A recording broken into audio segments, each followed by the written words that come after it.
to the Boise State Esports Arena. You're watching our coverage of NACE Collegiate Overwatch.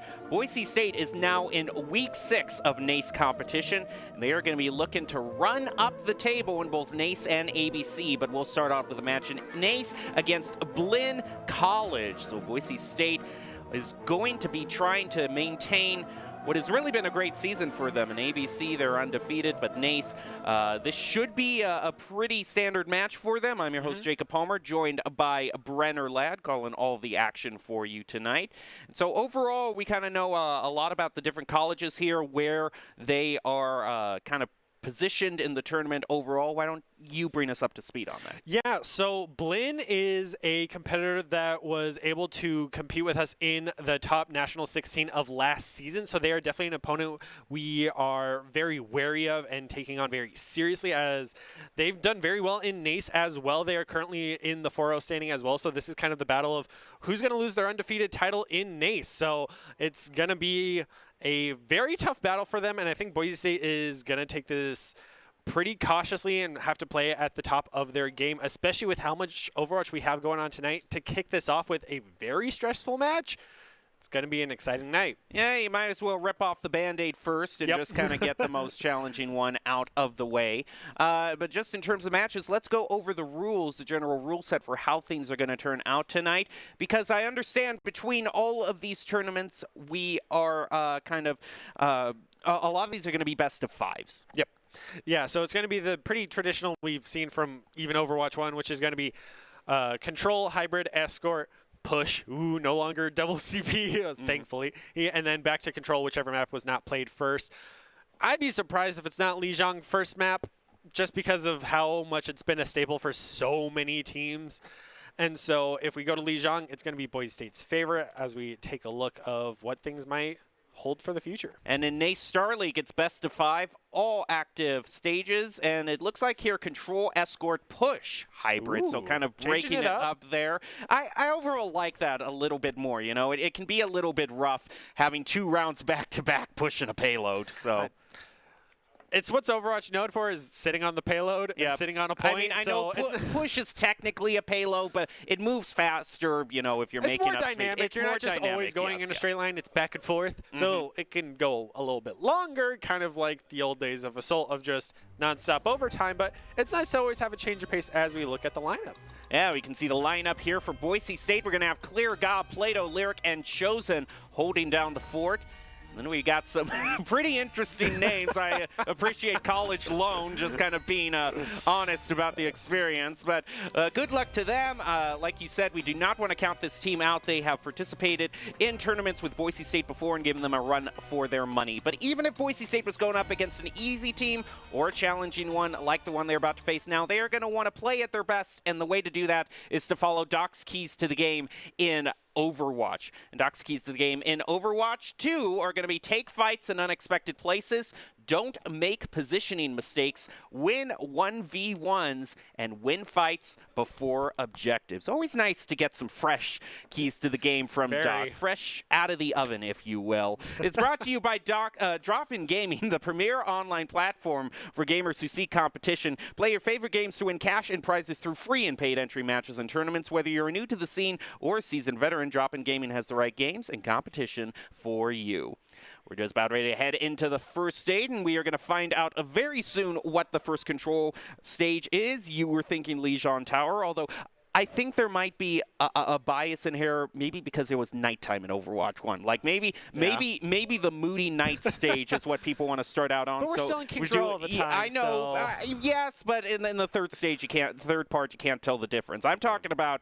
I think a lot of people love Busan in the nighttime. It's the best change that they made to the maps for these day-night switches, but the second best, we're going to Ilios. I actually like this. I'd say this is the second best change. I just like sunrises and sunsets. And especially on Ilios of all things, it just fits the map the best of rather than just pure daytime. Everything is white and blinding. Now it's a little bit got more of those oranges, more saturated. But we're diving right into it. Still the Zarya meta, even after the little bit of nerfs that were exchanged in the patches. But she's still one of the strongest takes, especially for the aggressive playstyles that these teams have been just going for again and again. And I wouldn't be surprised if we also saw a Kariko here, because her ultimate has just been a fan favorite. Right now, there's just a lot of sniping back and forth between the two Zaryas near the point. Trying to, just two bubbles running into each other. We see one Zarya, it looks like the one for the red team. That is, in fact, going to be the other team. Blinn College, Boise State has taken control of the point. Yeah, an almost near mirror match, but it seems the supporter of the Baptiste versus the Kariko have made the difference for the Broncos taking on Blinn, and so they will be able to secure the point first and even take a very aggressive stance right at that very first spawn door. For Vader on that Genji, love the name, pushing up pretty aggressively. Even with the ammo nerfs he received, he's still one of the best high-speed DPS. And there we go with the double bubble, just brawl, trying to burn each other down first. Still no first blood taken though. It's just about sustaining, and Blinn's surprisingly able to out-sustain the higher healing coming out from the Broncos, but Maxwell will trade out. Trades 1 for 1, and now Pink Piggy with the boob off to Lyric is going to put Blinn into the lead. They might even move on and use an ult to get to the point. They are moving toward it. Graviton Nice. Surge used by Clear. Is there the follow-up? They're just going to sound barrier in response to it. Boise State just only really stalling it out to get past the 50% mark. That seemed a bit of an overcommit from Blinn. There weren't many members of the Broncos alive to be aggressive with that grab, so the sound barrier is a little bit lost utility there. So Broncos looking up here, but it is still in the ultimate economy, 2-2 with Dragon Blade coming online, but no nano to keep them alive. Broncos also have the sound barrier just coming online to counteract it. So I expect to see at least 4 ults, 2 and 2 on each side, as the railgun coming out first. Now the window as well, gonna take out the Zarya first. Boom! Maxwell putting on a clinic as well as Goblin. That is a full team wipe in no time at all. Boise State taking back the point.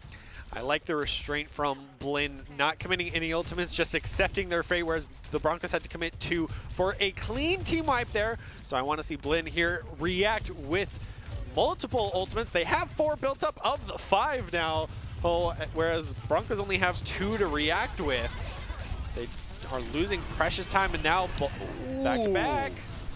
Kitsune is going to be met back with the Dragon Blade as Goblin goes slicing and dicing through. Gets 4. Clear is going to take the 5th from him, but I don't think that's anything to complain about. Once again, another team wipe for the Broncos. Yeah, it was just clean 1-for-1 ult trade, but Broncos just capitalized on it, whereas Blinn was unable to secure a single elimination with that Kariko ult. So now they need to look for another opening, and they're getting a double command, so Boise's going to have to answer with a sound barrier. Sound barrier and the immortality field to help them get through that Graviton Surge. In fact, they didn't even have enough time, Blinn College, to do the follow-up to the Surge. They couldn't take Boise State out and then make it to the point because time was just over. Yeah, that's one of the issues that has just become of Overwatch 2, where you have to win the fight before you can get to the objective because you have one less frontliner to push up to that point. So it's going to be all about getting the eliminations first so you can move to the point, and Boise State's just been able to excel at that outside of Blinn. But this is only map 1, heading over to map number 2 of Ilios. And we know it's not well because there's no Roadhog. But there is the Bastion making his return, yes. Sadly, no Tor, but Goblin on this Bastion is going to be a threat to be reckoned with. That Blinn has not changed their strategy, and I expect them to adjust for it very quickly, unless Vader on this Genji is going to have some god-tier deflex. It's going to be all eyes on Vader right now, as maybe even Guts with a well-placed railgun shot here or there could make the difference, but they're going to rotate right to point and just let Boise State have the high ground. Turret form comes out for Goblin. He's pushing everything towards them, throws out a bit of a bomb, and now makes his way onto the point. Maxwell getting the first clear onto Pink Piggy. Guts is the next to follow, followed by Vader. That is a clear wipe for Boise State with a bit of a Sager on top of it. They take the point. I mean, they had that crucial first pick onto Pink Piggy of that Lucio. Supports are even that much more important in Overwatch 2, having that much less of a front line to protect them. So losing even your secondary support as the first person to go down is just detrimental and can lose you the team fight just outright. So Blinn really need to tighten up here and protect their back line. A lot of damage being exchanged through the plaza as they make their way over toward the point. You see Maxwell almost charging up the railgun, is actually quite a ways off. Thought that was a Zarya charge for a little bit there, but having to get used to that new UI. Guts is the first one to get a pick onto Boise State. That's going to force them back a little bit of a ways. Rico very low, but seems that Blin's able to sustain right now. Boise State's still staying in the fight. Even the grab coming out. Pink Piggy once again goes down, but trade for clear is in the favor of Blin until Guts gets sniped out. There were a lot of people on Blinn College who were just hanging on by a thread, including the Grieco, who just used the Kitsune as they were taken out. No doubt Boise State is going to be glad to have that off of the table as they take the point, now online with a few ults of their own. Yeah, College Lone swapping over to the Baptiste is very needed. That immortality field on top of the massive healing that Baptiste can output. I think that's a genius swap over there because Grieco was not getting the damage nor the sustain that Blinn needed to hold on to the point. So Boise State Chosen has been comfortable on the map all this time. Right now we're going to see a sound barrier push College Lone off of the edge, but Vader and Ya fighting back. Pink Piggy taking out the immortality field. Boise State still trying to hold on as they bring out that ultimate from, excuse me, bring out the ultimate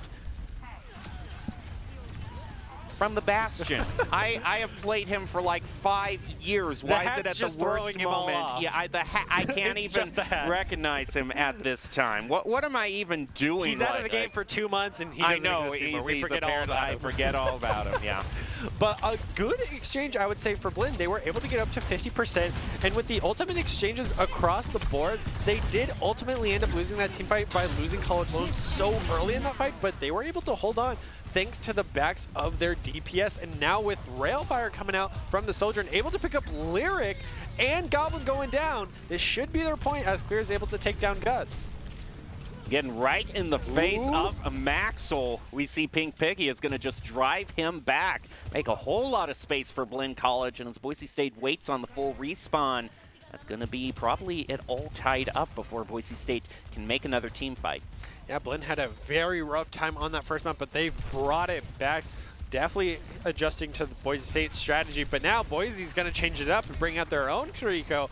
Chosen swapping off that Baptiste, so see if Blinn is ready for it as Boise State's looking to take down a support first. It's been their go-to move every engage and has worked out for them, and there it is. Pink Piggy's down. Quickly fought back by Blinn College. Boise State is having a bit of a tough time getting back onto the point as we have a bit of a Genji battle going on here in the alleyways. Goblin is very low on health and gets taken out by Vader. That just might do it. It's going to be desperation tactics now for Boise State. They need to get one person onto the point. The Lucio is racing and he gets stopped by the Graviton Surge. I mean, when you're trying to get that final last 2% and you see a Lucio flying in and sound barriered himself, that's when you grab. That's when you grab to get the win and bring us to third and final map. We're going to well. Going to well, and the opportunity, the Roadhog, which I approve of. That's fingers crossed we see maybe even the pharmacy for some boops and stability in the sky, or just none of it. You never support the Far Mercy for the boops. We all know the true reason why you just want Mercy out there on the field. We're not even getting a Roadhog. No, we're not even getting that. It is just a rinse and repeat. Getting an Orisa, okay. Gonna see some sick javelins coming out here from Clear. So a little bit of a change up. We'll take it, but Goblin on this Genji still gonna have a very rough time. Vader's been able to beat him in a lot of 1v1s right now, and highlighting Doc skis, that's one of the main things that Boise State has been focusing on. And already Orisa taking charge in that front line, but the health bars of Blinn are not looking good for them as Clear's already dropping below half. And then just charges right into them. Javelin back on a line for Clear. Is going to use it, trying to push them down and gets one. And that's their tank. So now the squishies are all available for Boise State to take. In fact, Clear is just continuing to charge through, pushing them all out of the way. There goes one College Lone. Who's next on the list? Trying to push another one into the well, just misses. But still got the elimination, so we'll take it. This is why we love the horse, able to just walk over people and even knock them down into the well. Goblin will end up falling, but Chosen's able to get Pink Pinky once again super early on. Bling not even able to reform as a team in time, so staggered. But Boise State's just going to farm this percentage on point. 15% for Boise State, despite that very strong opening. They're only really going to have the window amp matrix available to them, whereas Berlin College, the closest thing for them is going to be a sound barrier, so might be able to use that, just help them engage and get back onto point as Boise State continues to make their score go up. Yeah, they're just able to poke them down so much. Zarya is able to provide a little bit more protection now with the double bubble, but still is no Ryan or even Winston for that matter, but is able to get first blood onto Maxwell for this fight, but Lyric is able to even it out, so both teams down one. Lyric going low on health and is taken out by a Vader. So it was a 1-for-1 trade. And yeah, also getting the pick onto Lyric means that Blinn College is going to take the point for the first time this game. Yeah, they need this percentage. Boise State's already up to half, and Boise State has 4 of their 5 ultimates, whereas Blinn only has the grab and soon-to-be window. I believe they committed sound barrier in that prior fight as well, so they're not going to have a good reactionary to try to keep their team alive. It's going to be all about this grab right now, maybe even the Dragon Blade combo. But Boise State's looking for a clean setup, and already the Javelin coming out onto the Zarya means Boise State should win this team fight and brings out the Dragon Blade and window. And an inopportune flank for Berlin College attempted by Vader goes by the wayside. Maxwell charges up, has the railgun available. Who's going to use their ultimate first, because it's pretty darn even for this next team fight. Everyone's so anxious to get that Q press in. Maxwell's looking for the lineup for his rail shots. Finds the Lucio. And there it is, going in on the Zarya. You want to see that elimination, but we hear the Dragon Blade. And Clear even eats the grab.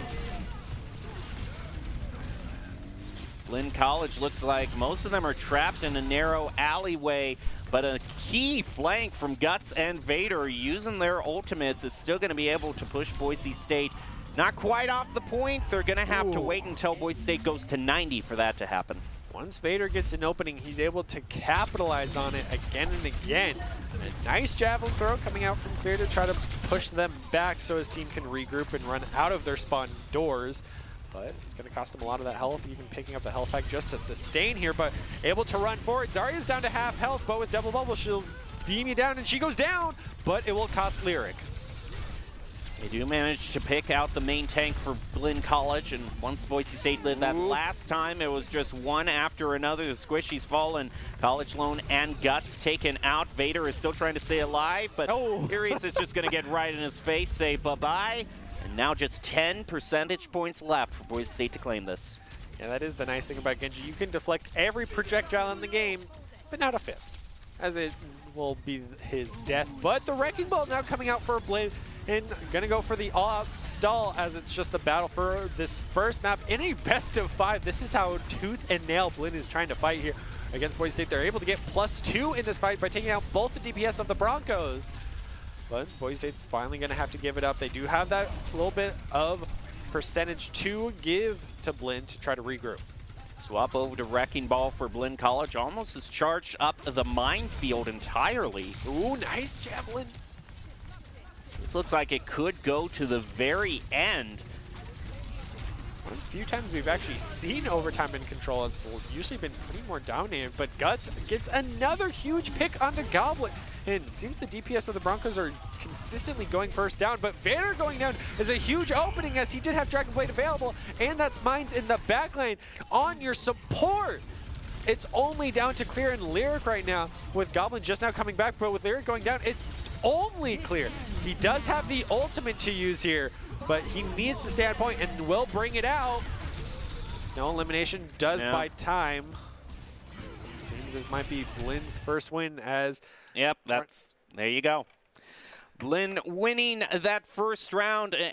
I think overall probably the most influential fight was the one where everyone had their 4 ultimates, because, you know, in hindsight in 2020, if Blinn was going to take that fight anyway, Boise State threw everything they had on it, like everything. and they used all their ultimates at such the same time that they were just constantly getting staggered out in those remaining team fights, not having the one ultimate, whereas Blinn College had one coming online every single new fight. So that's just the way it works out sometimes. That old management can bite you. Well, if you're looking to join Boise State Esports, we are always looking for new players in terms of our varsity teams, as well as broadcast and casting positions as well. Top talent along with good grades and eligibility can increase your chances to win, so go to boisestate.edu/esports for more information. Alrighty, so now with Blinn winning that first round after an especially strong start for Boise State, not how they were hoping for that first one to go through, so we are going to be guaranteed to see at least all 4 standard modes shown to us in this first match. The first of a lot tonight for Overwatch, so we aren't even going to, but it looks like it is going to be going over to hybrid next, unless the event card was telling us something wrong or the overlay is telling us something all over wrong. the place. Just like I forget the name of Bastion, you know, where we're just... The hat changes everything. The hat changes everything. It's messing with the brain waves. Sometimes you don't expect the hat, but if we are truly going to hybrid, 9 out of 10 times it's King's Row. It's King's Row. We can talk about it day in, day out. But sadly, it's no longer really May Brawl, as May has, in my opinion, been nerfed pretty hard. No longer being able to stun people. And same with the McCree no longer being able to have the flashbang stun. It's just an extra damaging ability. So we've seen just... It's Genji, Zarya, Sojourn. That's just been the go-to Overwatch 2. Even after the nerfs, we're not seeing nearly as much Diva. She still is a viable pick, but...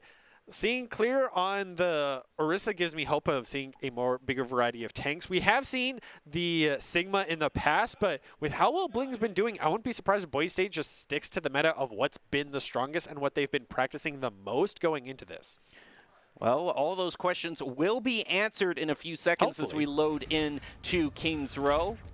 Daytime's still weird. Still getting used to it. It's been over a month and it's still weird. Still weird, but we'll get used to it. As I assume Boise State is still in the blue, still playing the roles that we've seen them on Ilios and Blinn in the red, I would guess, but it's still a mirror match, it looks like. Still a mirror match. And Boise's in the red. All right, they're attacking first. Already, Vader's down to half. Still going to be that mirror match, but Boise State's able to push them off and get onto point, but Clear's falling so low. Trying to just simply out-sustain the huge damage output that this meta has been able to output. And Pink Pinky goes down first in the team fight again. Yeah, Clear is all charged up on this Zarya and is a force to be reckoned with. Left click to win levels. And Boise State takes the payload in record time. Kind of makes me miss Symmetra of just hold left click, win game.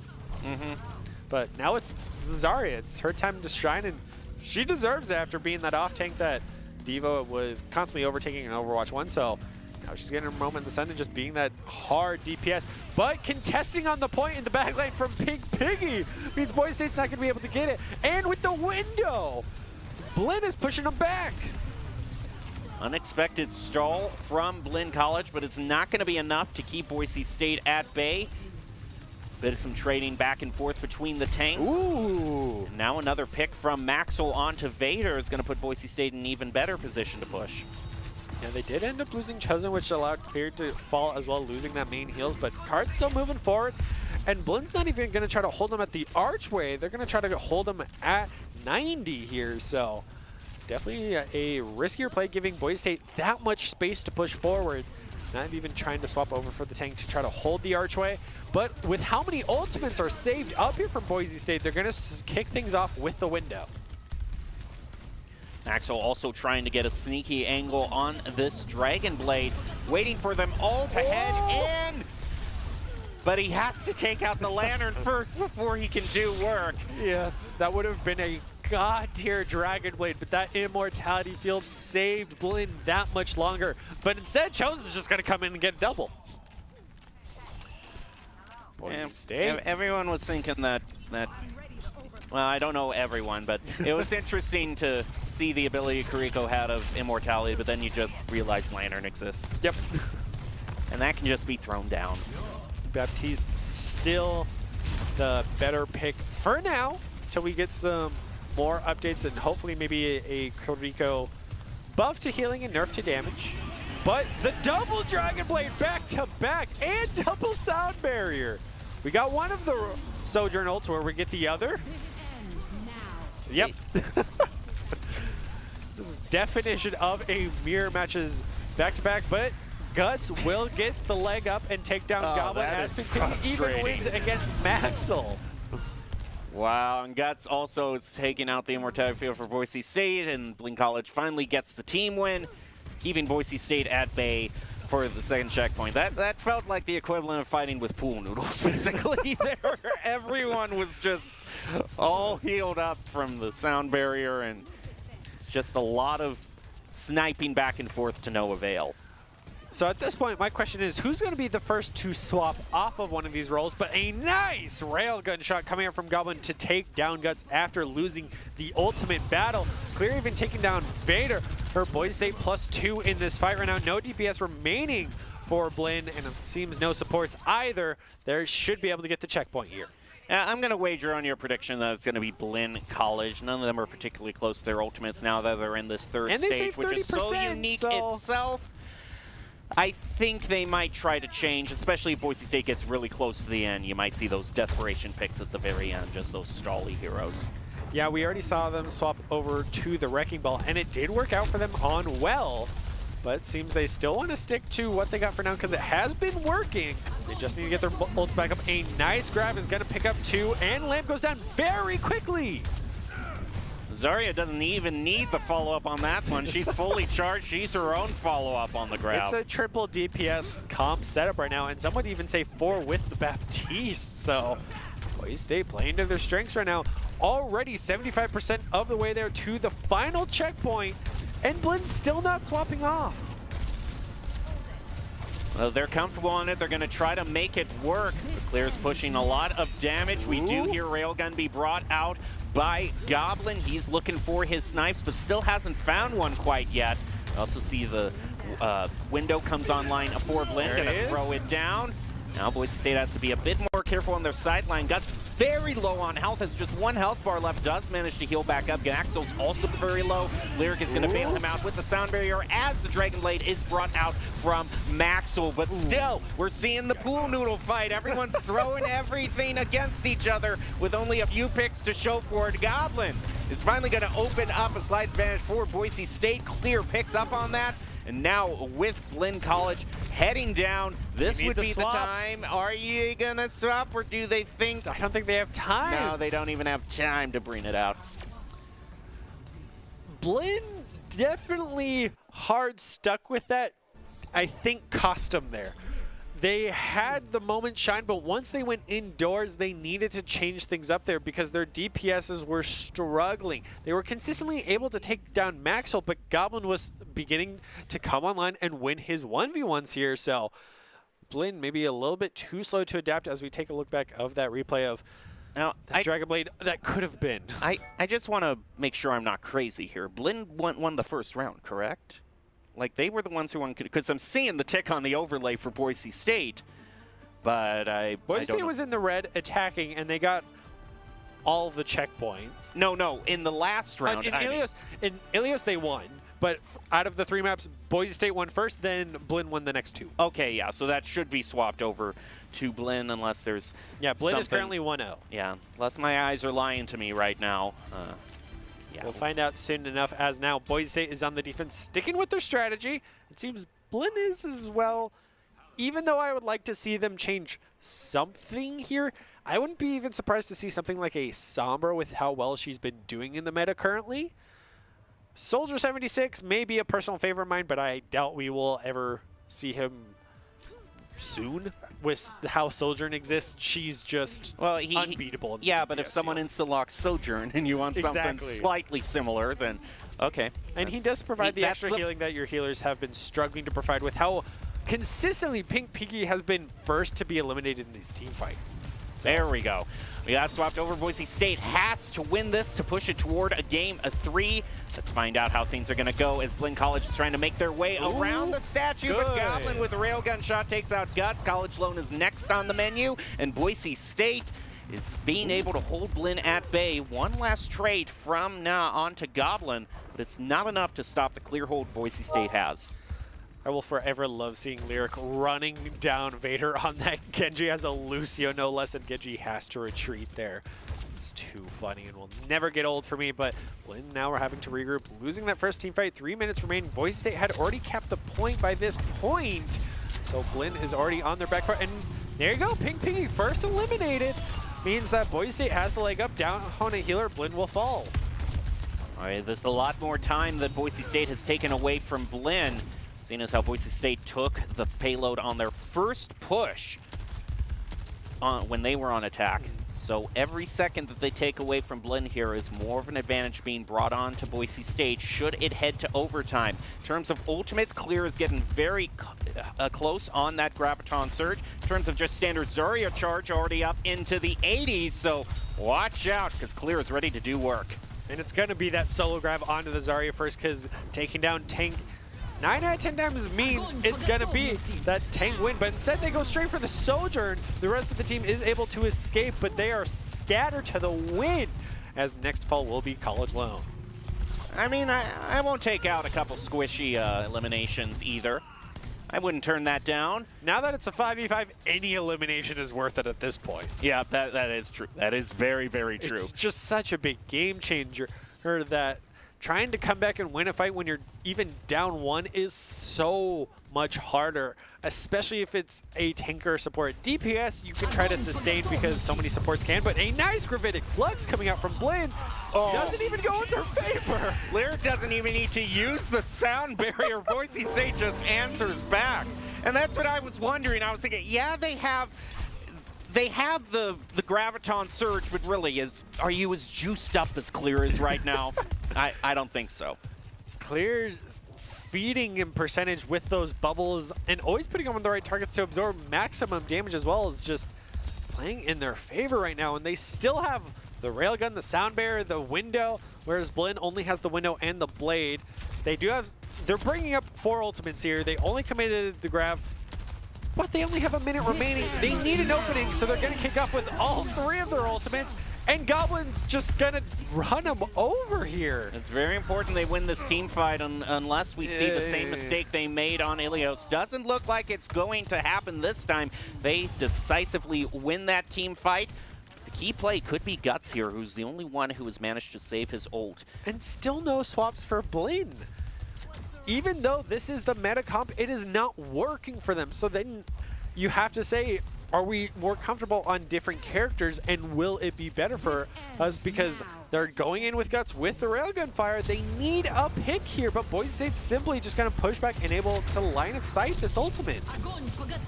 Oh, Graviton Surge online, and Clear is tearing through them. Has to get through the Lantern, but does manage to pick up Pink Piggy. Goblin and Maxo also doing work. A bit of an elimination spread between each of the players. Zarya's trying to hide in the hotel, but your reservation is canceled. You are sent back to start, and Boise State looks like they are going to be winning Kings Row.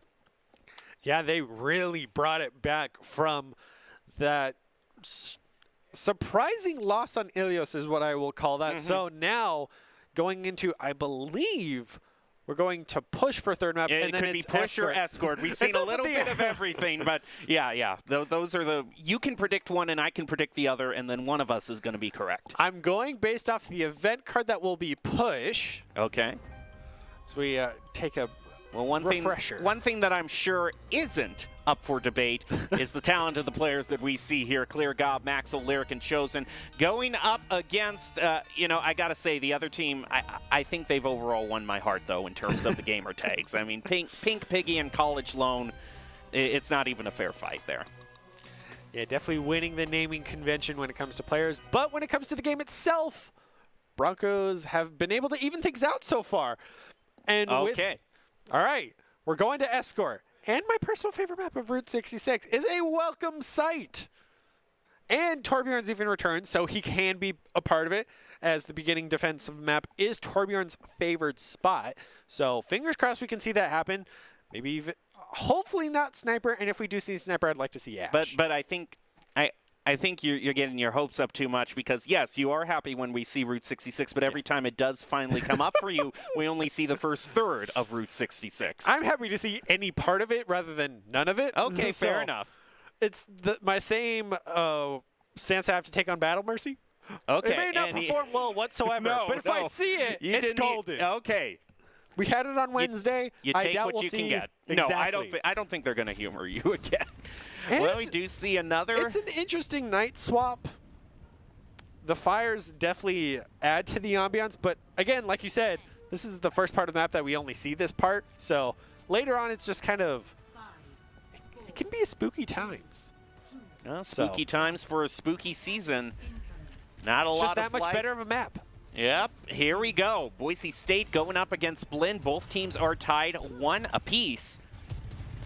We'll at least see a Game 4 in this best of 5, possibly Game 5, if Blinn can come alive in this defense here. But it's still this mirror match. No Torb, no change-ups, no Cassidy, but a nice exchange. Guts for Maxwell. But overall, the trades are going to be pretty even between both of the teams. Boise State trying to make their way around the hairpin is going to be able to take out Pink Piggies. College Lone is taken out, so no supports available currently for Blinn College. That means Guts and Vader are going to wisely retreat, and Boise State is most likely going to get past the first checkpoint. We're going to see more of the map, baby. Let's That's go! good, yeah. More Route 66. So now we might see 2/3 of the map. Hey now. We want to see all 3/3. We want to see Boise State go all the way, even though that third point, Route 66, is rough time. It's back in the Assault days of just throw your bodies at it and maybe someone will win at that point. But we're not there yet, as Blinn is trying to recontest for this final checkpoint. I mean, but Pink Piggy going so far away, consistently the first one taken out in these team fights, being down to support, Blinn cannot afford. Well, it's a lot more that Blinn College is going to be left searching for than just one support. Boise State gets yet another team wipe. Now we move on into the second phase. In fact, Clear is going to be rotating up already, trying to get maybe a little bit of scouting information here and there. Just going to try to be covering the key choke points. Yeah, they can just output so much DPS that even with the 2 bubbles that Blinn has, they're going to take so much poke on these rotations as well. It's going to be also a lot of eyes on Pink Piggy to stay with his team, not push out too far and get picked out, because they need that support. A nice grab is going to pick up 3 of them. Just using the left click and punch to tear through them as soon as they're grabbed. Another team wipe for Boise State. They're halfway to the next checkpoint. Gotta love Route 66, but Pink Piggy, the last one to survive and is all the way behind enemy lines. That huge stagger is going to buy Boise State so much time, because Blinn now just has to sit and wait for their Lucio. Yes, he comes back faster than most with his speed boost, but still, that is time that they cannot afford, as it's just free progression on this card. Window thrown down for Blinn College right in the choke point, but it doesn't look like they're going to be able to get too much damage onto the Broncos for it to make a difference. In fact, they're forced to throw out their own immortality field. Guts does take out Maxo, but Goblin on the railgun is going to take out College alone. Guts with a double now swaps it back into favor of Blinn, but with the help of the sound barrier from Lyric, Boise State is fighting back. Gets another onto Pink Piggy, and now Boise State has the team advantage. Ooh, Lyric. Dragon Blade just mowed down. Without a nano nowadays, I'm surprised how many people still commit to the Dragon Blade, because it is such high risk, high reward, but you don't really see that high reward much nowadays without the nano, so it's definitely a gutsy play by Blinn, but we're seeing some team comp swamps, baby. We got the Rhine and the May coming back for this third and final point of Route 66, because it's going to be all-out stall for Blinn. They need to stay on that Sojourn, as she is the top DPS output for this current patch. They even went for the rotation behind enemy lines and the window. But no successful walls being able to be brought out against Boise State. Clear, unfortunately for him, has lost all of his charge, so this Zarya isn't quite as scary damage-wise. It's now at half. The Rhine A making lot of damage. The Rhine is swinging his hammer a lot. pretty far back. Oh, there's the wall. Gets walled. This Rhine is just taken on Boise State all by himself. Gets taken out by Goblin, and now all the squishies are available for the Zarya to pick off. There goes one. Pink Piggy bites it. And now we're back all charged up. Ooh. Clear is glad to be back on the battlefield. A punch to take out Vader. Boise State is going to make their way around the first corner. Also, Maxwell swapping over to the Tracer to just harass that backline because Ryan was just contesting the cart the entire time by himself. Not even the May was there to help him, as she even had to fall back. So, Boise State finally got the cart back on the move, but Blinn can no longer go for that flanky strategy. You're going to have to just take him head on with the help of their railgun. One shot from Guts on to a Goblin. Zarya's trying to take Guts out of the equation, but that May's putting a lot of damage onto Clear. Ooh. Just saved by the Immortality Field. How do you even get away taking out the Reinhardt in that situation? The May is still surviving as well. No longer has the CC she used to, as Maxwell is able to take down Guts, but Vader's able to take down Lyric. But still goes in the favor of Boise State, but Blinn has the spawn advantages. This Ryan just doing his best to hold up the shield, falling back to his spawn. Oh, that is not good. Guts even swapping over to the Reaper to deal with Clear. That's how much of a threat this main tank is. And but you know what? Three-man. You can't even get close to her if she just grabs you right off the bat. Yeah, that's main support down. Maxwell will go down to a chargement, and Blizzard is at least able to take down the Immortality Field. I mean, hey, that's a start, and this Reaper's trying to push as much damage as he can onto Clear, but Lyric takes him out with a punch before he can do that. It's just the May left on the point. Vader goes, and that's 3 points for the Broncos. Yeah, College Lone even tried a last-minute swap over to the Kariko. Too little, too late. As we take a look back on the highlight of non-stop Clear, baby. Yeah, Clear. But it's been I'd like to point out in this highlight, Lyric got a double. Lyric did get a double. I mean, that was very crucial, kind of buckling down in terms of a support, because that team fight was back and forth. The other team's ahead by 1, and it was finally the final seesaw in favor of the Broncos, thanks to Clear. So now with Boise State on the defense, with Goblin playing defensive, this is the time we see Torbjorn. Yeah, we know we would hope we would. Torb, yeah. So now's the time to see it. It's defense on Route 66. Well, it's his map, baby. Talking about, loving heroes and playing against other heroes, I really think, we've already given Clear some praise, but I think his great play on the Lucio so far is what has been able to negate some of the abilities, say for the Genji, because Lucio can just get, what? Oh, Clear? You said Clear was on the Lyric. Oh, Lyric. Lyric, excuse me. Lyric, Clear. My bad, is hard today. But I mean, the one playing the Lucio is what I'm saying. Has just been able to negate, you can just get in Genji's face and say, hey, you're not immune to boops and punches. And the fact that the Genji then turns and runs away. Yeah. It's just like, that's how scary a Lucio is. And that's just what has allowed Goblin, I got that name right, on the Genji to just do work. And we see some new fresh faces from Blinn, which I love to see the change-ups of a Winston and a Sombra.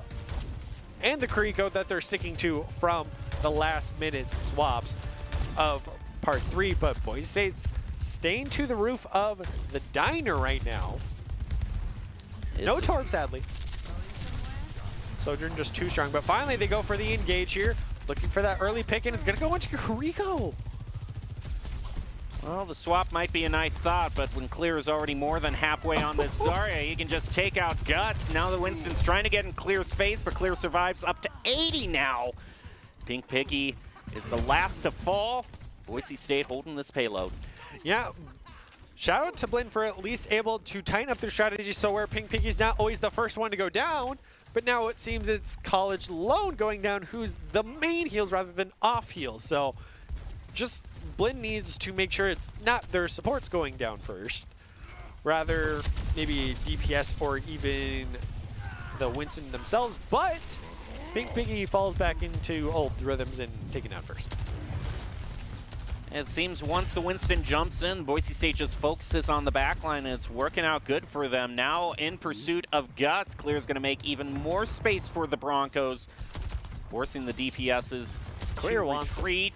Yeah, Clear definitely wants. Chosen is able to get the pick onto the Winston. They're all running away now, but I don't think they can escape. They can't. Pink Piggy and College Loan get taken out again by the Broncos. Yeah, they pushed out a little bit too soon in front of the rest of their team, and Boise State will gladly capitalize on it.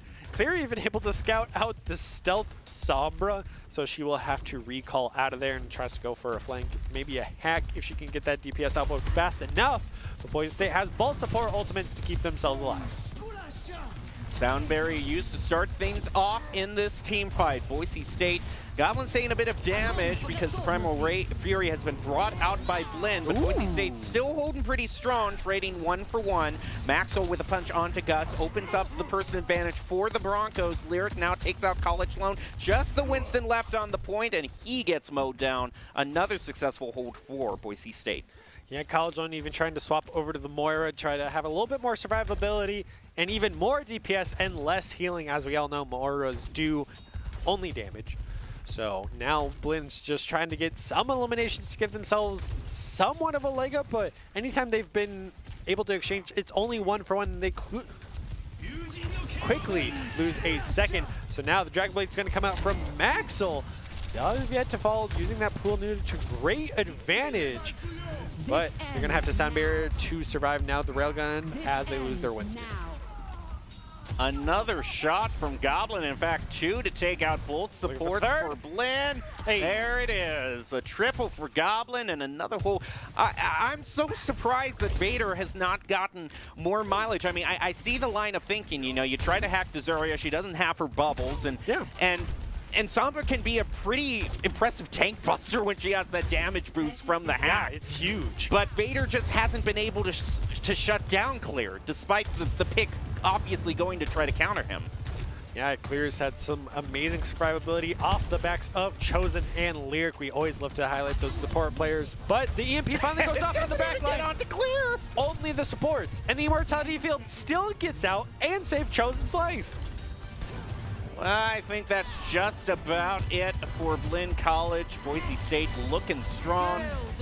Clear's just trying to get the final few picks. Coalescence brought out by College Dan. In response, the Sound Barrier's brought out, and that's the final nail in the coffin.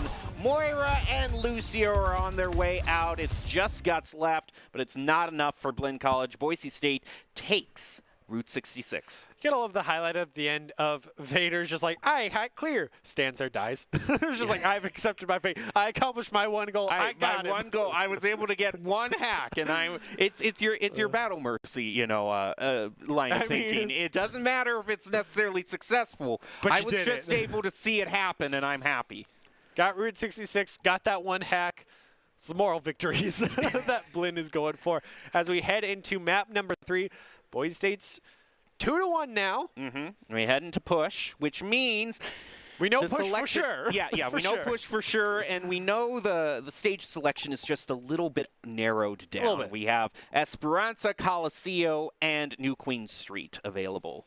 I think the most we've seen was Esperanza. That seems to be the default pick. Yeah. And then New Queen Street and Coliseo. It seems Coliseo's really fallen off since we first saw it in the beta. People really choose map favorites very quickly when it came to push, but I guess the same could be said for Assault when it came out for Temple of Anubis. Well, we'll get to round 4 pretty fast, but before we do that, we want to thank our sponsors at Drop-In Gaming, the premier online platform for gamers who seek competition. Play your favorite games to win cash and prizes through free and paid entry matches and tournaments. Whether you're new to the scene or a seasoned veteran, Drop-In Gaming has the right games and competition for you. Now we get to see whether our predictions are brought to light, but our predictions are going to be delayed just a little bit more so we can take yet another look at all of these great players, Clear, Gob, Maxwell, Lyric, and Chosen. I really got to say, each role has had their moments. We've seen great moments from the 100%. tank, support, and DPS. Sometimes, you know, you just see a match where, like, DPS absolutely pops off or something, or you see a very dominant tank. But it's been pretty darn spread out between all of the team. That's what we like to see. Even highlighting the names of Blinn has been doing very well. Okay, we are going to New Queen Street, Toronto, a.k.a. Toronto. Yeah. So one of the very first new maps that Overwatch 2 highlighted. One thing I've noticed is that the push stage, just as it exists right now, has an affinity for streetcars because we have them in Esperanza, and then Toronto is also very well known for their streetcar system. So with the exception of Coliseo, let's just rename this stage streetcar. You know, we're going to streetcar. Maybe a prediction for future push maps to come out. The future, that's what we're predicting. Okay, what stages have streetcar systems? What cities have streetcar systems? Because that's going to be the new push map. But also, I've seen Winston favored on this map a lot, and yet they are still sticking with what has been, what I'm dubbing as the go-to meta comp for Overwatch 2 until we see any bigger patch changes come out. Oh, so still sticking with that Zarya, but already Blinn Zarya falling solo, and Clear still has his shield available. But this time, not Piggy falling first, but Lyric. Well, Blinn College is finding a way to make that meta comp work, eliminating Goblin. Clear's going to find himself surrounded on all sides. First fight taken for Blinn College, and the robot starts a-moving. A nice, clean first engagement for Blinn, really bringing it back after a pretty hard loss of Route 66. So, looking good so far, but Broncos looking to regroup and get an early pick for an opening here. Also just trying to regroup with how big this map actually is. But Push is already halfway to that first checkpoint. And more importantly, the forward spawn's available when that checkpoint is cleared. So Boise State is going to have to try to hold them right now. They get a lot of damage onto Nya, but it's probably not enough. He's bailed out by the Immortality Field, but Clear finally gets what he's looking for. He's also charged up to 75%. It's time to get physical with the robot because it's running back toward the point. Oh, fitness-like. Yeah, instead of wall and maul, it's just corner the tank and make sure they fall. Use all the cooldowns and just it's not wall and maul, it's tank and fall. New coin term, Overwatch 2. All right, Boise State starts to get their push going. 33 meters is what Blinn College got on their first. Maxwell gets the pick onto Nya. Clears after his next. He was after the Genji, but dashed away. They're almost there. They're less than 5 meters away. I don't think the bus is coming for you, Pink Piggy. You can wait at that stop all you want. The Clear's just going to clear you out. Things are not looking good for Blinn right now. They're losing precious meters here, and they still need to regroup after losing Nya so early on. That is the key player you need to keep alive right above your supports. And Blinn is able to at least engage with some ults. Boise State does manage to get to the first checkpoint. Those ults, the beat and the window are going to help Blinn get a few picks to start things off, but it's answered back by Goblin, and the grab Boise State uses. Guts fighting back with a double. Now it's back in favor of Blinn. Boise State, I believe, was able to get the checkpoint, it looks like. Yep, they get the... Blinn really brought it back, even after losing one of their players so early on. Maxwell able to win that 1v1 against Vader this time round, but unable to even get back to point as it's back and contested. Boise State already took it back. Blinn just backing off so early on. Boise State making a lot of room for themselves without even needing to get one single pick. Blinn wants to wait this out and then try to fight as a team again. Ooh, there's the Dragon Blade Noodle as I'm now coining it. And there he goes. One quick lantern put an end to the hopes and dreams of that play. Yeah. Vader tried, but I would love to see Vader swap off of this Genji, as the Dragon Blade is just not getting nearly as much value as they've been wanting it to. That's Zarya was in a bad position too. She was just running them down. Seems everyone's just taking a lesson out of Pink Piggy's book and just trying to run down Boise State, but Boise State's just been able to consistently out DPS and out sustain them, and as evidence, they're winning team fights nonstop. Boise State getting so much free distance right now. Blinn's still looking to just try and regroup. They at least have the window available, but they're going to have to be ready for his Graviton Surge. Finally able to take control of the robot and make him start running back, but Boise State was waiting just around the corner. Clears, doesn't have the damage, but pulls him in front of the window. I like the thought, but it doesn't quite work out for the Broncos. Vader gets the pick on to clear. Both immortality fields are now taken out. We have the Genji battle going forward with some support from the Lucio. Maxwell isn't quite able to do the work that he wants to, and it's just going to fall back. In fact, Lynn College is pushing up very far. Yeah, as they should, to take all this space so the robot can finally start pushing this distance and at least get the first checkpoint, as 5 minutes remain for either of these teams to get to that last distance here. But Vader able to get another pick on the Goblin, staggering out Boise State. Still have plenty of time to bring it back, but no one's even on the robot to start pushing here. Percentages being made, but Boise State having 4 of their ultimates built up for this next fight, bringing out the Dragon Noodle, able to at least pick up one before he's eliminated. We also see Graviton Surge being used by Lynn College. Boise State uses their railgun as Goblin tries to take a few snipes. One finally lands, and it's going to be on to Guts. It's answered back by Lyric being eliminated. Chosen brings out his own Amp Matrix. That's going to help Boise State to just clear out Lynn College. Double from Chosen and Goblin doing work. Now it's back in possession of the Broncos. Yeah, and they are up to 87 meters right now. They're closing in on that last distance here where Blinn needs to get a pick here in order to have a fighting chance. With 3:50 remaining, someone needs to get a checkpoint here to buy more time. Vader does have the Dragon Noodle available, but Lyric has the Sound Barrier to counteract it. But at the same time, you also just have the lamp to throw down, and the Noodle will do exactly that, which is nothing. So, Blinn needs a pick here. Maxwell falling very low could be the opening they need, but at the same time, yeah, falling very low himself, and with a beautiful Graviton Surge will be the end. Quick Graviton Surge right click, and now the rest is cleared out with some help from Maxwell. That is a team wipe for Boise State.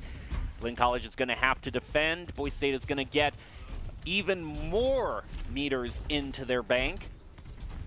Now Lynn College might have the advantage though.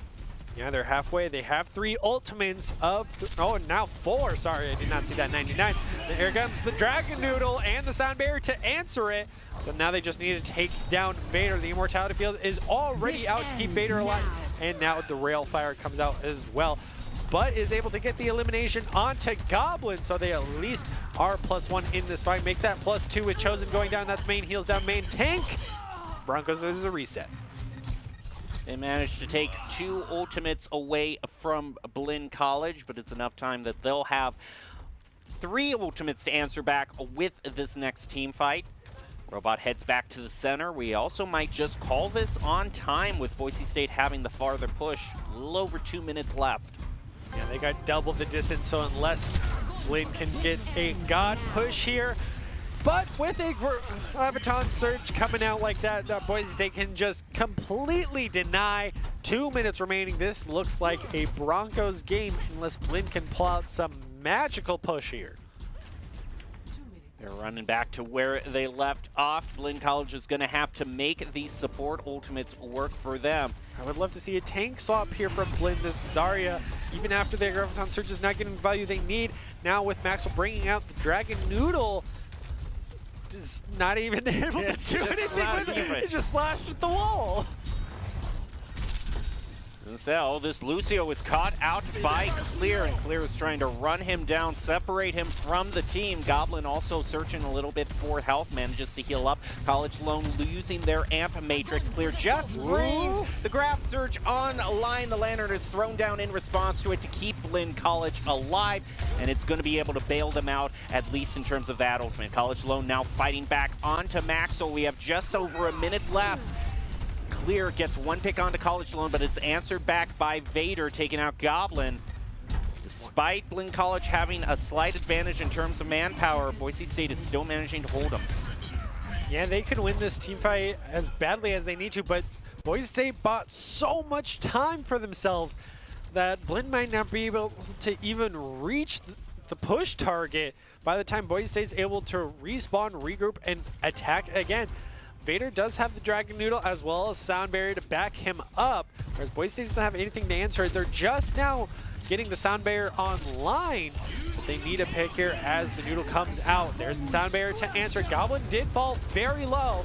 We'll finally be able to heal up to full. Dragon Noodle does nothing. And the Graviton Surge picks up all the members. Lambton survive. Well, this could very well be the start of the God push you were talking about. A team wipe against Boise State means that Blinn College is at least going to take this first checkpoint, and they're still doing pretty well on ultimates. Boise State, the key thing that's going to be for them is this Graviton Surge. Are they able to capitalize and stop Blinn College in one foul swoop and win the game for themselves? Yeah, they can't lose a single fight here. Losing 1 or 2 members could spell death for them. So it's going to be all eyes on Blinn. They do have the Railfire online with the window, so that's a great wombo combo. But the Gravitic plugs into both their supports. Could spell doom. His main heals down and DPS. Guts brings out the Railfire, but is only able to pick up the Immortality Field, and that's the end. The final fight on Toronto goes in favor of the Broncos. And I have to clarify, it is Toronto, not Toronto. You will get in trouble with the locals, much as in the same as the Boise debate. So Toronto goes in favor of the Broncos. And overall, a win for Boise State against Blinn College. First win of the night. 3-1, yeah. And Blinn College managed to take it a lot further. I mean, Boise State was off to such an explosive start on control that the way Blinn College fought back and was able to actually get the first win kind of caught a lot of people off guard. Shows why they were able to get into the top 16 last semester.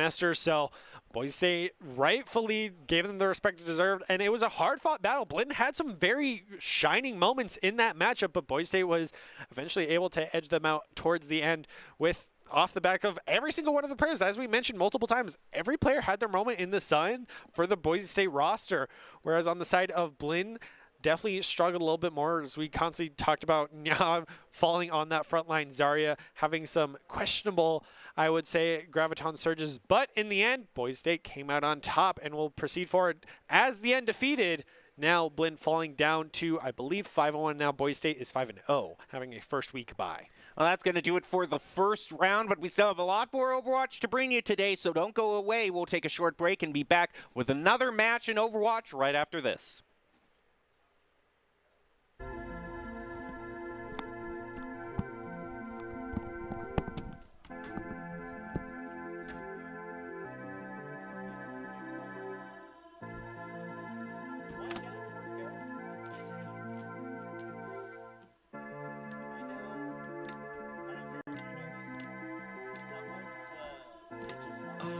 Dream just to be where you are, in a world I can see where you are, though you are meant to be.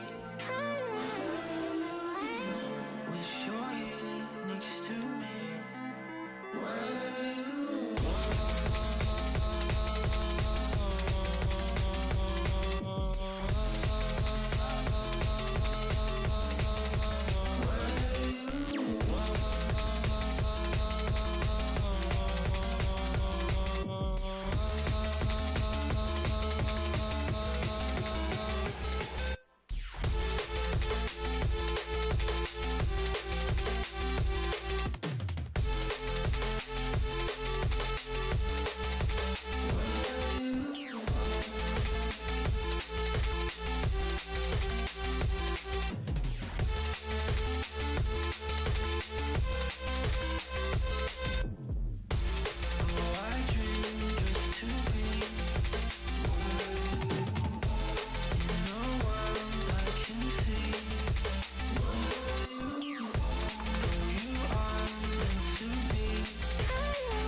dream just to be where you are, in a world I can see where you are, though you are meant to be.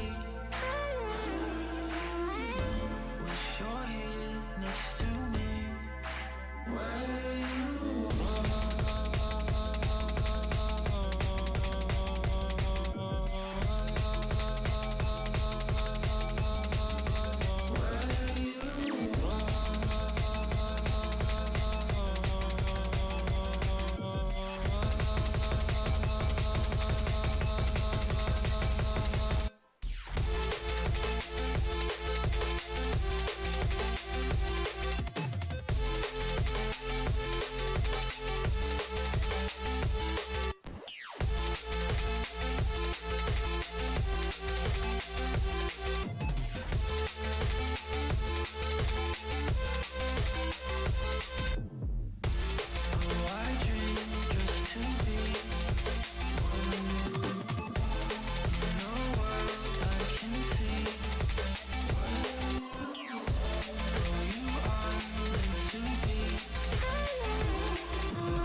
Welcome to the Boise State Esports Arena. Tonight we have a whole bunch of Overwatch matches for you, and we are about to head into ABC Collegiate Overwatch, where the Broncos have been on a tear as of late, undefeated in the current season. Their first match tonight is going to be going up against Miami, Ohio. I'm your host, Jacob Jem Palmer, joined by Brenner Bear-Ladko, and all of the action for you tonight. And as we're ready to head into this first matchup, Brenner, Boise State heading up against Miami, Ohio. As I kind of alluded to a little bit earlier on, kind of an undefeated season for the Broncos. Yeah, they've been doing very well, as we also just touched on in Ace. They just also feeding Blinn College, continuing that win streak, I guess, of being undefeated. So now into ABC, taking on Miami, Ohio, the Red Hawks, as we like to call them here, as that is their mascot. And then afterwards, we have a returning rival of the one and only Fisher College. So some exciting ABC matches to come, but sticking with the Red Hawks, it has been a newer opponent that we have not faced before, to my knowledge. And so going into this, I definitely think that Boise State is playing a little bit reserved, but being undefeated, they're definitely going into this very confident, especially after just playing in that Ace match where they had a very dominating showing, especially kicking things off. Control then went a little bit awry, so I'd be surprised if we didn't see Ilios as the first map pick. Well, just to kind of give you an overview of how this tournament is going to go, it's 5v5 competitive best of 3. The maps are going to be Control first and Hybrid, not Escort push. I think we might see push, but we are going to see best of 3. That is how ABC Collegiate Overwatch usually has gone. And, of course, $63,000 in prizing available for these teams. And if they want to get that prizing, they are going to have to follow Doc's keys to the game, and that is to understand your comp and play style, focus on each fight, get good ultimate value, and remember that the objective is always worth more than kills. That's Duck's Keys to the Game, brought to you by Drop-In Gaming, the premier online platform for gamers who seek competition. Play your favorite games to win cash and prizes through free and paid entry matches and tournaments. Whether you're new to the scene or a seasoned veteran, Drop-In Gaming has the right games and competition for you. Now ready to head into the first stage. We are going to be heading to Oasis is, in fact, the first one, with it looks like a Hybrid going to be next on the docket after that, which is where it could end because these are best two out of 3s. Yeah, so Oasis is a map we have not seen in a hot minute. I have personally not seen it in a Overwatch 2 setting yet. So will it be the return of Winston or a Diva, or is it still going to be the consistent Zarya, Genji, Sojourn, so on and so forth? It's really up in the air. I mean, depending on also which of the 3 maps we start with, whether it's going to the library here or starting with indoors, it's kind of up in the air. So I would hope to see a little bit variety, because variety is the spice of life, as we all know, especially for Overwatch 2 with how strong the meta is. No matter what, we're going to see a Sojourn because she is the top DPS just outright. And I wouldn't be surprised if we see a Lucio nonstop. Baptiste as well, because his verticality is very well favored on this map. When it comes to the last 2 of the tank and the second DPS, I can see Sniper coming out. I can see Winston coming out, the Diva, because they all really highlight those verticality elements. So fingers crossed we can see a little bit change up rather than just nonstop double bubble mayhem. And there we take a look at the players themselves up on the stage. Also, it'll probably be a good time to bring up Boise State's lineup and the players that are playing for this particular match. Lineup is brought to you by Count Identity Trust Global Network. We can see probably the standard players are going to be in. Yep, it's Clear, Gob, Maxwell, Lyric, and Chosen playing. Brought to you all by Count Identity Trust Global Network, delivers real-time fraud prevention, account protection, and enables personalized customer experiences more than over 9,000 leading brands and payment providers. Now that the lineup for Boise State is all settled, all these players are waiting to jump into the stage. And that is kind of the basic main question that you brought up, is whether we are going to see kind of the more Oasis-centered picks, or if the meta itself is just so darn good that you stick on what you know. It's pretty high up there. But I also like to say, not a lot of people are fans of the night changes, seeing as Oasis, when it was kind of, you know, sundown, had a lot more of ambiance to it like we see in the current Ilios. But nighttime's, I enjoy the nighttime lighting. That's my personal opinion. But Oasis, and fingers crossed we see not meta. Nighttime is also highly underrated for desert locations. 100%. Yeah, agreed. It's literally is so different from just the burning heat. The deserts get quite cool in the night, so I like seeing the other side. Also, nighttime favors the spooky season we are in. Sure. So just double down. We want it all. We saw the outline of the Orisa for a second. It's Zarya. And we swap back. We know Rich Rad is screaming at his monitor, being the Orisa main that he is. We want to see it. Everyone wants to see the horse. The Javelins did so well on Alios well. Even though the Broncos did end up losing the map, it was still a delight to see. But we do see the Tracer. Two and Zaryas. Okay, I like the Reaper. Okay. We'll see how he works out. No doubt trying to stop the force that has been clear on this. Zarya is already just pushing right up into Miami, Ohio's faces. Two of them already fallen. Boise State looking like they are going to take the first point as soon as they win this team fight first. And that is indeed what they do. Yeah, Red Hawks really just getting caught in that corridor. It cost them their lives. But we also like to just highlight that we did have a little bit of lineup change where Matt Merck now taking over the DPS role as well as Plato. So Lyric is now on the support role with Chosen here. So Red Hawks looking for an opening now with Bussa over on the Genji. Immediately gave up that Reaper even though he was the last one to survive. So I think the Reaper might have been a good pick. But Chosen is going to end up trading out for the Red Hawks Lucio. Miami, Ohio now making their way back onto the point. Clear is going to try to push them off, but Bonesaw with the pick onto Plato is going to make his job a lot harder. Madmerk throws out the pulse bomb, doesn't get anybody, and that's a pretty darn decisive win for Miami, Ohio. They are going to take the point for the first time. Boise State is just trying to stall them out for the time being. They're going to get to 44. Yeah, Matt Merck using his Wrecking Ball skills to stall on point for as long as he can on this Tracer, but eventually, after losing your supports, rather than losing your life, you're going to have to give it up and let them have some little bit of percentage as the Kriko comes online for the Red Hawks, but they're going to have to worry about the window at the same time. Matt Merck in the backline already going to have to deal with his CGS as the sound barrier comes online, and Kriko taking out first. Plato gets the pick onto CGS. Their Lucio's taking a lot of damage as well as their Zarya. They both bite the dust.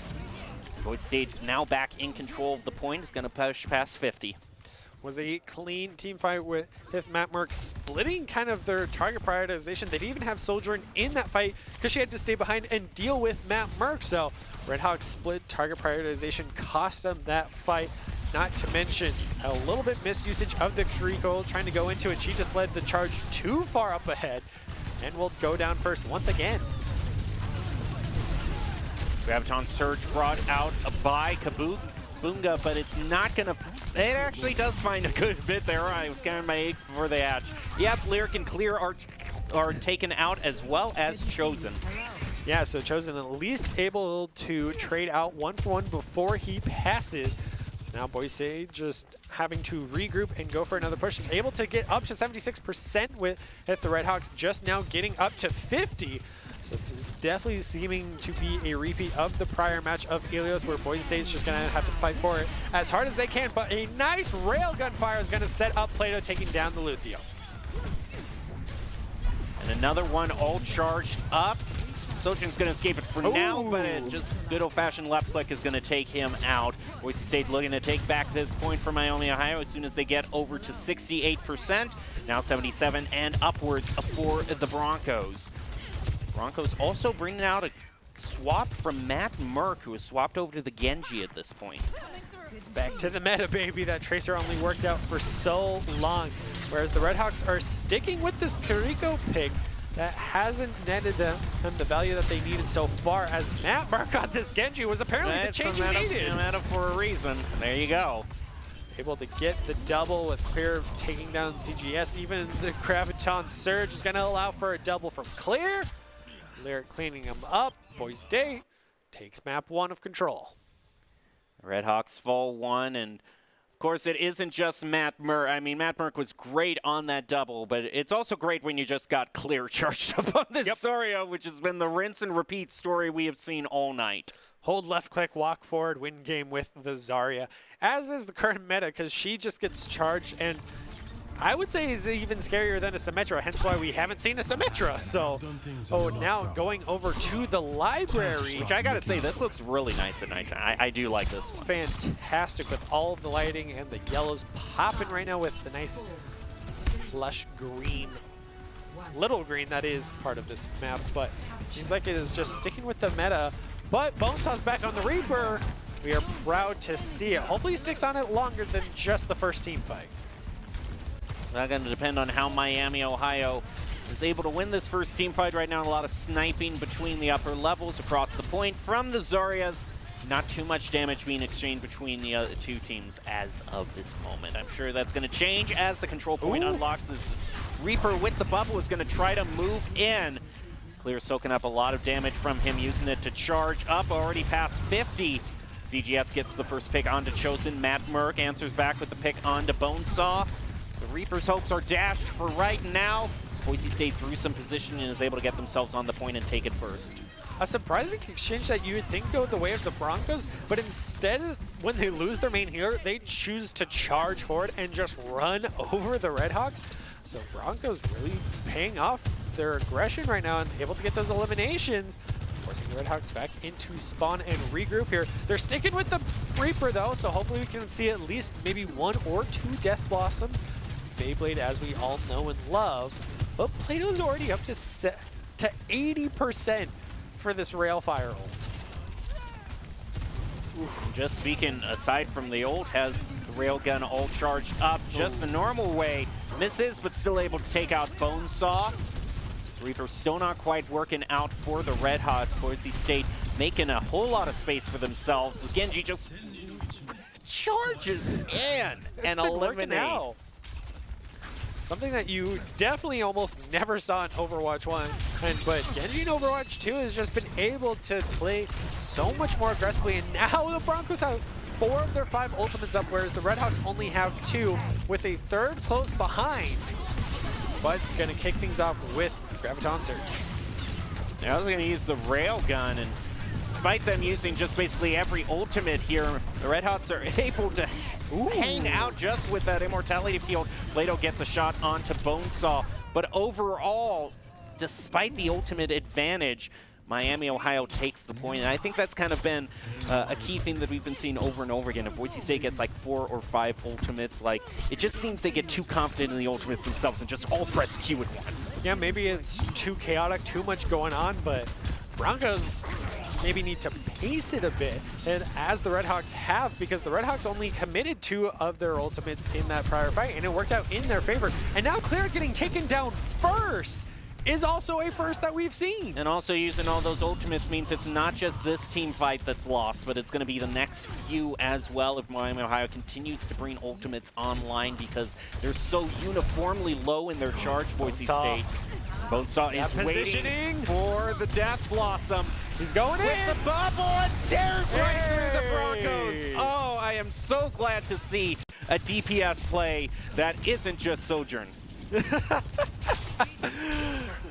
Sojourn, we love you, but nerf please. As we love the You're fun to play, but you know, right now we got limits. We got limits. And the Reaper was a welcome change, especially with how sneaky he was. Clear walked past him and didn't look to his right, so he could just go around with the help of the bubble and get a beautiful triple, which no doubt will be play of game for this round, as the Redhawks are able to bring it back. Clear going down first once again. Miami, Ohio has some great targeting right now, able to focus down the tank, but a beautiful railgun headshot from Plato to take down the Lucio mid-air, no less. Boise State making more spots for themselves. It was a brilliant moment for the Reaper, but now it's time to Sojourn to come back into the meta and do what she does best. Plato has been able to pick up a triple so far, has the Railgun ultimate on a line.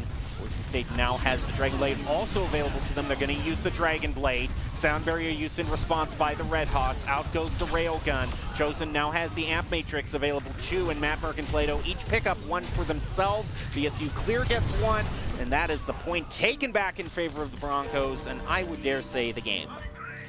Fingers crossed, the game seems Clear. Swapping over to this Reinhardt has made the difference right now, as Boise State will take control.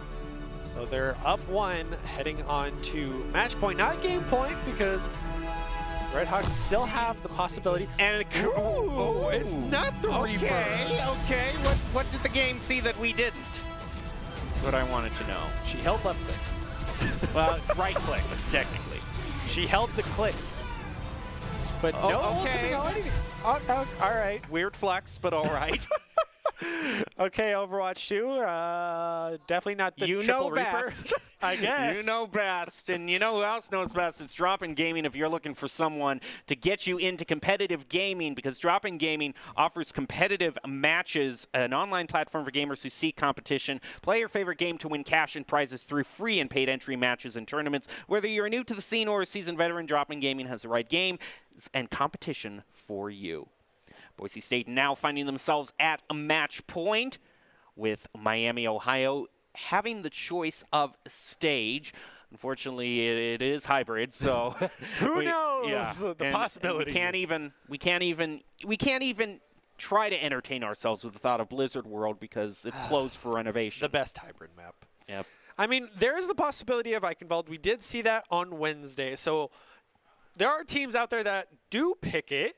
It used to be Numbani was kind of the most common. Also, yeah, we've seen Boise State pick it in the past as well, but obviously since it's not their map pick, if I think the Redhawks have done their research, it'll probably be Kings Road, because I think that's where they will be best suited as it's the most played.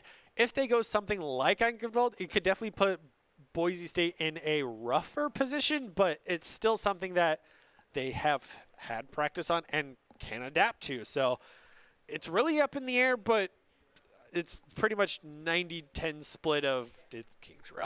It probably is. It's I Kings would Row. go 95%, to be honest. I like to hold out the little 10% of something else. So we'll just have to wait and see as we get ready to jump into this second and possibly final match up between the Redhawks and the Broncos right now. But going back over to Oasis and how that match really played out, obviously we have to highlight Bonesaw because we love seeing any Reaper play that is not sojourned. Yeah. And a very interesting play of the game coming up from Rico. Yeah, that's Of, still. of all the flashy things we saw, some Of great all Zarya the grabs and flashy everything. things. But now I've got. I mean, I love seeing supports players at the games, but usually they're doing something. And in that case, it was just doing like, something. It just wasn't doing something especially flashy was the thing. Exactly. Whereas we had flashy moments, so why not highlight the flashy moments? Like I still don't know why you can't do that Death Blossom, because I think it was a triple on the Death Blossom beautiful. itself, and then he got yet another off of that, so that's technically a quad. And so it was a sneaky it's play, like so you it's see gift wrapped for you It hurts. as the play of the game. Overwatch 2, why? I Why did don't you do know. this? Why? Explain yourself. I But mean, hey, this person got a total team wipe, but on the other side of the stage, there was one headshot from the Hanzo that we would love to highlight. the Hanzo? Well, if it gives you a headhunter thing, you know what I mean. Oh, yeah. I was going to say, I was just joking. Hanzo? Yeah, no. There was a Hanzo there? Not in this particular match. I'm just saying in general, that's just how plays of the game and replay can go. It's not the old days of where, oh, Mercy Res, that's the play of the game. 'Cause Mercy gets it every time, so. Yeah. And we have gotten the confirmation it is going to be Eichenwald, so that 10% you were hoping out for did come through. 10%, woo, not 5%. Gonna go win the lottery now. Okay, that sounds like a very solid plan. Let's get into the second stage. Boise State is at match point. Can pick up the win here against the Redhawks on Eichenwald. Last time they played here on Wednesday, they did pretty darn good for themselves. Yeah, it was kind of an unexpected pick by the enemy team, but Broncos were able to answer it in stride with, who would guess, Azaria. Yeah. But we did see some little cheeky moments that no one was able to pull off of trying to Maywall over the roofs. Everyone failed at it because they put the Maywall too low down on the roof. Remember the good old days? Well, I don't know if they were the good old, but remember the days. Remember the days when everyone was losing their mind that Doomfist was now a tank, and now he's like, oh yeah, he's a tank. I haven't noticed. He's there. He's there. He punches people. He's Not Zarya. thankfully. That'd be terrifying That if he would was. be- that would If be you true. just took Doofus and just gave him the health pool of a tank and changed nothing else, Yeah. it'd be over. But there's the Hanzo. You predicted it. Okay, maybe I have more say. I mean, we still have 2 Zaryas, but yeah, the Hanzo being brought out. And the Reaper's still Remember, he here. wants the play of the game that I was talking about, the Headhunter. The head. You know what? okay, He's doing alright. himself here. That was casual quad. Just Okay, he just wants to play the game no matter how he gets Oh, it. there's- That is an ace, technically. All 5 going over to Matt Burke. all right. So Overwatch 2 will still find a way to give Yes, you support. okay, so now the real question is what play is going to It's going to be chosen just holding right click, healing him the whole time. Probably. Oh, they'll find a way. But Matt Matt Burke finding already- a way to make the Hanzo work. Here we thought he was a tank main. No, he's a Hanzo main. Especially on Eichenwald of all things. Usually this has been a Symmetra, Torbjorn, like hard defense, but no, Hanzo. As he's up to 65% for his double dragons. Ooh, is not going to get the ace this time, as maybe this is time for Clear's ace. Up to that 50% charge. Trying to bring them down the best they can, but CGS is going to be able to take down Mammer. Plato with a double is tearing through Miami, Ohio, forcing them back to the choke point. Once again, the point isn't going to be taken by the Redhawks. Things could be ending pretty darn soon for this match if Boise State holds them completely. Yeah, they got the Graviton Surge coming online, as well as the Double Dragons. And with a single arrow landed, he gets that 8% that he needed. There's the grab, but Double Dragons isn't even needed because only one person was in it. And it was the Kariko ult used to try to zoom past it. But having lost 2 people so early on, like that, it's a reset. And Lato's just going to throw out his zoning. We see a flank try to be brought out through the Gutabako store. But do you see what I see? That Clear's pulling out. It's the Diva swap. Okay, we might have a bit of variety finally as Plato throws out his zoning. And overall, it's Still Plato. yeah, it's Plato still with the Molotov. Ooh, but got a booster's elimination. All by their lonesome. There definitely was a solo one. Okay, shocker. All right. Why do you gotta highlight that? It's just, we know it's gonna be a stagger. That's just rubbing salt in. At least they stand still and just accept their fate. Okay, As we see with so again. many baby divas. And I'm gonna say it again. They're back to the Gutabako store. But this time, can they get past the Bonesauce trying to push through? Guys, Reaper is not the tank. Why is he in the front? Sound Barrier will come out to counteract the Graviton Surge and the Railgun Fire. So Redhawks throwing everything they got, even though they lost Bonesauce. 1 for 1. They do manage to take out Zarya, and now Kiriko is next. Those railgun fires finally come through for the Broncos. Clear also picks up CGS, and now we're going to see probably just one more fight. We see more tank variety of the Winston coming online. Trying to just dive him down and get on point as quickly as possible with only 35 seconds remaining for the Redhawks to get any pressure on point. Self-Destruct's just going to come out just to zone him out for that extra 5 seconds.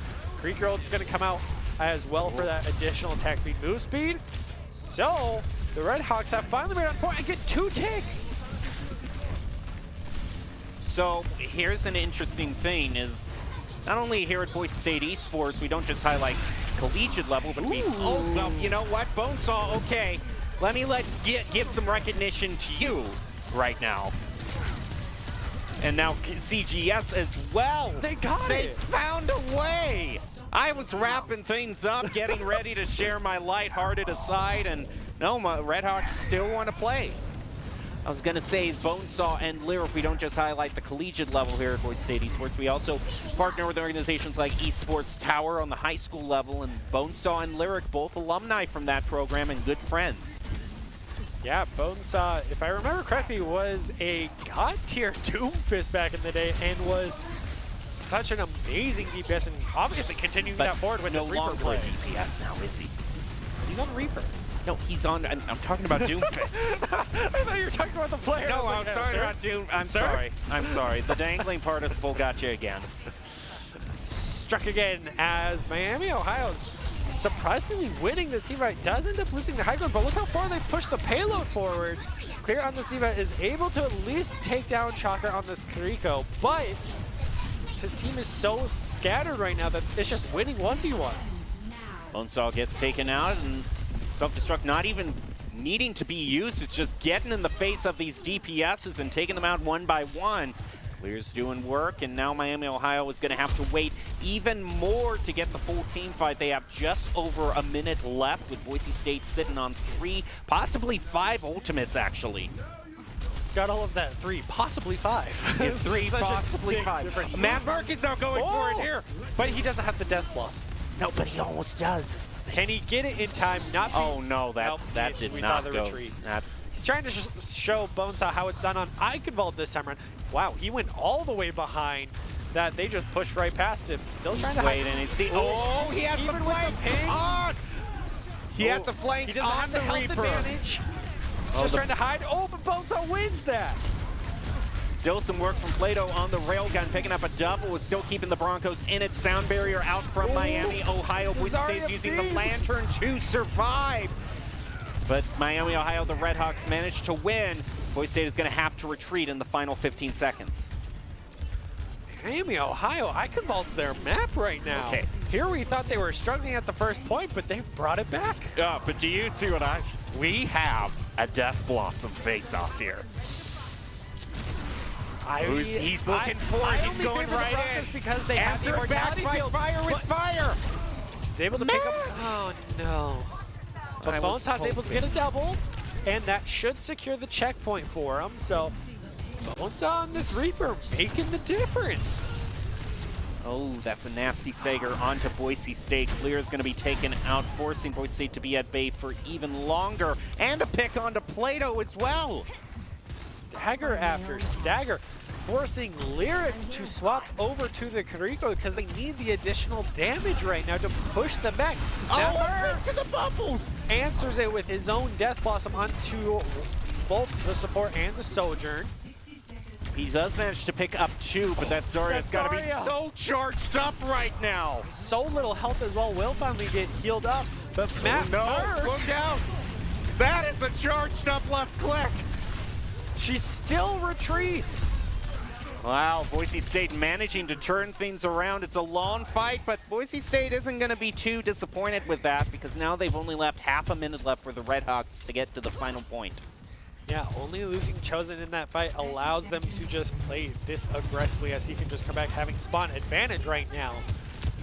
Redhawks need to regroup here. They only have 20 seconds. This is going to be a near final team fight time unless they can just get it that fast, or it's just going to be staggered. This is final team fight now, just based off time alone. They do have window and railfire coming out from the Sojourn from Plato, 1 for 1. He already managed to get one pick and answers another one onto Bonesaw. Now the Kitsune is brought out from the Kiriko. Plato has their number. Clear is going to take out Shocker. Another railgun fight. The Sojourn's just doing work with doubles of their own, but Clear is going to close things out, zone them off from the payload. And that does it. Holding the Redhawks to just 2. Perks of being the final survivor with their ult is they can't do anything to escape it. You didn't have any Tracer to recall out of it, or I don't think Reaper Wraith can escape it, so clean victory from the Broncos. But with how far the Redhawks got, I think that definitely caught the Broncos by surprise that in all the last seconds, they got as far as they did. Yeah, I know. They had the minimum amount of time, claimed the payloads and the checkpoints at the last possible moment. So, but they made it happen every time. Can't get complacent.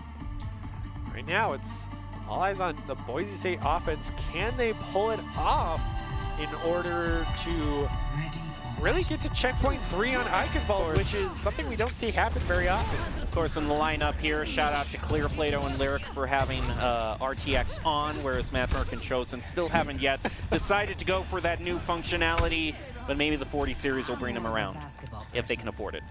And if they don't catch fire. And, and if their computers can even fit them, because that is they're true. Huge. But it is powerful. I'll give it that. That's why it catches fire. It is. It's ultimate power. It's like the new lithium batteries. They just poof. That is true. So, okay. The Reaper, we still got it. Bonesaw still bringing it here, so can Matt Merck? Oh, Matt Merck's on it as well.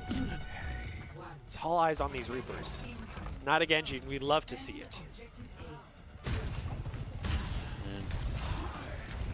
He gives us a wave, is going to try to teleport in. Head across the whole point. Trying to take out, not facing any contest whatsoever. Is now going to be going up against this Zarya. And just without the bubble, almost just tears right through that health bar. Plato gets the first pick onto CGS, and Madmark is still pushing damage. It's going to be a Reaper battle, and the other Reaper is running down. Boy, Broncos were able to capture this point within first team fight. They still have 4 members alive. They can bring this back. Not anymore. They had a chance, but Broncos, first team fight, get it. With Madmark having a beautiful flank that surprisingly the Redhawks did not scout out whatsoever.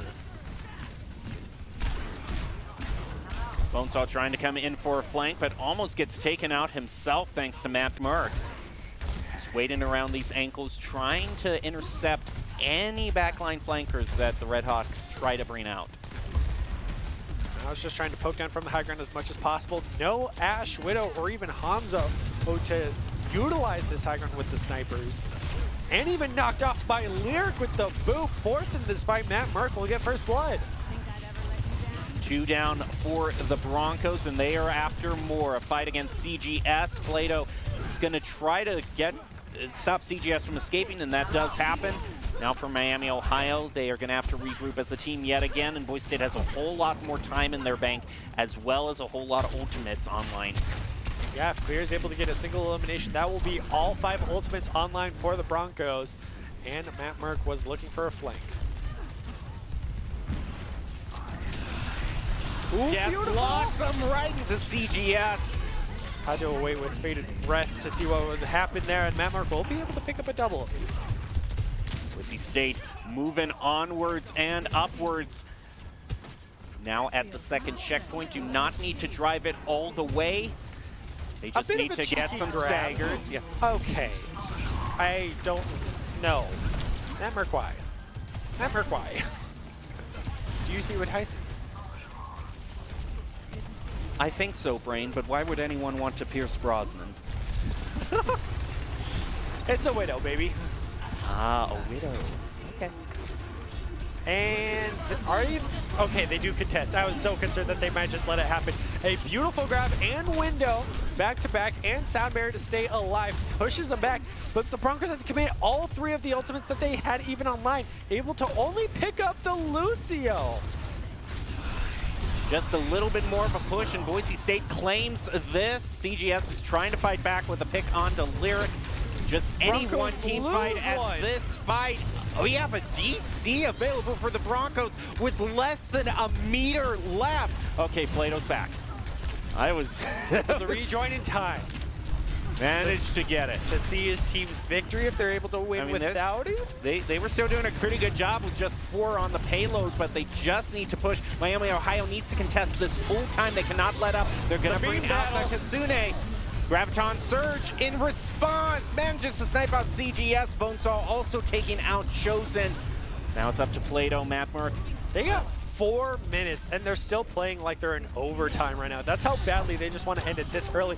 But Matt Merck with the wall hacks will get quickly eliminated, taken down the wall hacks as well by Lucio. That's very impressive.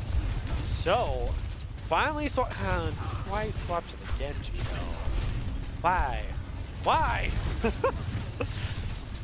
Would love to see more Reaper play, especially in close quarters. He excels at this. But Broncos want to close it out as quickly as possible, and Genji's the way to do it to get into the back lane. But a beautiful 4-man grab means that's a reset. Oh my goodness. Well, my Redhawks are putting on a clinic here on how to stage a defense when you need it most. Yeah, they have burned off 2 minutes of the Broncos timer. Can they burn off 3 more and take a victory, sending us to a map 3? But Bonesaw's waiting in the wings. Without a Death Blossom is just going to swing in and try to push them back as quickly as possible to build it up. He only gets up to 75 though. Boise State does manage to get a little bit of pushback, and with the first pick onto Bonesaw, this could be their opening. They're going to take out the Lantern. Shocker falls as well, and I think that is finally it. That is game, set, and a match for the Broncos. Congratulations to them. They beat the Red Hawks 2-0, but it came a lot closer than we expected here in Eichenwald. Now we get to see, it has to be the Hanzo play at the beginning. I don't know how you could choose anything. Okay, thank you. The world makes sense again. I mean, very well deserved. When you take out everyone on the other team. Sometimes you just gotta click on heads, man. It's 2. We don't even more than that. We don't even see. Well, it was split out just a little, so you couldn't get it all in the standard timing. But anyway, great job for the Broncos. They win against the Red Hawks. That's going to do it for this match, but we have a lot more coming up for you. So for now, enjoy your top 5 plays of the game from this match, and we'll see you at the other end of the break with more Overwatch.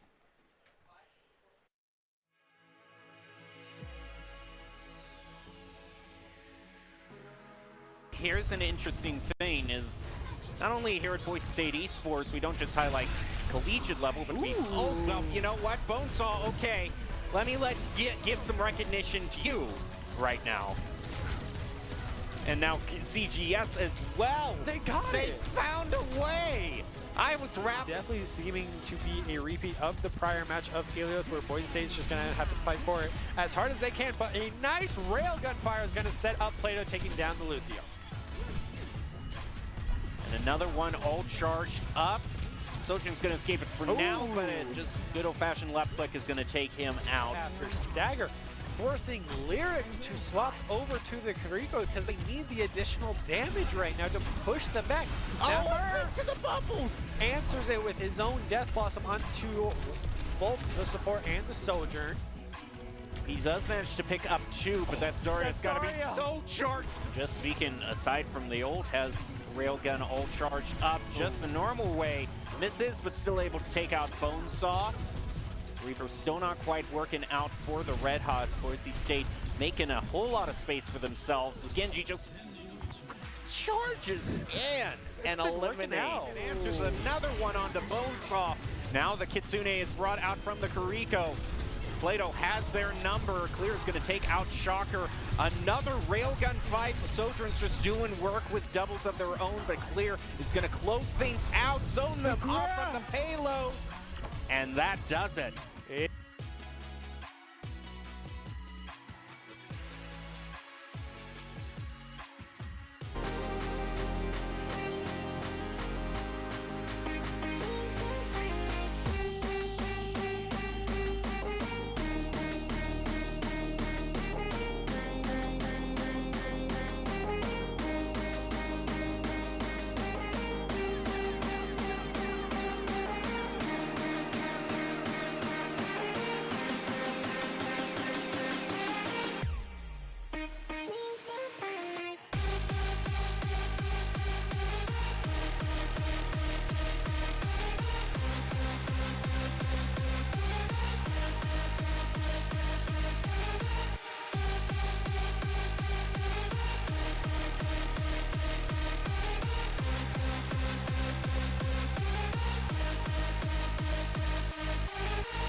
back to the Boise State Esports Arena. And now we move on to Open Division Overwatch. As Boise State looks up to go against 5 support mains. No, I am not being derisive. That is, in fact, their team name. They literally say they are all support mains. The other team Boise State is facing say they just joined the tournament to be able to say they're officially professional gamers, which I mean, I like title, that thought. Yeah, it does. They're all just here to have a good time. I'm your host, Jacob Palmer, joined by Brenner Ladd. We're here to have a good time as well, calling this game, as this should be one of the most interesting games we have. And the good thing about them being 5 support mains is that Battle Mercy possibility, I'm only saying. Do not get my hopes up, because they are already breaking through the ceiling. I mean, if they are 5 support mains, we need to get rid of Rollock. Just have it open roll. Just type in all chat, Battle Mercy or not a support main. Just do it. Someone on stage do this for me, please. Need it. Because also, Nepal, first map, we're just having a different control map for every Overwatch game. This is super exciting. Yeah, we're seeing quite a bit of variety Still here. waiting to see a Roadhog. That is true. So we love seeing the variety, as we can already hear shots being fired. But match hasn't started just yet. We see the outline of the Orisa. So we're already seeing some nice variety. But if they're truly support mains as they claim, we'll see that Mercy. Also, here's some Metro. Something that we have not seen very much. Of course, a Soldier. No surprise there. Kurigo as well, with how much DPS, and Lucio, so I would suspect that is the Bronco lineup. Yeah, that's the Broncos. Oh. She's there, baby! Mercy is so there, excited. so let's see. There's my player of the game. I'm so excited. Okay, come on. This is how you have a good time, as you pull out that pistol and you click heads. Let's see how they She's do. already at They're half making health. their way. She does manage to survive. The we got wall's the- going to be thrown Oh, up. that's No, a my great goodness. Crouchy javelin. just gets taken out. No Mercy. Oh, that's another. Dismantled. Okay. I'm so happy with that Mercy, though. You're going to take that as the thing? You need to bring out your own offensive weaponry. But at the same time, just seeing a Mercy. No, that's what I'm saying. The Mercy needs to bring out that pistol. I know. She can do it. I know she can. All right, they're going to be able to get a wall off on the Broncos, but no one from the Broncos is really trapped as they move toward their next, and Heatwave is just going to get taken out. Play-Doh mowing through. Matt Murphy pushing the double environmental. Okay. They are definitely here to have a fun time, and I am living for it. Are you having fun yet? Where- It's the question the Broncos I need are- to see some support 1v1s. Prove your support mains and pull out those sick 1v1s. This is also the most Overwatch 1 team comp I have seen since That like is true. quick play, and it makes me happy. You know, the Soldier, the Mei, the Rhine, the Moira, the Mercy. You got the 2 highest output DPS supports. You have the tankiest tank, and you have that's a single good DPS. That's a We don't good like that. wall. I mean, No. Matt Merck is just caught out there, but the wall wears off. The Reinhardt has a lot of pressure, and Play-Doh is going to use that rail gun. See- Okay, here's the thing, though. She has her Valkyrie now, so now it's time. It's time to take off. And Play-Doh doesn't have the ult. He had to ult to kill Mercy first because she was that big of a threat. Okay, Changed come on. my mind. You say you're here to have fun. Let's prove it now. Let's see it. Coalescence is the first thing brought There's the out. There Valkyrie. goes the Valkyrie. You have another weapon. No, she's just she's at least boosting damage the boosting. She's at Okay. least damage boosting. And no one's targeting her. Imagine the DPS she could be outputting right now. I know. It could be. The possibilities are endless. But Chosen and Matt Merck are going to put an end to that. Mercy gets taken out. And I think that's just about it. So now, if 5 support mains aren't going to do Battle Mercy, Bronco's got to show them how it's done and They bring out do. their own Battle Mercy. This is. It's the time. You're calling It's them the out. perfect You time. have to show who's the true Mercy main Clear here. did it on Wednesday, and he was obviously player of the game for that. No questions asked. So now is the time. Now's the time. I can't say it any less. Now's the time. Fingers crossed. We can even see in the bottom left corner that 5 supports main is bringing out an Echo. So we're going to have an Echo Mercy combo. So that means Mercy ain't going nowhere. No, so that's the most important thing. Now you can have Battle Mercy 1v1s. This is peak Overwatch esports. that I am hoping for. Boise State is going to take a bit of an alternate route here. This is going to be using the Symmetra teleport. Both teams are going to be doing that, actually. Oh, but it looks like they went for a different route? No. They went for a different route. I'm sorry. I thought they brought out a Symmetra. They didn't, in fact. That also means bringing out the McCree, someone we have not seen in any of these events.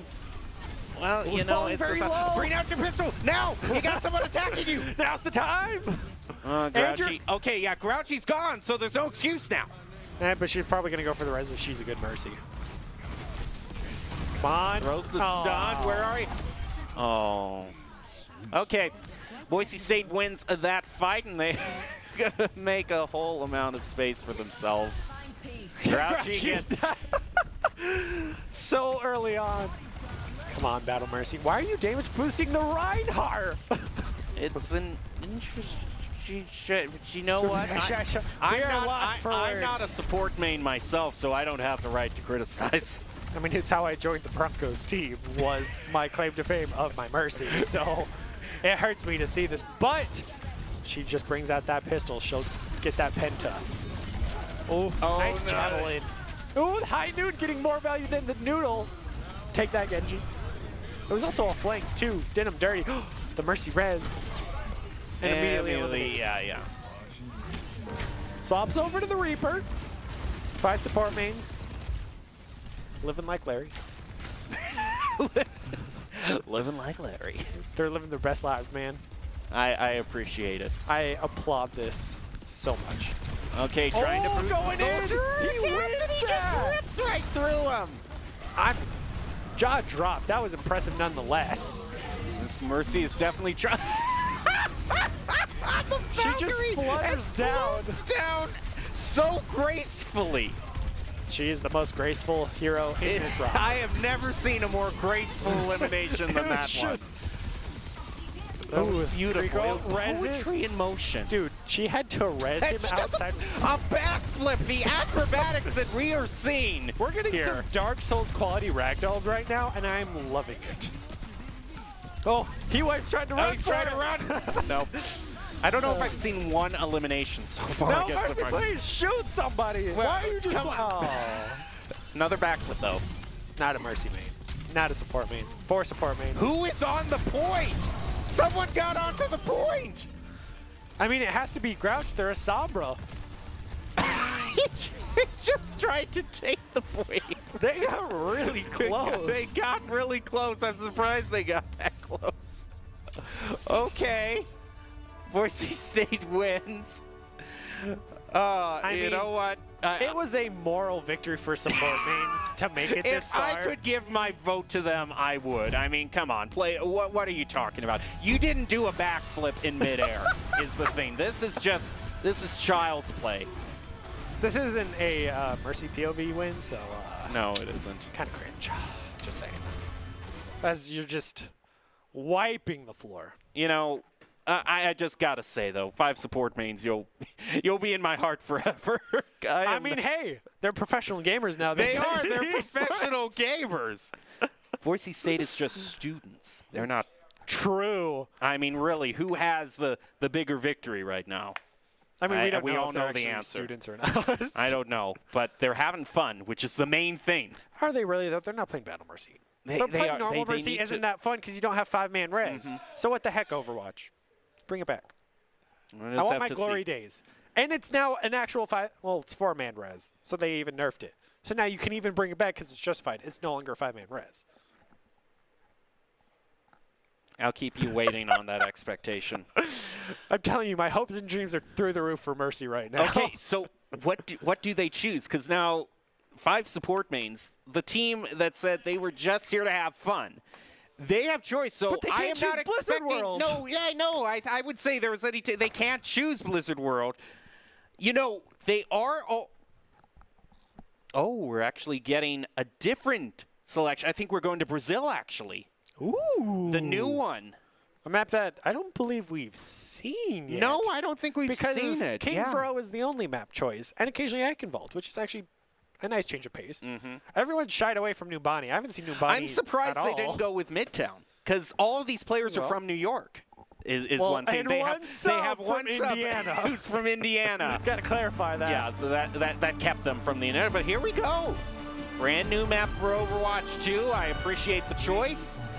Got some We've great had open spaces. A lot of variety today in terms of hybrid, which is and such also hero choice. yeah. And if we want to see any more, we know it'll be brought out by 5 support mates because they're the ones to do it. The real question is Plato a good enough DPS to pull off Battle Mercy? That's the real question. Really the real question. That is the real question. Because it's not really going to be a victory, is it, if you do? Oh, and look, what if I could call it out another streetcar? It's on a push map, but like Blizzard is on a streetcar high right now. It seems every new map they're releasing has a streetcar. I mean, Choo-choo. it's the new meta. New meta, choo-choo. They're teasing out the new hero. The new payload up on the But no streetcar. mercy. The support mains have given up their title and claim to fame. Oh, Matt man. Merck has also taken over the tank role. Itchy, I mean, came on to Boise State as a tank player. He's bringing out the Junker Queen. A lot of, oh, wow. I mean, hey, they at least made it to points this time. They did. 5 support mains. Bring him back. Also, Bagel, a support main, is on the Genji. So Got it a little looks bit like roll swap it looks, up. yeah, it looks like looks like coach has ordered a full roll swap for the Broncos. But no Battle Mercy. No, still no. And I know both Bagel and Chosen can do it. They gotta just show the support main. Also, you're bringing out an Echo and no Mercy? Come on. I wouldn't be surprised if Moira also didn't have top damage for 5 support mains on their team. Well, we do hear that yell being brought out from Matt Merck on the Junker Queen, but it's Bagel who's doing all the work, picks up yet another double. 5 support mains sent back to the start again. I mean, that's what happens when you're up against a meta comp that plays nothing but the meta. Broncos are Yeah. gonna always win that, not shy away from it. What you go up with when you're playing against players who have sold their souls to the meta. Yeah, 5 support mains is where we're going to get all the variety, and they already swapped over to the Orisa from the Rhine, so we're already getting a nice change of pace. And the window's coming out in a very interesting spot, so Broncos maybe playing meta, but playing it a little bit cheeky. The Railfire coming out for Plato, not even able to pick up a single one. Instead, the rest of his team's going to get it. Well, there's yet another one for the Broncos. I do hope we get at least one tick on the point. It doesn't seem like we see any swaps. They have yet to pass the underbridge, and the one time they did, they died. So, Broncos are having the time of their lives. This is quite literally monkeys in a barrel because 5 support mains continues to just walk forward and just be shot to oblivion. Ooh, a nice anti-nade coming out here. Even though there's no Ana. Ooh, 1v1 Matt Merck falling a little Matt low. Merck is taking them all on. They almost got a single elimination as another team boy. kill comes out. Yeah. Alrighty, let's see how far they can get this time. Oh, they're going to the beach. It's a beach party. I love it. I love it. Oh, they're already retreating. I do hear Dragon Blade being brought out. I mean, they are trying to hoof it to the point, but they're caught up yet again. They all fall like dominoes again. And Boise State just holding this. Dragon Noodle still doing as well as the Deadeye, just getting one if they're lucky. Chosen use the Curry code as well to simply just get back to their spawn door so they can eliminate them that much faster. Oh, window popped as soon as it's appeared. And Gretchy will get eliminated immediately by it. Plato with a triple. The Orisa ult. And doesn't do too much. Still not one elimination against Boise State. Oh no. 5 support mains, you're going into the meta territory. Watch out. Okay, we'll see how they can do. They're going to try to use the coalescence. Boise State's just walking behind them. They use duplicate, have railgun fire. Grouchy almost made it to the point, and they got an elimination though. Hey! They did it. They eliminated Nice. Bagel. Well, that was a game. It was a game. That was a game. It was a video game. The We support watched it happen. supported. The tanks tanked. Truly a game.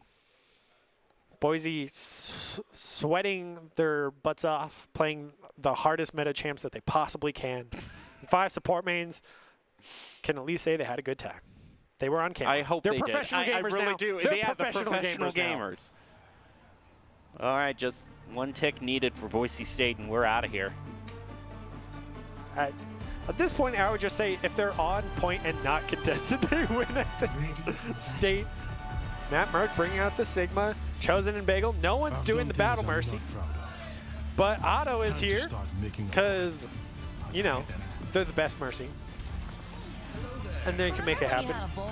If anyone can do it, it's a support main. I see a Bastion being brought out here from 5 support mains, as well as the Mercy again. Fingers crossed. Now is the time to make it happen. Broncos are in shambles.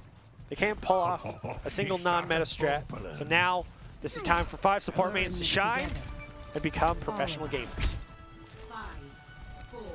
See how they do. I'm sure this Mercy just pulls out that pistol and tears through the Broncos because they were not expecting it one Now's the bit. time. Still playing Sojourn. Broncos refuse to do anything that is not meta and sweaty. And they did go over to Sigma, so I guess. And Oh, that beautiful. They even brought up the Torb. They're bringing back both the heroes that were taken out of the game. Plato cleaning them up. The Mercy even last eliminated, saving best for last. My girl. well, that's it. Broncos win. Good game. I appreciate that, Grouchy. The GG's Good coming game, up close from support. They're mains. having Not fun. a single one. I give the sportsmanship award to 1000%. yeah. Because they Plato, I mean, are come real on. gamers. Is this really a play here? I mean, there are so things sloppy here. I mean, everything's off. It's just terrible. You're not at the 5 support mains level. Nah, you're playing meta. Look at you had to kill the Mercy last. I mean, Because she was come on. so terrifying. Like, I'm just, going to have a word after the game. There are definite improvements that need to be brought out. just capital Y, yikes. Alrighty. Do you have any final thoughts? Maybe someday the Broncos will be good as those professional gamers on the 5 support so perhaps mains. maybe they can reach Maybe the one day. professional level. I don't know. Maybe they'll do something I'm not that's seeing- non-meta. yeah, but I'm really not seeing having any. to rely on the crutch that is a Sojourn. I'm like, seeing absolutely no mental growth from the Broncos. If anything, we're going backwards here, which is really concerning for me. So thank you, 5 support mains, for giving us a fun match. We wish you the best of all going forward. But we'll take a short break, be back with more esports action, so you're not going to want to go away. We'll leave you with the top 5 plays of the game, brought to you by the Idaho Army National Guard, who invites you to take your impressive critical thinking skills into real time. More than 10 jobs offering a $20,000 bonus and your degree of choice paid for. Idaho Army National Guard is one of the best teams to join out there. Reach out to them on Twitch at iGuard Gaming. Enjoy your top 5 plays.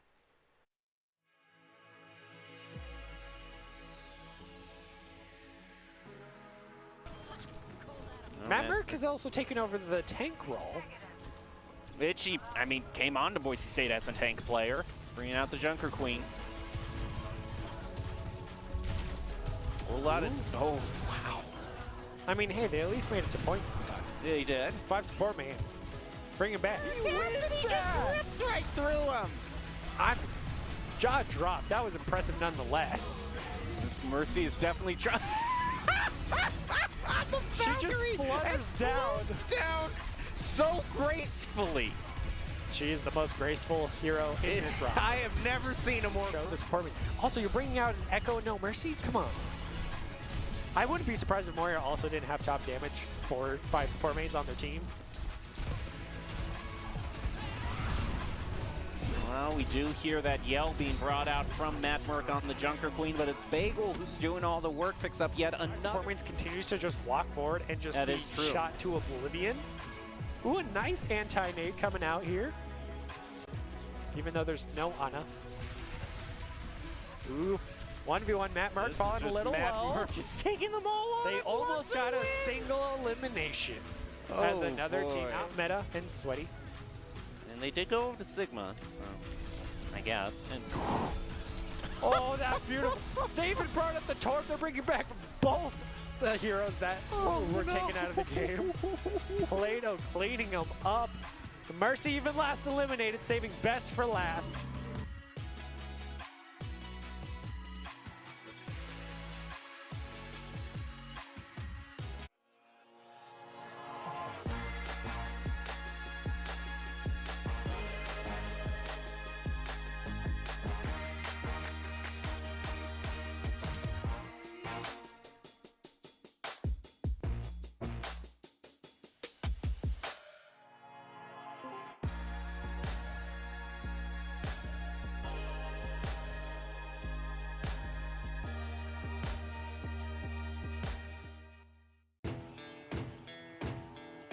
Growing up in Idaho, we have certain rules we live by.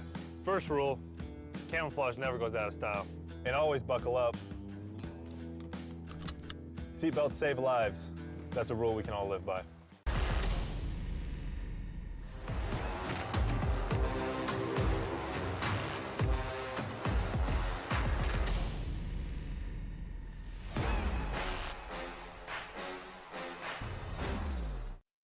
Protecting your customer journey from fraud is critical. According to industry analysts, Count's AI-driven platform is the leading solution. From account login to digital payments, Count is recognized for both its customer impact and technology excellence. Learn more at count.com.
welcome back to the Boise State Esports Arena. You're joining us for our Overwatch Marathon tonight as we bring you Overwatch and more Overwatch and more Overwatch after that. And then some more Overwatch. And that's what we're doing right now. Boise State has completed 3 matches, winning all 3 of them. Going up against the likes of Miami, Ohio, beating the Red Hawks in that particular match. And then they went up against 5 support mains, which I want to talk about just a little bit more. I'm Jacob Palmer, joined by Brenner Ladd to call the action, and I was never more disappointed to see the Broncos exposed as the cringe meta tryhards that they are. It's a hard truth to swallow, but one that it's the truth. I mean, you just have to face facts. I mean, you could never announce. At this point, I mean, it's not even Overwatch 2. Do you it's even the have a show. soul anymore? I mean, really is the question. I mean, they're playing Sojourn, so clearly not. No, they're not. I mean, I give credit to Matt Merck for trying to steer them in the right way, but all the other ones were like, no, that wasn't meta. We need to sweat more. If they were Smash players, I would hear that GameCube controller clicking and clacking at light speed right now, because that's as try hard as they were.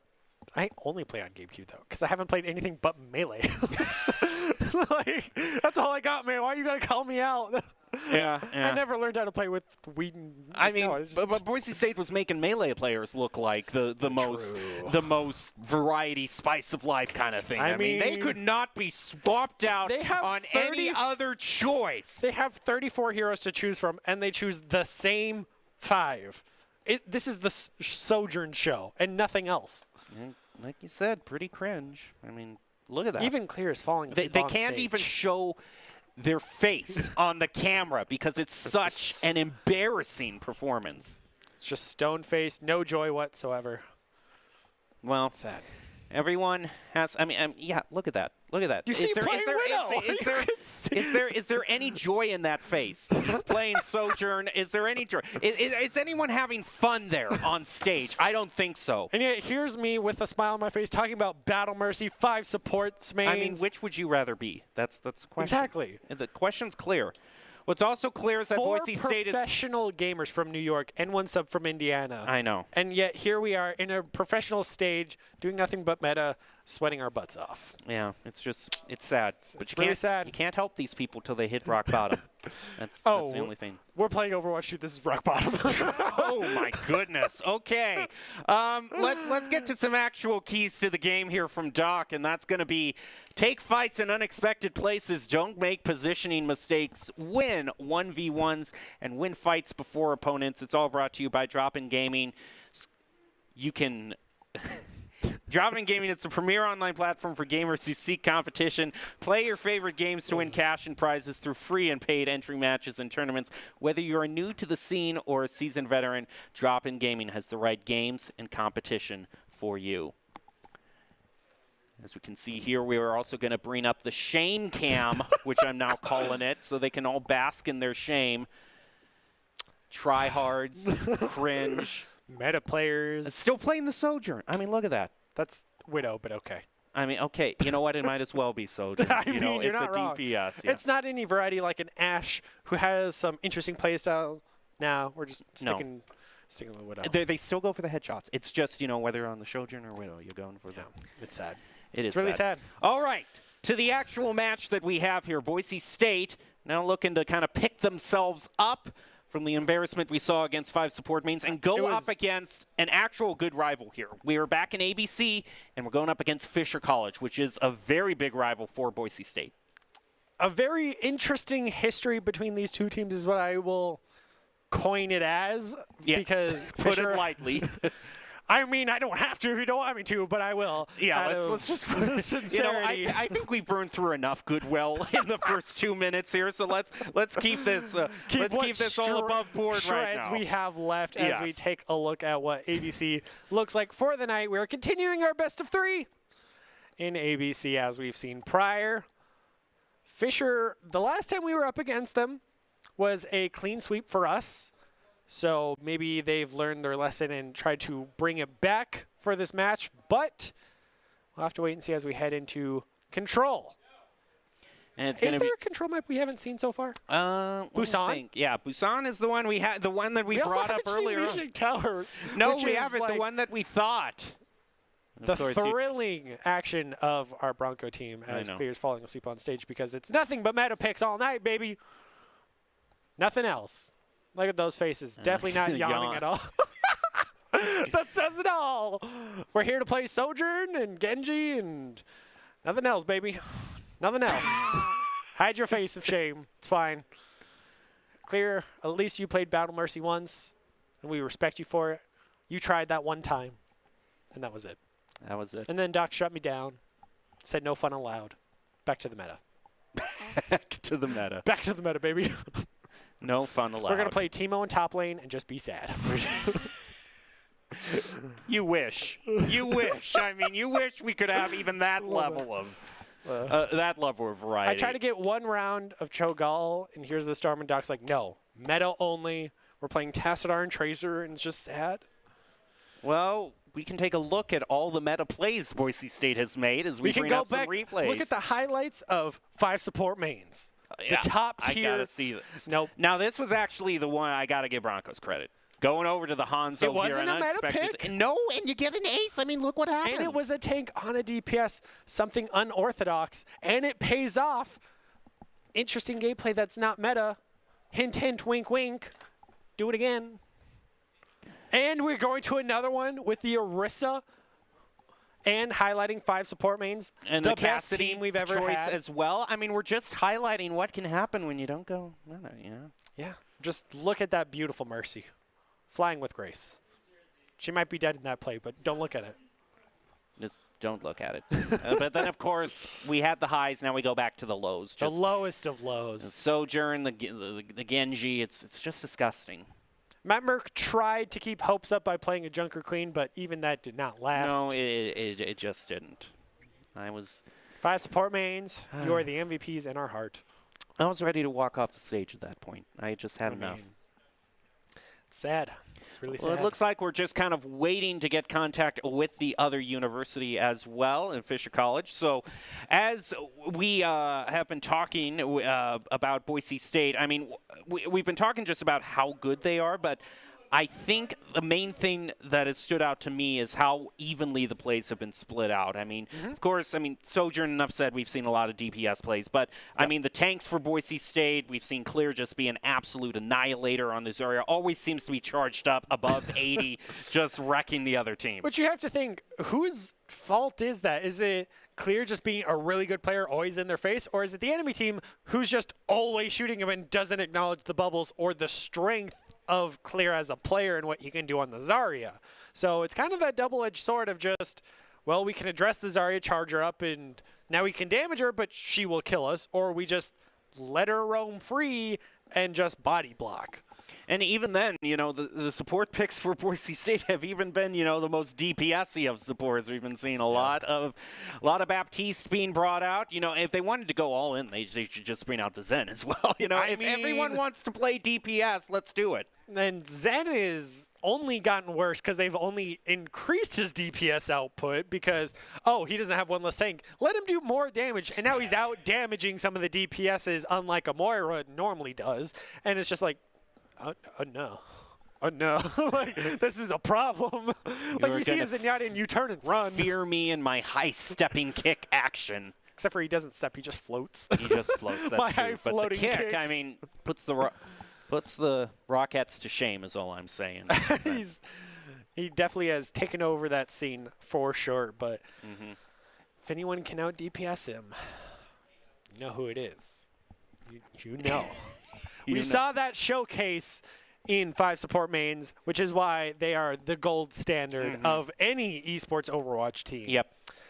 Bronco's taking notes. I mean, the real question is, can they live up to the 5 supports main standard that's been set? Doc's going to have to redo every play he's ever made. They're only human is the thing.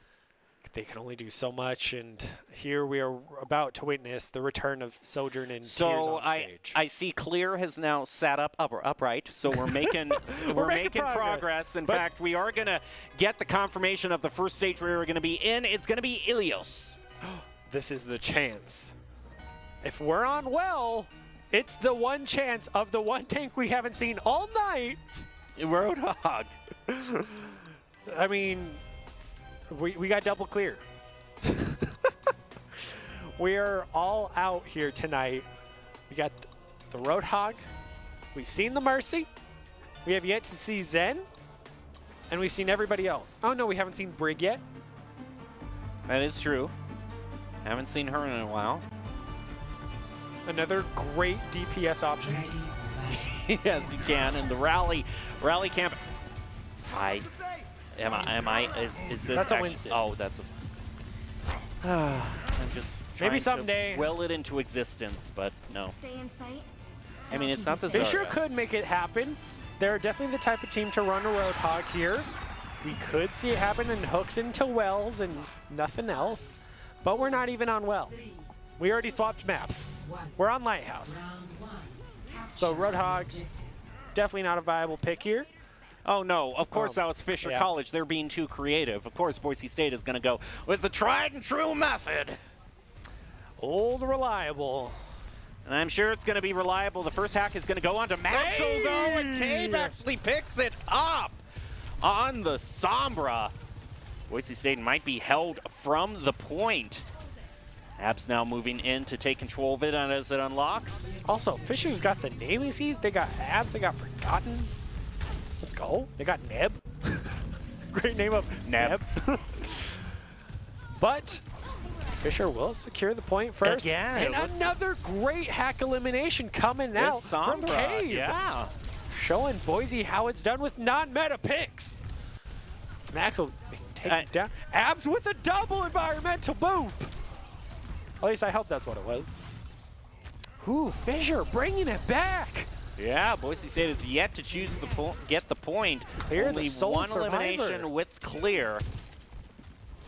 Now again, this is the most creativity we have seen from the Broncos is Max's weapon over. Yes! Ooh! Yes! Variety. My God, it exists. All right, here we go.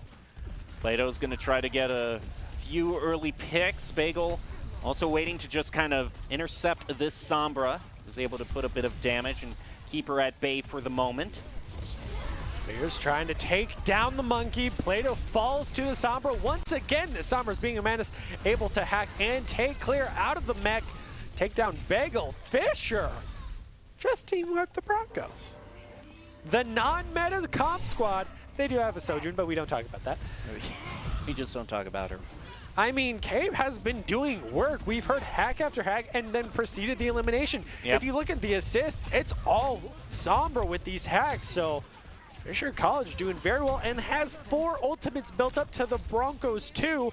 Soon to be 3 if they can get the railgun fire online. A huge hack onto the Broncos, and as well as the Primal Rage. Broncos might just be Fisher held to, College. yeah. Definitely outperforming their prior showing on this broadcast the last time we saw the Broncos take them on. They have come together in this non-meta comp, minus the Sojourn, and have been doing work right now. Broncos have definitely not been ready to take this on as they're already at 99. Broncos don't even have a percentage. Maxwell is trying to stall it out, give enough time for the Broncos to make it back onto point. They're also going to use the sound barrier to give them a bit of health. Trying to take out Abs. Sojourn taking a lot of damage. They still have the Kamiko. That's the first and one. There it self-destruct. is. That's the start of a good team fight. 2 picks. A +2, one of the supports and tanks. The fight will be in the favor. Finally, Broncos are able to take the point as Cave is able to still take down Bagel. Stain may be out of the fight, but he is not. Oh, and Forgotten's in trouble. Boise State gets a very crucial stagger back onto Fisher. And Kate, this Sombra! You gotta shut it down. Unstoppable force. The self-destruct even coming out denied by the monkey bubble, allowing him to get back on point. They get a 3rd progression on that point as Broncos are just now passing 25%, but Plato's able to take down Abs. So they are down a healer +1 in this fight, but hack goes on to Maxwell, falling very low. Is going to have to recall to heal back up. Hack onto the Broncos. Chosen goes down. Maxwell brings out the pulse bomb in response, and with the Winston gone, there's no more tank, and Boise State is going to hang on to the point for just a little while longer. Do you see what I see? The Fisher brought out a Tracer. No more Sojourn. Fisher commanding this meta game right now, and it's working for them in strikes. This is a beautiful hack, and elimination comes out onto Sojourn, followed by elimination onto both supports and tank down. Boise State, I don't know if they have anyone left to stagger out. That is going to be taken for Fisher. The off meta. Yeah, it worked out. Yeah, it just seemed like the Sombra was just something Boise State could not adjust to. So I think they definitely showed a bit of life for themselves later on once they kind of got used to Fisher College. And, I mean, getting back from a 99 deficit is a tough task. I mean, they got up to 65 for the Broncos, so hopefully now we're on well. This is where we talked about at the beginning of this map. It's fingers crossed. And with how off-meta they've been playing, Fisher College could easily bring out the Roadhog. Having 700 health of just a tanky, meaty man running you down could work out in their favor, but they're sticking with the monkey. Ooh. Do you see the Broncos lineup? There is no Sojourn. There is no Sojourn. There is one for Fisher now, so they're now the villains. But the monkey at half health is already having to retreat. Abs very far in enemy lines. The Broncos just having to hide underneath just offside of point right now. Try to stabilize, find a pick, looking for that Sombra, but instead they lose Maxwell in the backline to Forgotten. But Fisher is, most of them are off the point, but now they move back on, and Plato's trying to get a flank onto them. Winston's going to put a lot of pressure. He reloads, still just putting damage on. Yeah, Plato's got the counter to Avani, but this will get Sombra. taken down. She is putting in work for her team. Finally, Avani goes down to Bagel of all people, and even gets the melee onto Forgotten. Bagel coming out as the star player for this first continued team fight of so many staggered eliminations. Kave still gets another pick with Sombra. So, it's still going on, but finally Fisher takes the point and is up to 20%. Broncos just trying to regroup and find an opening, still split up with the high and low ground, finally able to take down at least Abs. But the Sombra in his face forces him to retreat. Oh, might just get it. Actually moves past the Sombra to go onto the Winston. And he falls to Clear, able to chase him down with the help of those boosters. Trying to finally take the point, and they'll get it. Boise State manages to get the point, as it really seems the Broncos' strategy is to just focus on the tank for Fisher College. Forgotten gets another pick onto Plato. Ooh, Kariko comes out. Self-destruct as well. Oh, So Chosen immediately gets shut down by Neb. Now Broncos are struggling to get back the point. It's Fisher College, not only that, but they only had to use one ultimate to get the point back. Clear is still trying to survive. Also, Plato is in trouble on this Reaper. Bagel is eliminated, and Plato's going to rape away. yeah, Fisher was able to retake that point after the elimination onto Chosen. Now get another leap elimination onto Plato. He must have buffed that damage on the lead because it's been doing work for Avani so far. Primal Rage, EMP, and Railfire currently going on for Fisher, and it's going to kick things off with an EMP. That EMP has just proven to be disastrous right now for Boise State because Kabe is so accurate on this Sombra. The health bars are just vanishing. Because, and I don't know if Boise State even successfully throughout this match has even been able to take out the Sombra once. Or if they have, it's just, I could count it on my hand the amount of times they've had. I mean, yeah, it seems whenever they try to focus down one of the DPSs, the other is able to excel in those situations because the pressure is no longer on them. So Broncos really struggling to focus down a single target while not getting taken down from so many other angles as Plato gets hacked, and a lot of damage forces him down to half and Wraith away. Fisher's gonna bring out perfectly timed Sound Barrier to deny the Death Blossom. Chosen still is keeping things alive for Boise State. It isn't quite 99%, but it's darn close. Nice pulse bomb from Maxwell on the back Abs is just trying to stay alive in this one. Abs got it. Yeah, there you go. Ooh. And Clear had to swap over to a Winston of his own to counteract Avani doing so well on this monkey. Broncos are struggling right now against Fisher. And it's not just the Sombra, it's also this Lucio as well. It seems Fisher is doing such a good job of like having people just kind of be annoyances from all sides and dividing Boise State's attention. And it's been working as they follow through with the Kariko ult into the Boise State line and take down Clear first. They've taken the strategy out of the Broncos and rolled it over onto Bagel and Plato. That's 3 down. They have to reset here. That they can't afford it. Yeah. The overtime is back on. Chosen manages to take out Forgotten. And the overtime is still going. Boise State in desperation tactics. They have to bring this back. But Avani is eliminating Chosen. Yeah. The swap not even over to the Wrecking Ball coming out from Clear. Maxwell is at least on the Tracer to try to keep them alive. Plato's trying to fight on point with the Wraith form as Avani takes down Clear. No members of the Broncos are remaining. Tracer is down, so is Plato. And Fisher College will take map 1 on control. Yeah, the Broncos just really never seem to get their footing against kind of the unique comp and strategy that Fisher College had. Play of the game is actually going to be going over to Neb on the Kariko. Love highlighting supports. Surprised it did not give it to Cade with how well they were doing, especially in this play of all, but this assists as well as the eliminations coming out from the Kariko will get that play. So Broncos, second loss of the night. First loss to, also on Ilios actually. Yeah, that was true. Ilios has been their weakest map, surprisingly. Yeah. All right. A very surprising upset, I would say, after the win streak that the Broncos have been on. But if history is due to repeat itself, I would expect to see the Broncos come back on map 2 and 3 and possibly have a role in that situation now that they've learned what kind of is the staple of the Fisher College strategy. I definitely would say that now is not the time that we're going to see some cheeky pick on hybrid. It's like I would guarantee it's Kings Row now, and Boise State, with choice of map themselves, are just going to kind of try to choose what they're best at, what they're known for, and tie this up so we at least go to a Game 3. Yeah, that's definitely the goal because, I mean, this is best of 3. Fisher's at match point. Broncos got to pull it all out, so it's going to be that nonstop meta, and this is the 99% sure it's going to be on Kings Row. They did perform very well on Eichenwald, but I still think with how far the Red Hawks got on it, I don't think they want to return to that, whereas Kings Row, they had a pretty solid winning stance on it. I wouldn't say stomp in that situation, but they knew what they were doing. They had a plan. They know the map. They're comfortable with it. They have the Grow 2 strategy that works with the meta. So Kings Row is the go-to pick here. Boise State needing to win this in order to keep their chances alive, need to pull off. Since it's best of 3, it's not as dramatic, but still technically a reverse sweep, if you will.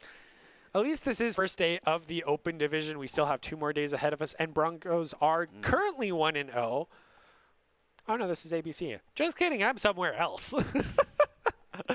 But this is to maintain their undefeated status at this point because they are currently 5-0. So this is to maintain 6-0 or become 5-1. Well, it looks like we're going to be highlighting a few replays between Fisher and Boise State. This was really the problem, is Boise State was trying to get some flanks on their own, but it's just their supports were so furious in their gameplay that it really seemed Boise State had a trouble just getting any sort of 1v1 victory. Yeah, Fisher played it very well of just trying to keep the Broncos completely scattered and apart from the team. And so when it comes to these plays, I mean, they timed that so perfectly. They expected the Death Blossom to come out here, and so they timed that sound barrier perfectly. But at the same time, Maxwell was in the backline the whole time harassing them. So they were able to win certain battles, but then lost others. So it's really battle split focus and highlighting Doxy's winning those 1v1s, where Broncos won some and then lost some. But at the end of the day, Fisher was able to edge them out. So now, hopefully heading into Kings Row is where we'll see Broncos bring it back.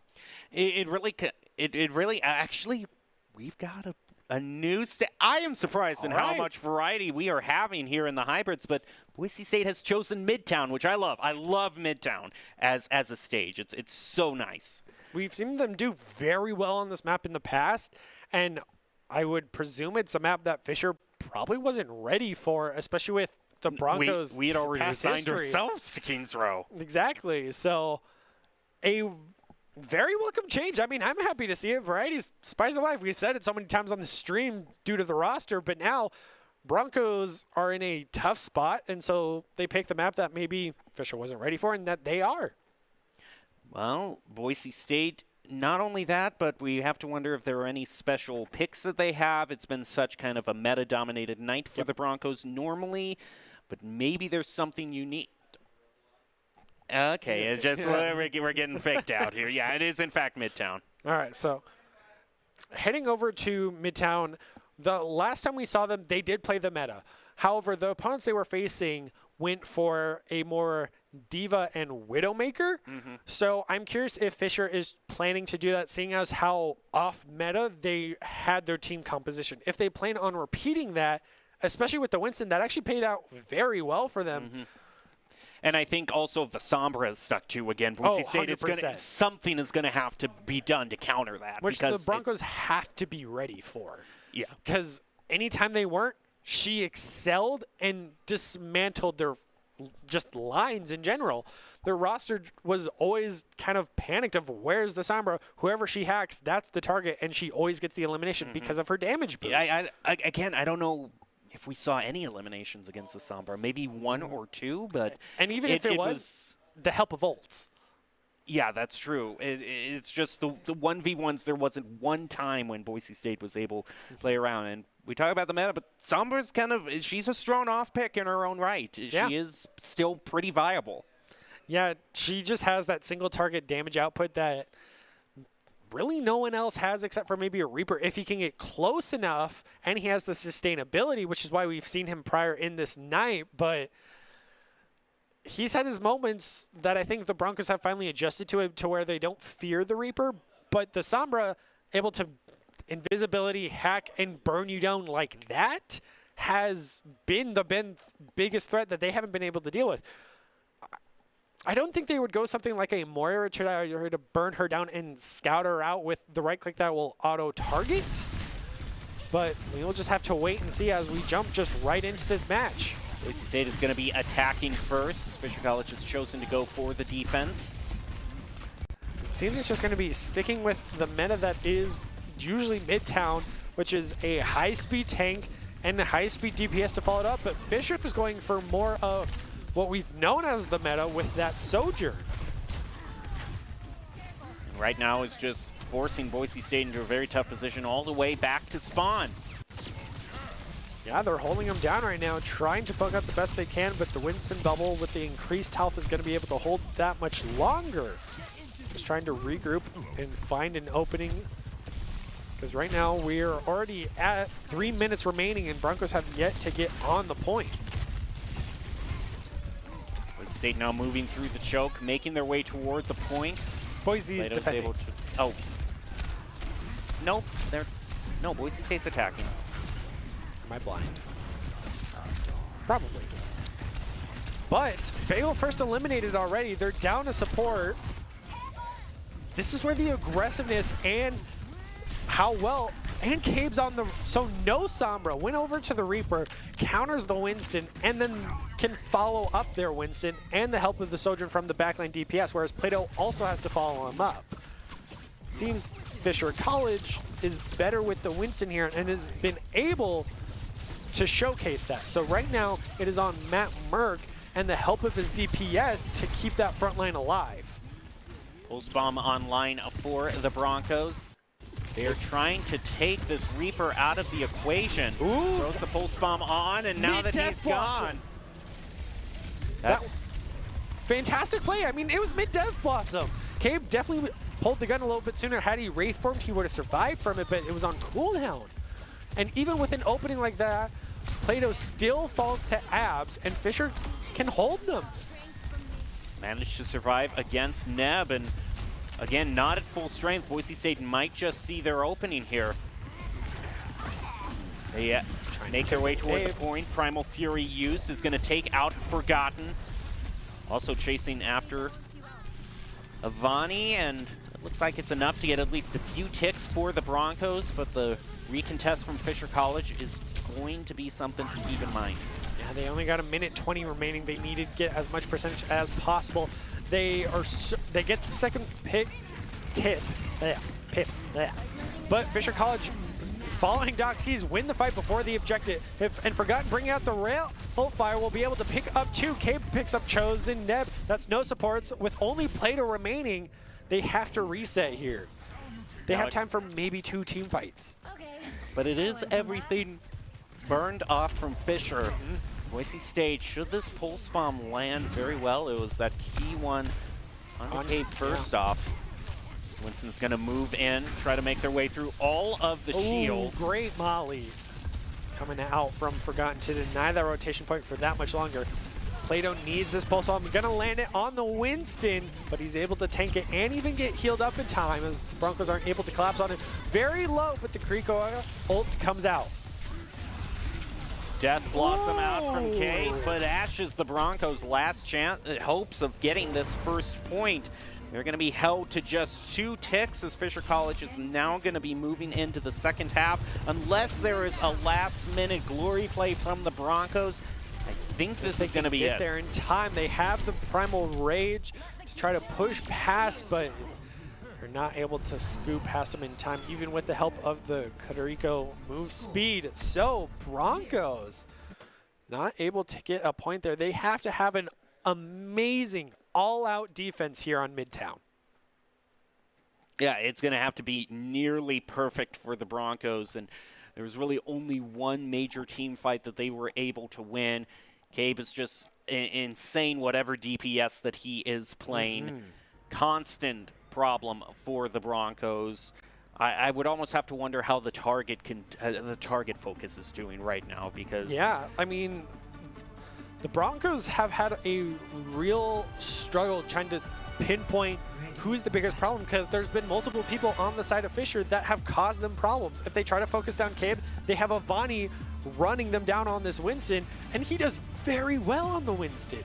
Or you have Abs on the Lucio harassing, trying to pull away attention to where your supports can't heal the front line, and the front line falls, and it's all over the place.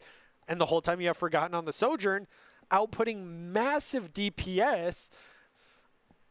Broncos are struggling, and I think going into this, Cabe should definitely be the focus with how much he was performing. But now that you're on defense, you kind of have to wait and see what he picks, but that's time that you can't afford. Yeah, and really the only time they were able to get Cabe was on a post bomb. You know, exactly. They need the Ultimate's help to take him out. So it really is, they've got to work on those 1v1s. Be better at them, and we see the Roadhog being brought out by Fisher. We've been talking about him so much. Molly's going to head out and zone out Fisher for the time being, but no one is quite falling. It seems Fisher was expecting Matt Merck to be on this Winston, and a beautiful hook. Maxwell's so lucky to stay alive through that and get the elimination on the Cabe. It seems that they will be able to hold him after both DPSs fall for Fisher. Now as we move on to the next fight, still Boise State, I mean, it's still victory for them with Plato being able to take out Avani. That is one team fight held. They just got to focus it one at a time. And there's the swap. Yeah, Avani needs to swap off that Roadhog, because with how much DPS both the Sojourn and Maxwell can output, he's too big of a target with no way to block it out rather than just take it head on. So I like that swap. Forgotten with a nice railgun headshot onto Maxwell could be the opening for Fisher that they need to take this point. So Broncos need to try to get a pick of their own to even things out, but they have the Kariko behind them. Now Boise State only really has Chosen and Maxwell left. Maxwell trying to maintain a position on the point. He can't even get to it because Forgotten is pushing up so far, being a huge problem. Just like that. And just like that, Fisher gets the victory. Fisher really struggled the first time we fought them this season, but they have brought it back and really showed the Broncos how it's done. I mean, it's impressive. If the Sombra was the biggest issue, then they bring in to Midtown on the Broncos map, and Cabe comes alive here. And Avani on this Winston was unstoppable, even with the Reaper. He played that so well. The Broncos, I think, can learn a lot by that VOD review for sure. Yep, definitely going to be some reviews in the future for that. Well, that's going to do it for that particular match. Do you have any final thoughts? I think after the first match and now this match, Broncos should be very scared of Fisher and what they can accomplish, because they came to play and they played their hearts out, and that's why they 2-0'd. So Broncos now falling down to 5-1 in ABC. I think it's lesson learned, and they'll come back with a vengeance. All righty. Well, that's going to do it for this particular match. We will leave you with the top 5 plays of the game again for this match, brought to you by the Idaho Army National Guard, who invites you to take your impressive critical thinking skills into real time. More than 10 jobs offering a $20,000 bonus and your degree of choice paid for. Idaho Army National Guard is one of the best teams to join out there. Reach out to them at Twitch and iGuard Gaming. Enjoy your top 5 plays.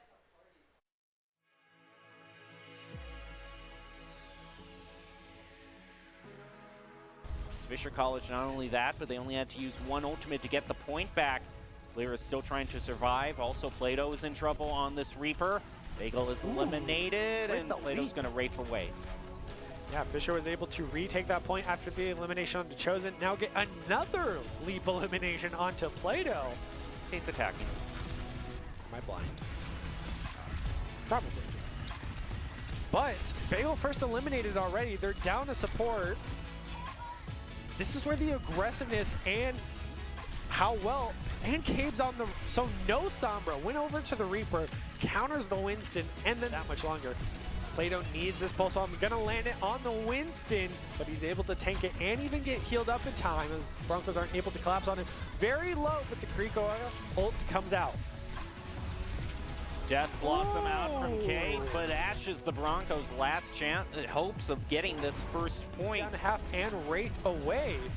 Fisher's gonna bring out perfectly timed Sound Barrier to deny the Death Blossom. Chosen still is keeping things alive for Boise State. It isn't quite 99%, but it's darn close. Nice post bomb from Max on the back just line. trying to stay alive in this one. Abs got it. Much. Molly's going to head out and zone out Fisher for the time being, but no one is quite falling. It seems Fisher was expecting Matt Merck to be on this Winston, and a beautiful hook. Maxwell's so lucky to stay alive through that and get the elimination on McCabe. It seems that they will be able to hold him after both DPSs fall.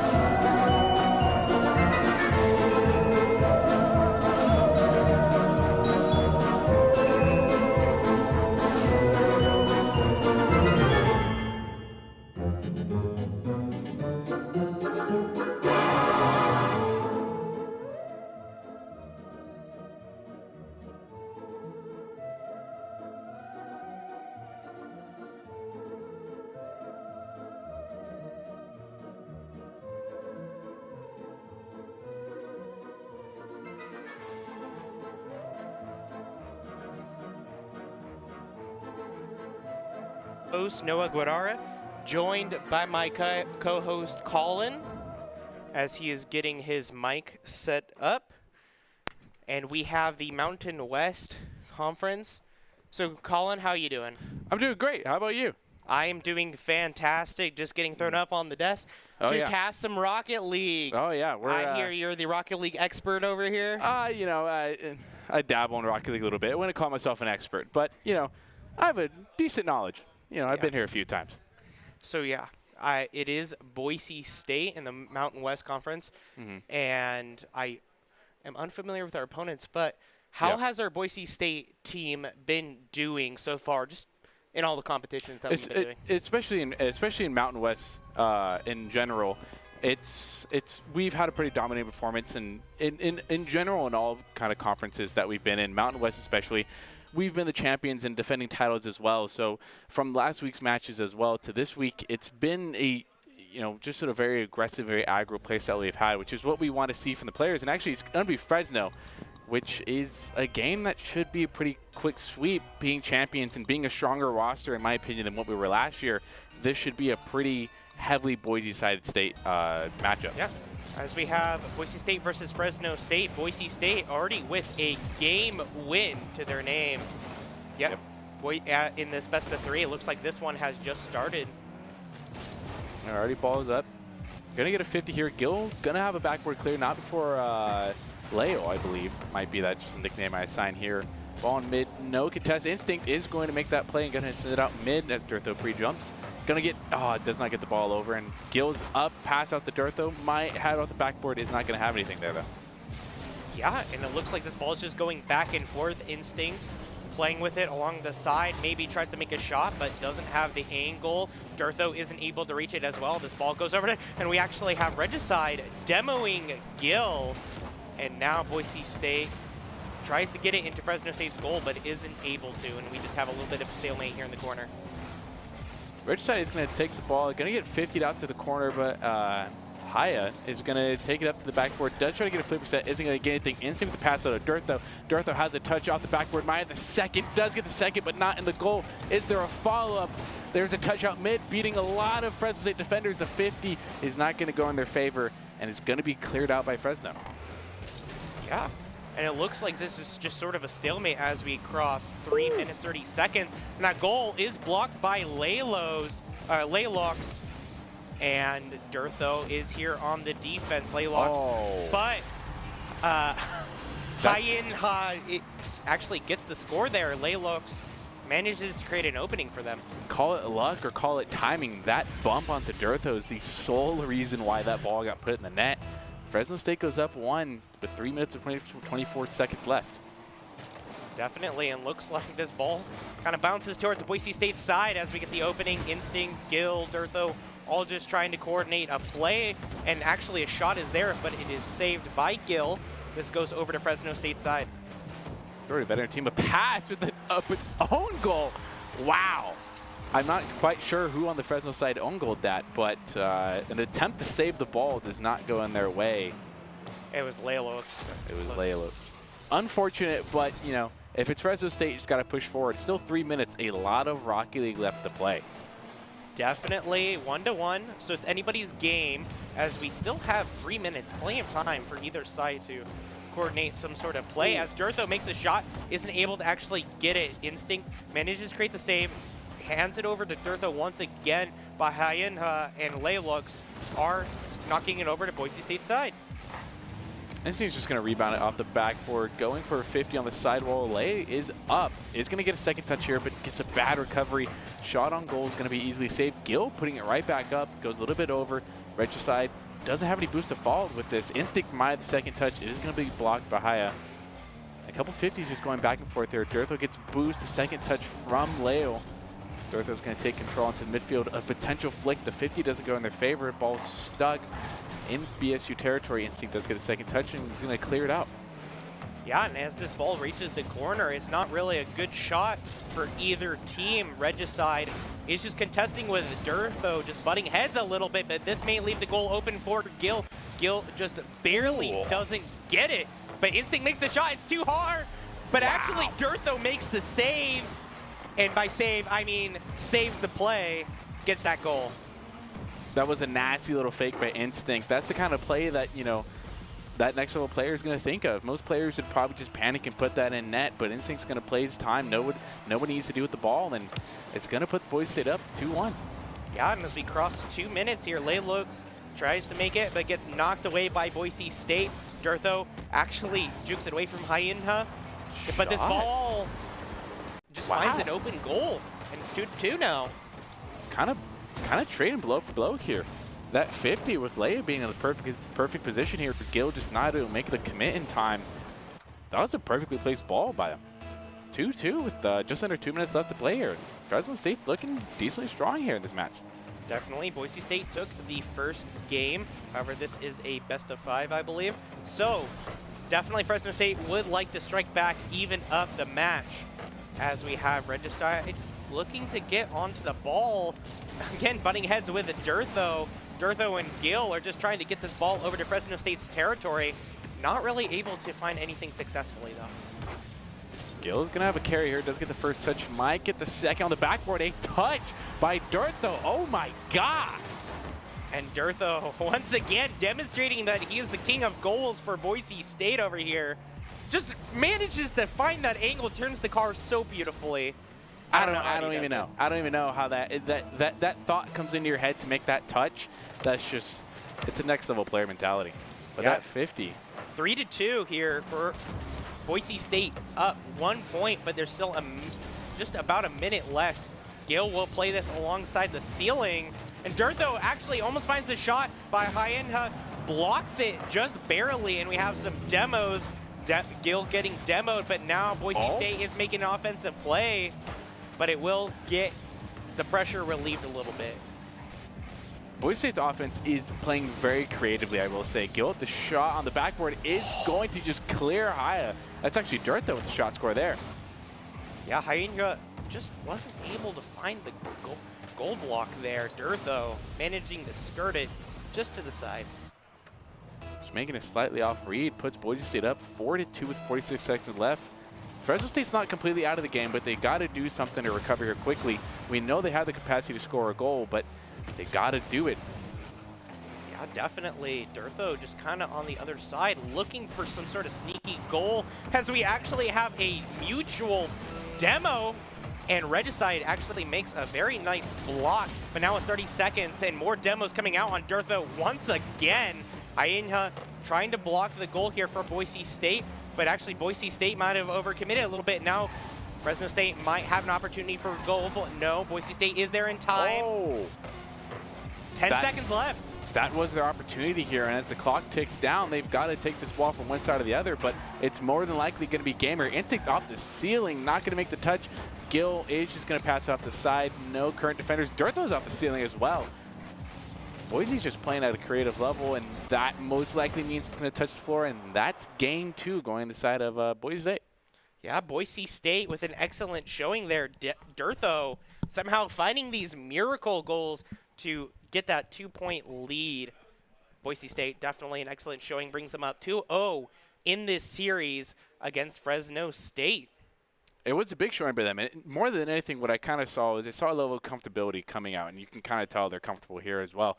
They just have a level of comfortability when they're playing. And it's those creative goals. It wasn't, it wasn't sweaty, or well, it was sweaty, but they play comfortably and they play smooth and flawless. And 2 goals scored, but that's just Rocket League right there for you. And that's the biggest thing this team does. They don't feel real pressure under the situation. They play to their strengths, and that's what they need to do almost all the time. Yeah, and even when their backs are against the line, Boise State manages to just usually have this defense that allows them to keep that goal lead. And then when they're on offense, I feel like they get unleashed. Durtho just manages to find those goals. Gillen Instinct setting him up, and it's definitely just a work of art to witness. Oh yeah, this team does it. This team does it well, and they do it very well, as I just said literally 2 seconds ago. But that's all it really needs. I mean, you look at that game, and you tell me this isn't a team of high caliber, and the offense definitely shows it. There's really only, 1 goal that I would respect. The second one, or the first one, was really just a lucky kind of bump on Durtho. So, Fresno State's got a lot of ground to make, but they can make up the ground. Still plenty of Rocket League to be played. As we are getting into this third game, we'll see who is able to close, whether Boise State is able to close this out, or Fresno State will take it to 2-1. Already getting right into this. Instinct's going to get the first touch. It's just a little bit off. Sort of make the transition here. Pass off to the middle. Isn't going to find a teammate for Fresno State, but Durtho's going to take control of the ball. The big demo coming out here. Durtho's going to miss the ball and going to give Fresno State a lot of possession, a lot of ground to work with. Yeah, and as we just have a little bit of a lull here in the game, the ball's kind of going a little slow, but it looks like Boise State was just trying to speed it up a little bit. This ball gets in the corner, not able to make any shots. And now this might be Fresno State attempting a goal, but it goes a little too high. But now Regicide, actually the ball gets knocked away from him. And Hayden knocks it back to Boise State's side. Boise State has to play defense for a little bit. Here they pass out mid. Will it find a Fresno defender? It does not. They're just going to go and take control over the ball. Instinct's going to get a good 50 on the sidewall, cleared back over by Gill. Going to get a touch out middle here. Gill sticking underneath the ball is going to take control. One flick, doesn't find anybody. Fresno State has a lot of control here. Durtho sending it back around. It might be a setup for Instinct, and Instinct is there, patiently waiting to just put the ball in the net. That's all it takes. Bump, set, spike. Beautifully done. That bounce off the wall. Instinct with the roof of the car manages to get that goal. And that puts Boise State up 1-0. That's all it takes in time, and roughly about a minute of play there. Yeah, definitely. This ball is on Boise State's side. It looks like somebody from Fresno State tried to take this ball away, but it will not happen. And now Durtho tries to make a shot. Oh my! How does he do it every single time? Fresno's just not able to keep up with it. It's just it's child's play for them. They're off the ceiling. They're playing off the ceiling. It's insane what they can do with this ball, and just like that, 2-0 for Boise State. Yeah, Durtho really just a fan of those elastic collisions. Isaac Newton enjoyer, one might say. And it looks like Boise State might have to defend their goal here. This ball wasn't really in threat of actually getting a goal. And actually, Fresno State. Really good read there coming out. The potential shot from Fresno State does put that up. Yeah, it looks like we are. Okay, we're back. We are back.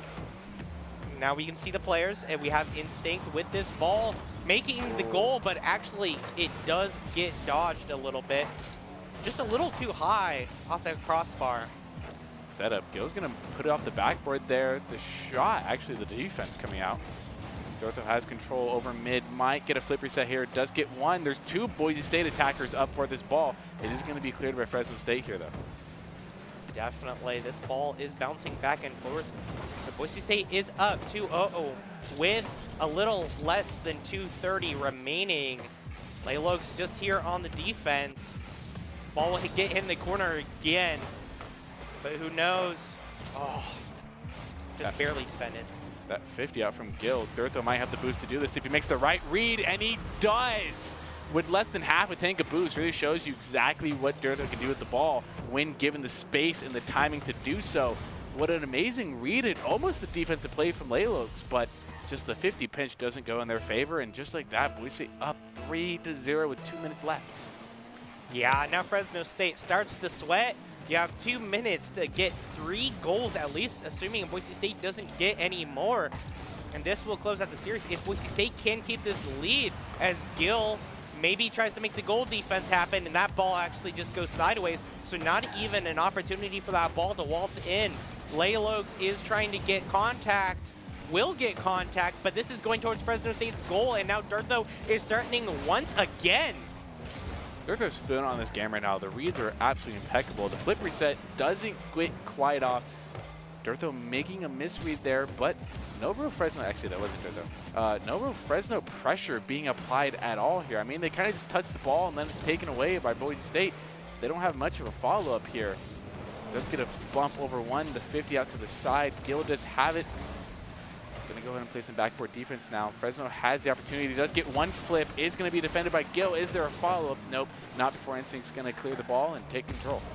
Yeah, now Instinct with possession of this ball is looking for the goal. Won't get it, it's a little too high. Hyena is threatening Boise State's goal, however, alongside Laylox. The Laylox now loses control of the ball and now has to defend from Boise State. Durtho in his element, plenty of boost. Gil, bump set spike once again. Gil with that goal. That's throwing his gloves into the goal scoring game. The double commit by Fresno State there, it's sort of hard to see the players with it, but you do see a double commit there that is really detriment to their defensive ability. One player does get the good commit and does bump Durtho off, but that just means Gil's there and going to send it right out of the backboard here. I might have to shut up. He's going to put it in. Durtho is going to steal it, but all the credit goes to Gil for making the pass to himself. Actually making all 3 touches here, so. Yeah. Just.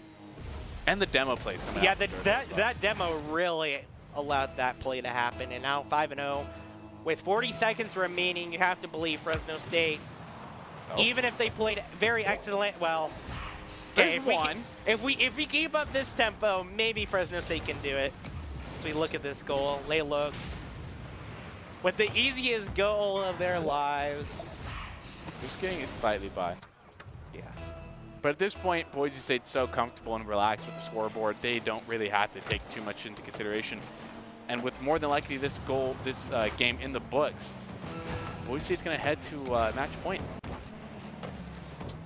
No, I believe Boise State. Is this a best of 7? I think it's a best of 5. It should be a best of 5. It is a best of 5. So if Boise State wins here, then they win the series, I believe. Oh, that's right. We joined with the matchup ahead. So this is match point, actually. So this is Fresno State's do or die. If we here on Desk are correct with the best of 5 statement, this is do or die. Yeah, and even the best Rocket League players cannot get 4 goals with 0 seconds remaining. So Boise State will close this out. And Instinct actually getting a goal, just collecting them, stealing them, robbing them from Fresno State over here. Not too much Fresno State could do at this point. There definitely was a pretty big skill gap, and just the team play and the dynamic that Boise State had over Fresno, and Fresno just could never really catch a break or catch a breath. It was always a lot of pressure, and their follow-up just continued to diminish game after game after game. So that was a pretty clear and obvious one-sided win for Boise State there. Yeah, Boise State with the 3-0, and really just with taking the game away in that third match for Fresno State. Boise State really just getting that confidence, playing with that confidence. Oh, yeah. Again, that unleashed offensive ability just really doing wonders. When you give these players the time and space and the room to breathe and the boost to do it too, which sometimes they don't even need it, they can do things. They can make the ball go in the net. That's the point of the game. And, you know, part of stopping a high-level attacker like that is to not let them breathe, steal the boost, get the demo, get the bump, be up to commit to their challenges. And that's what it takes. Yeah, this is our player of the game. We will see. Oh, we actually do have the trio. So it could be Durtho, it could be Gil, it could be Instinct. Who do you think it's going to be? You know, the obvious pick here is Dirtho. Just what an offensive powerhouse. And I believe Dirtho actually won it, was it like a night or two ago when Rocket League was playing as well. So I know Dirtho played there. We did have a little bit of – the other contender to me is Instinct. But just from what I think it's going to end up being Dirtho. Yeah, I would have to agree with you. I don't really think that there's any other option unless somehow in Game 1, which we unfortunately missed, that, you know, Instinct or Gil played out of their minds. But I think just with the angles that Dirtho was able to open up and just like these shots that nobody should be able to make, and Dirtho somehow makes them, that is the reason that I think he's the player of the game. Just pure number of times that Dirtho's name popped up as Dirtho scored. Dirtho scored. I think we saw that a lot if we were just spectating. Definitely was very excellent. As we look at our wonderful graphic there for Boise State winning, we actually will see the player of the game. Who is it? It's Dirtho. Yep. Of course it is. And today's player of the game is brought to you by Idaho Central Credit Union. ICCU believes a great player makes a team more successful, just like how Idaho Central helps its members achieve financial success. Dirtho is your Idaho Central Credit Union player of the game. Congratulations to Dirtho. It was a stunning performance, and it's what's happened when you put players in their elements that are competing at a high level with, you know, the ability to run around the field with absolute precision and just dominance over the pitch as well. Dirtho is an excellent example of what happens when you do that. Yeah, Dirtho. Just regardless of the opponent, he just always is able to just get these fantastic openings, fantastic angles. I think that really helps Boise State play with a lot more freedom in their ability to strategize, because getting that goal lead and just being able to apply that pressure on the offensive side against the other team allows them to, you know, maybe be a bit more creative when it comes to openings, rotations, stuff like that. Yeah.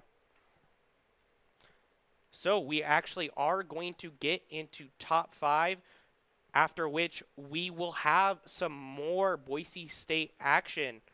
And the top 5 is presented by the Idaho Army National Guard, who invites you to take your impressive critical thinking skills into real time.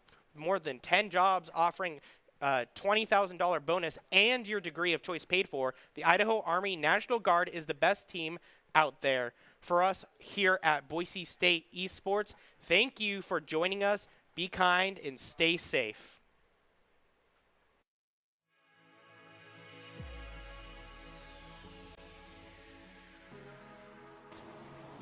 Definitely, and looks like this ball kind of bounces towards Boise State's side as we get the opening. Instinct, Gil, Dirtho, all just trying to coordinate a play, and actually a shot is there, but it is saved by Gil.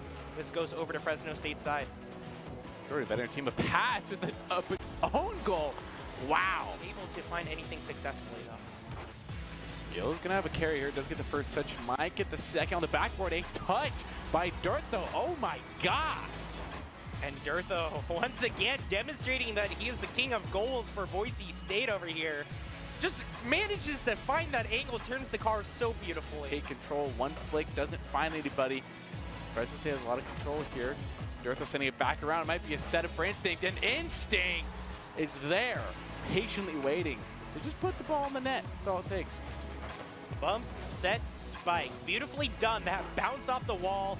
Instinct knows. Oh, just barely defended.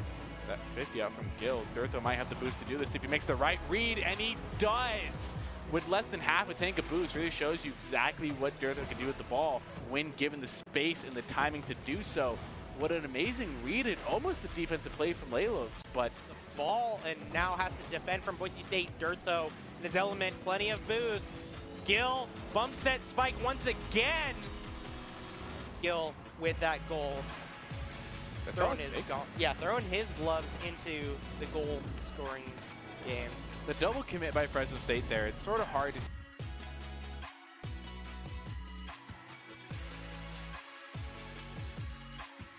World that's mine. Need a place to hide. Will you free my mind? Following the lights.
Wondering in its place how I'm gonna spend my time searching open space.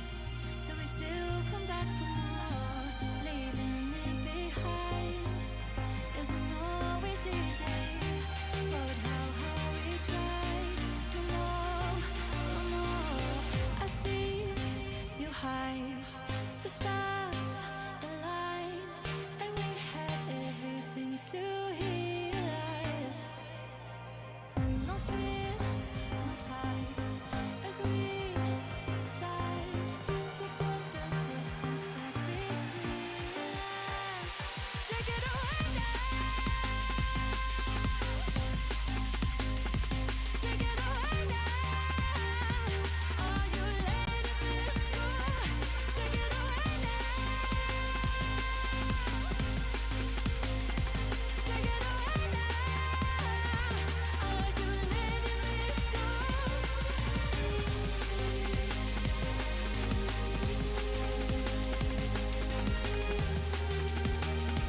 Are you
I'm walking on a tightrope, and I wish I could touch the ground. My future's covered in smoke, but my head is up in the clouds. And maybe this will all fade after one bad day, and I'll be okay. But my life is in the worst place, and I can't wait for heartbreak from my mistakes.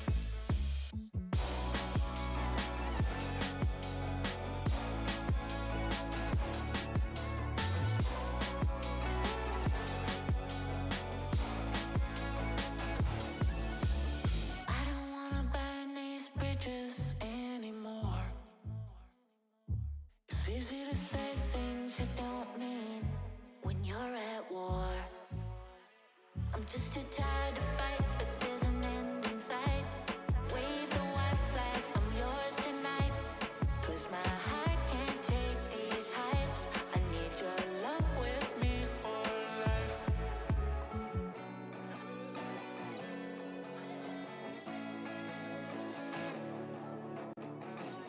I need your love, I need your love with me for life.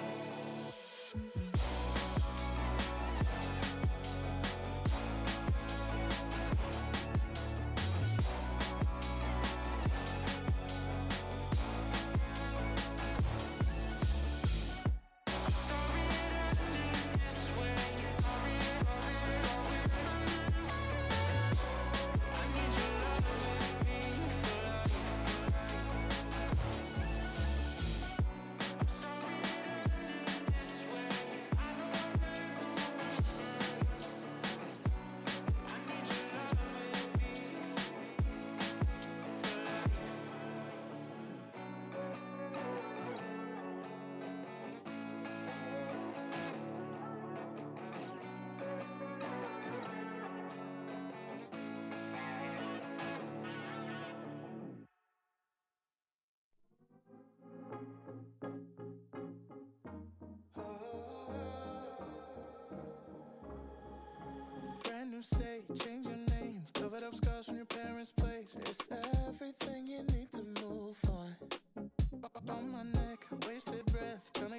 there's someone next. I've never been the type to move on.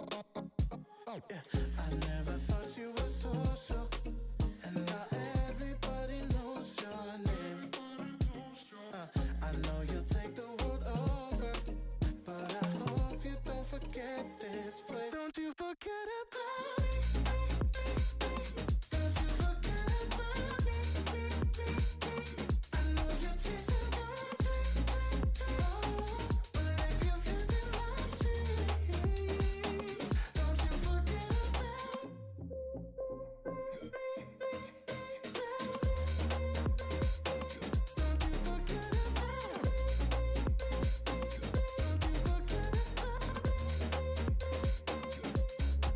Not far from the top, you're never gonna drop. Running my mouth for the race I lost. It's hopeless, puddles to oceans. Compare our devotions. Yeah, I wouldn't wanna end your party. Don't pity first or second. First want to know who you think you are. Yeah, I never thought you were social, and now everybody knows your name. I know you'll take the world over, but I hope you don't forget this place. Don't you forget about me. Don't you forget about me. I know you're chasing your dream. But if you visit my street, don't you forget about me.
'cause I know I'm yours.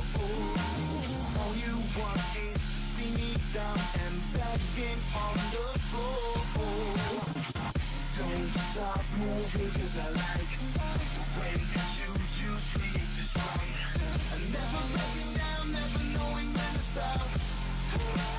I won't turn my back on you,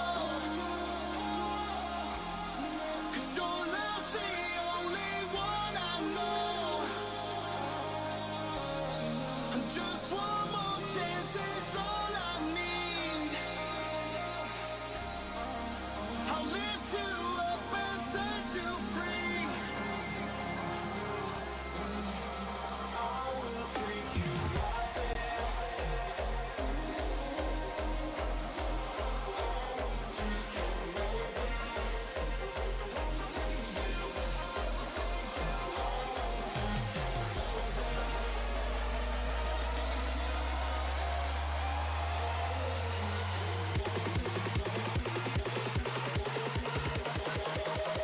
I will take you.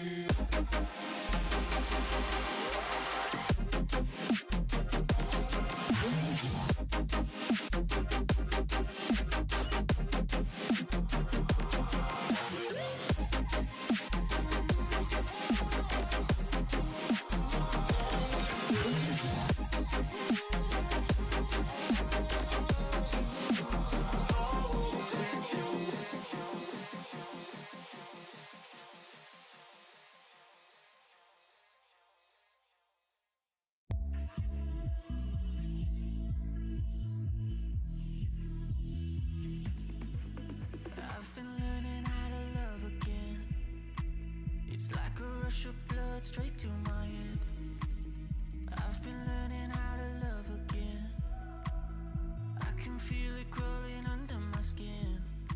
Just don't know why it's taking me all this time. Mending all these worn out feelings in my mind. I just wanna love me like you do. I just wanna love me like you do. I've been chasing all these feelings, but I couldn't even hear my truth. I've been running from emotions every time I feel something new.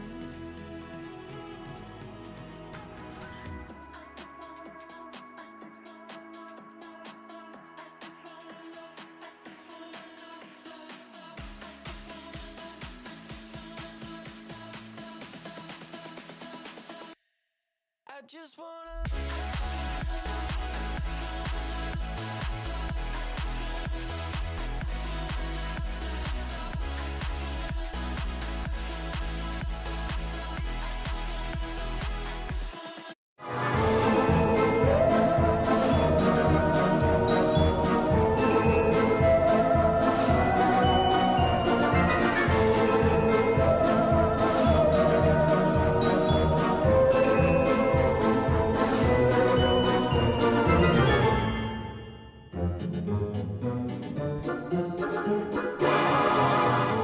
Welcome to the Boise State Esports Arena. You are joining us for some Rocket League action.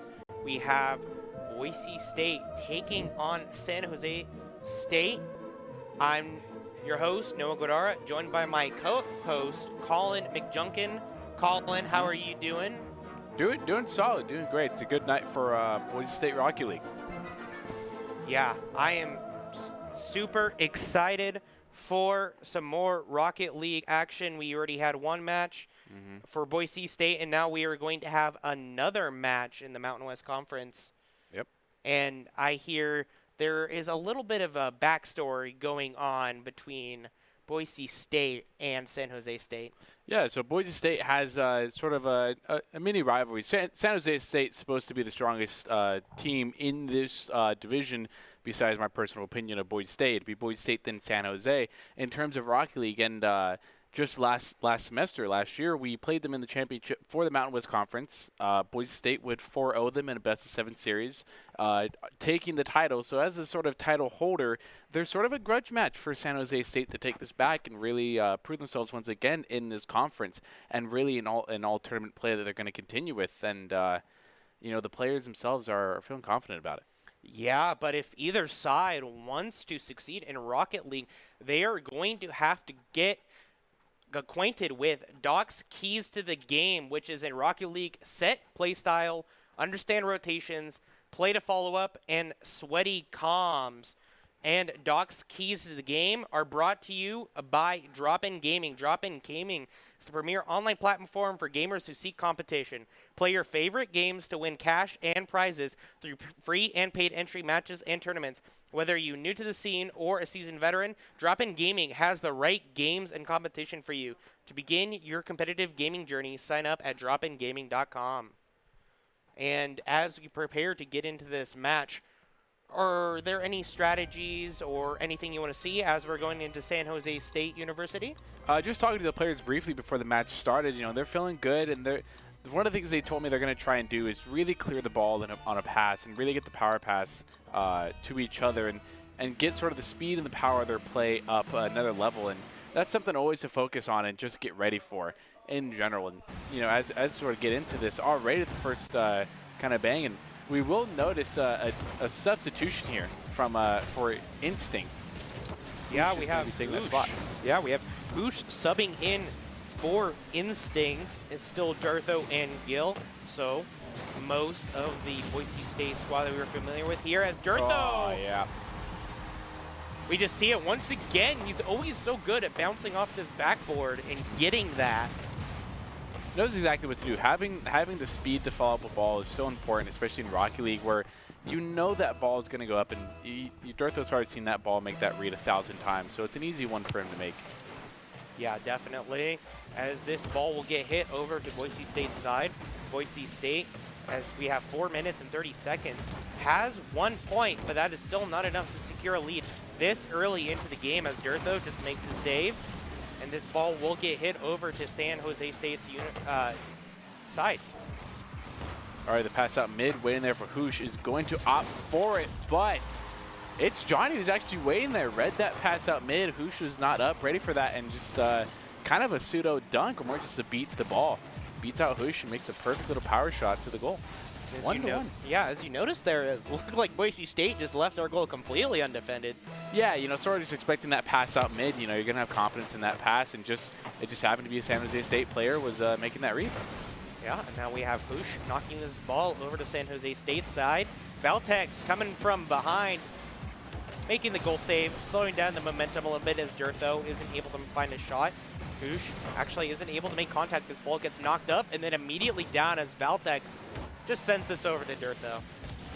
Dartho getting a flick, doesn't get quite over one, but Gil is up. It's going to make a first touch on net. Nobody's quite there. And while Dartho didn't need to put a finish on the ball, the extra style points are always, a little more welcome here. And just when an actual shot, and just like that, Boise State is up 2-1 with just under 4 minutes left to play. Yeah, and Dartho already with 2 goals to his name as we just start this best-of-5 series. And as we cross 3 minutes and about 30 seconds, Dartho is going to be looking for blood once again. Actually isn't able to find the angle, but Hoosh is here for the follow-up. And Gil is just coming in, playing back a little bit. But Boise State is playing this offensive game. That was a great little read around by the defending player there. Dartho might try to make it, create a little touch. Doesn't get it. Hoosh is going to get a bump, slow down the play a little bit, a pass out, but no San Jose players there to make the play for it. Dartho does get one touch, gets set off the ceiling, does not get it. San Jose is going to clear it, and Boise State's back on the defense here. Yeah, now it's Johnny is looking for a goal. Actually, is just caught on Boise State's side, not able to help their team. Valtex will send this ball back over to Boise State's side a little bit, but it gets stuck in the midfield, actually.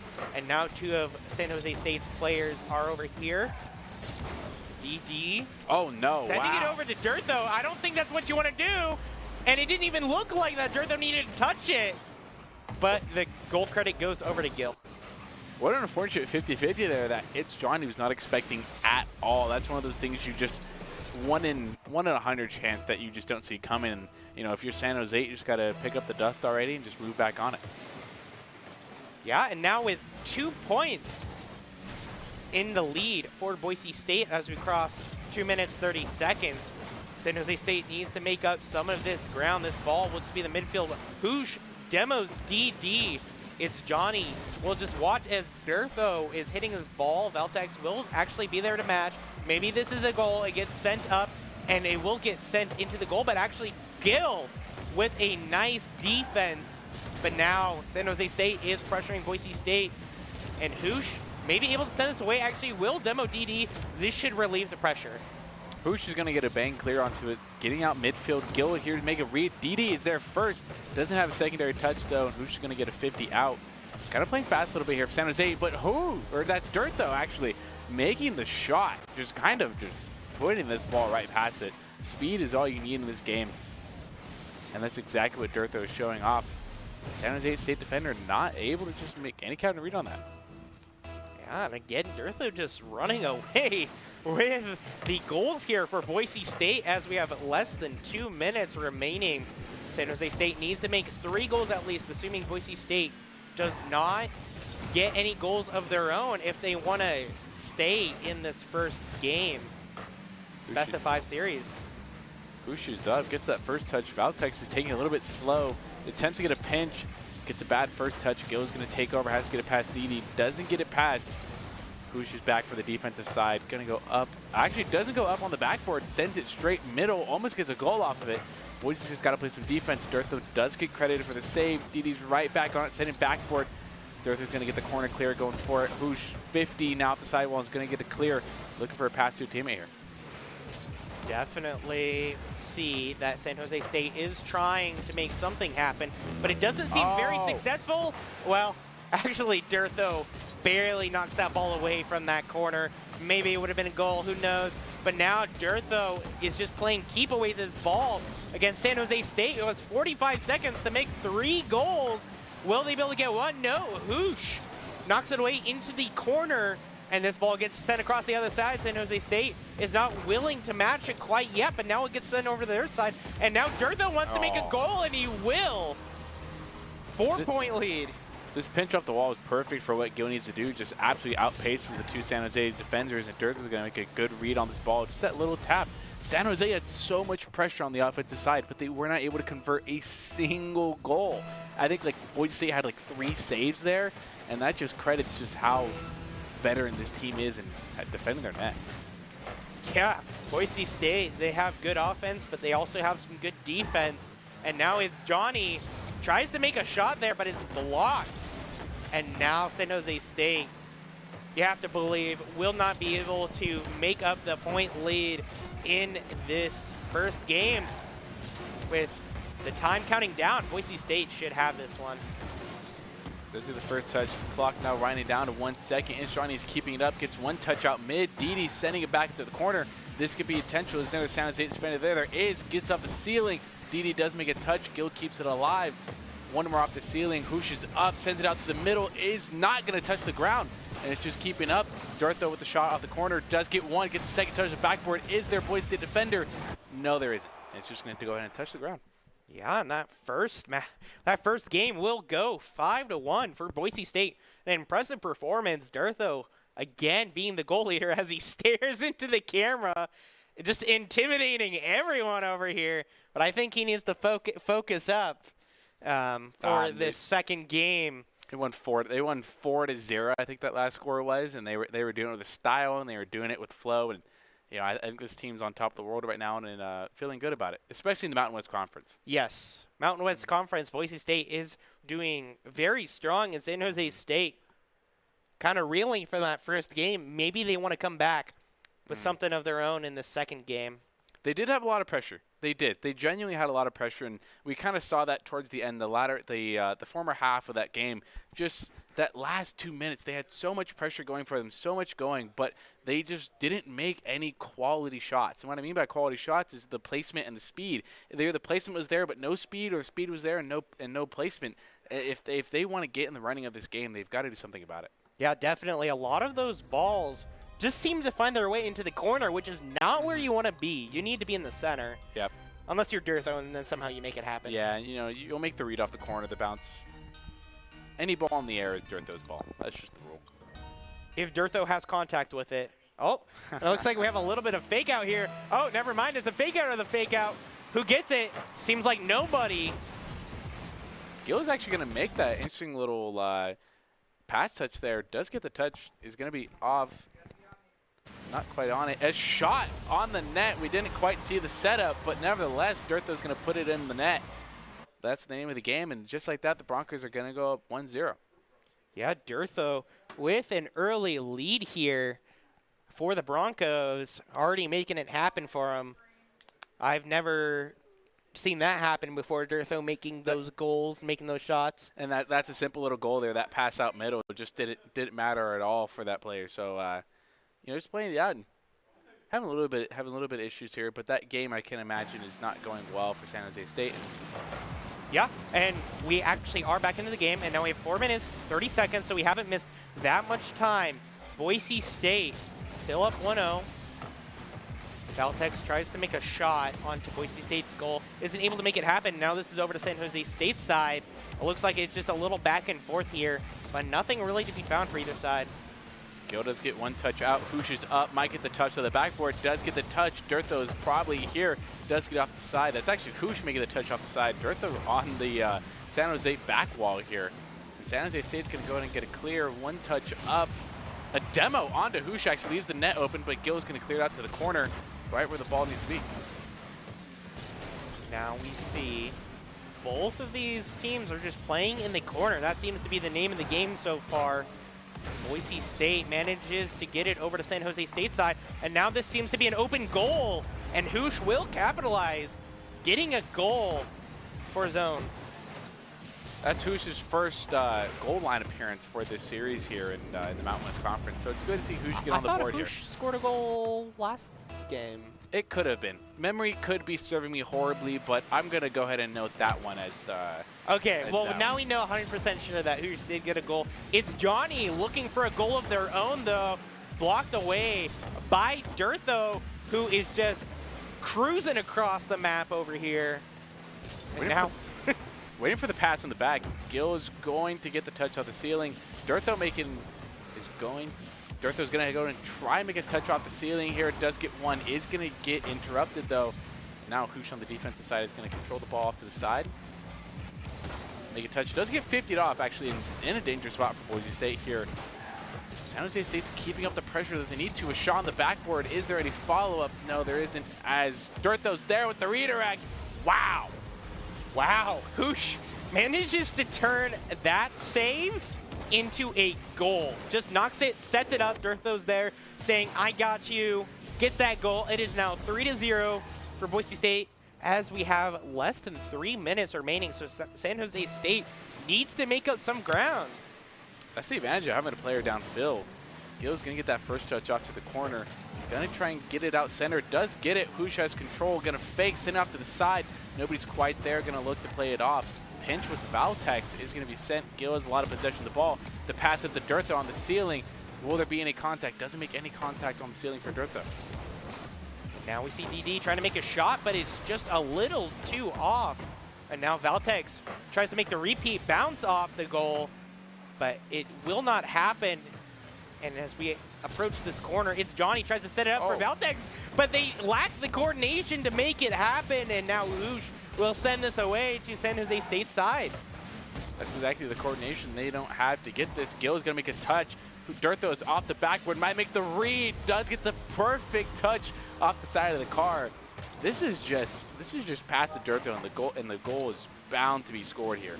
Durtho wasn't even bothering on defense over there. Just says, "Hey, I'm just gonna go camp in this corner, and I'll just wait for you. Yeah, send the ball my way. I got you." That's the good thing about Boise State is, you know, when they feel comfortable like this. But a shot from Valtex is actually going to be cleaned up. With about 2 minutes left, that's the first time we've seen San Jose State get on the board here for this game 2 here. And it took a lot of speed to do it. Yeah. Somehow they just managed to find that opening as they all get sucked together. But San Jose State still needs to get 3 goals if they want to tie it up, assuming Boise State doesn't get any goals of their own, which will probably be a little unlikely. Gill is sending this ball across. It looks like Oosh kind of messes up that pass there. Okay, Durtho isn't able to find it. And we'll see as this goes over to Boise State side.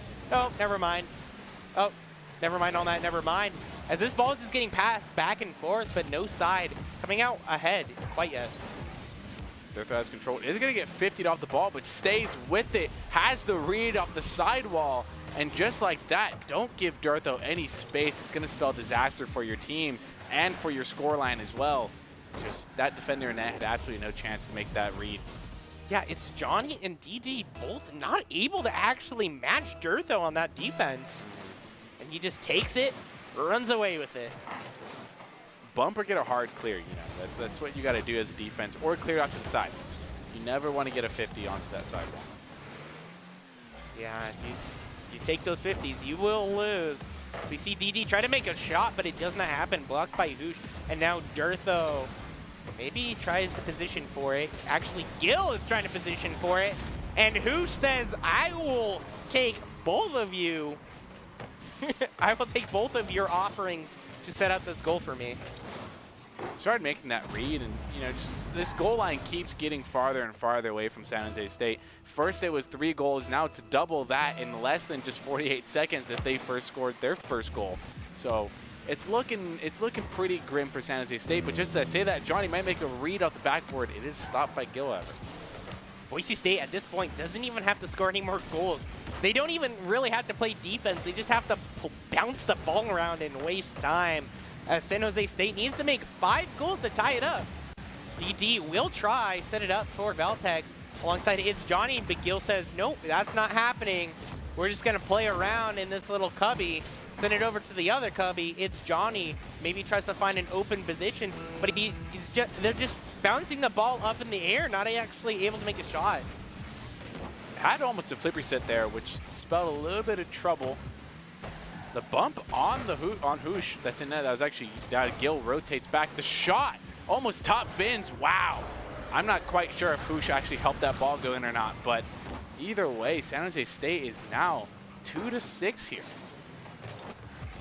I think, yeah, I think either way that ball was going in, but Hoosh definitely helped just a little bit. So but doesn't matter. Hoosh now? Doesn't matter. They're up 6-2. Hey, with 14 seconds, left. anything can happen. You never know. But as we count down to 10 seconds, yeah, I think this one is going towards Boise State as well. This will take them up 2-0, even if another goal is scored here. Yep, which it will not happen. 6-2, Boise State. Taking game 2, now they are up 2-0 in this series, need one more to close it out. Mm-hmm.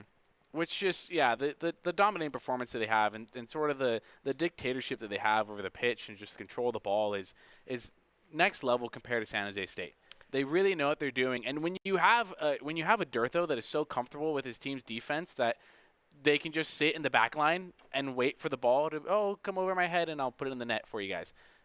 You know, it's pretty hard for San Jose State to really counter that without some team coordination. So you mentioned a dictatorship on Boise State.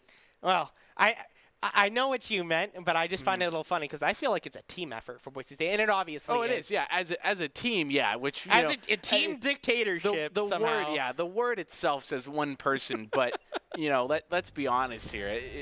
If you're counting the teams as a whole, then I guess technicality, I'm right. Mountain West Conference is a dictatorship with Boise State at the helm so far with their performance as we get into Game 3. Match point here, nonetheless. Yeah, match point. Boise State will look to close this one out. San Jose State will look to try and maybe get a game win here. Already the reset on it. Gill's going to go in and play the shadow defense. Setting it off. Johnny now has the touch up. Might get it over. The shot. Valtex is there for the middle part and is going to put San Jose State in the leading position for the first time in this whole series. Yeah, San Jose State with an early point of their own in less than 30 seconds.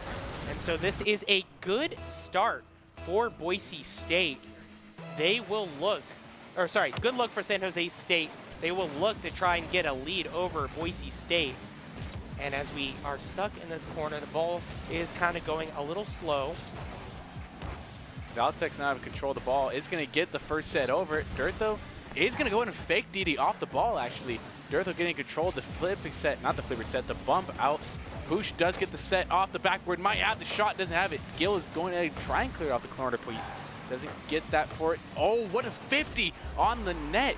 Clearing out to the corner there as an attacker, not exactly the most advantageous thing to do, but doesn't matter. Gil just gets a brilliant 50, putting it right in the net.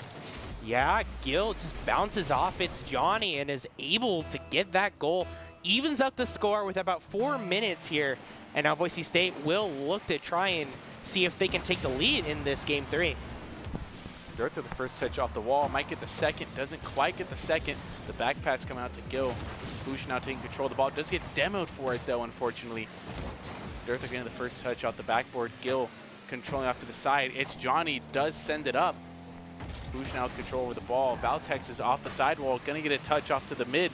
Ooh, just a bit off for San Jose State. Feeling a little bit more of that tension as a 1-to-1 scorer line. Dirtho does get the musty. Oh, gets the musty flick finish with the double tap. What a beautiful little touch score here. DD is unfortunately making that deadly pass to Dirtho and giving them the room to do it. 2-1 to San Jose State with about 3 minutes, 31 seconds left. Yeah, Dirtho just flying through the air, able to get that goal. This will actually put Boise State up in the lead. 3 minutes, 30 seconds left.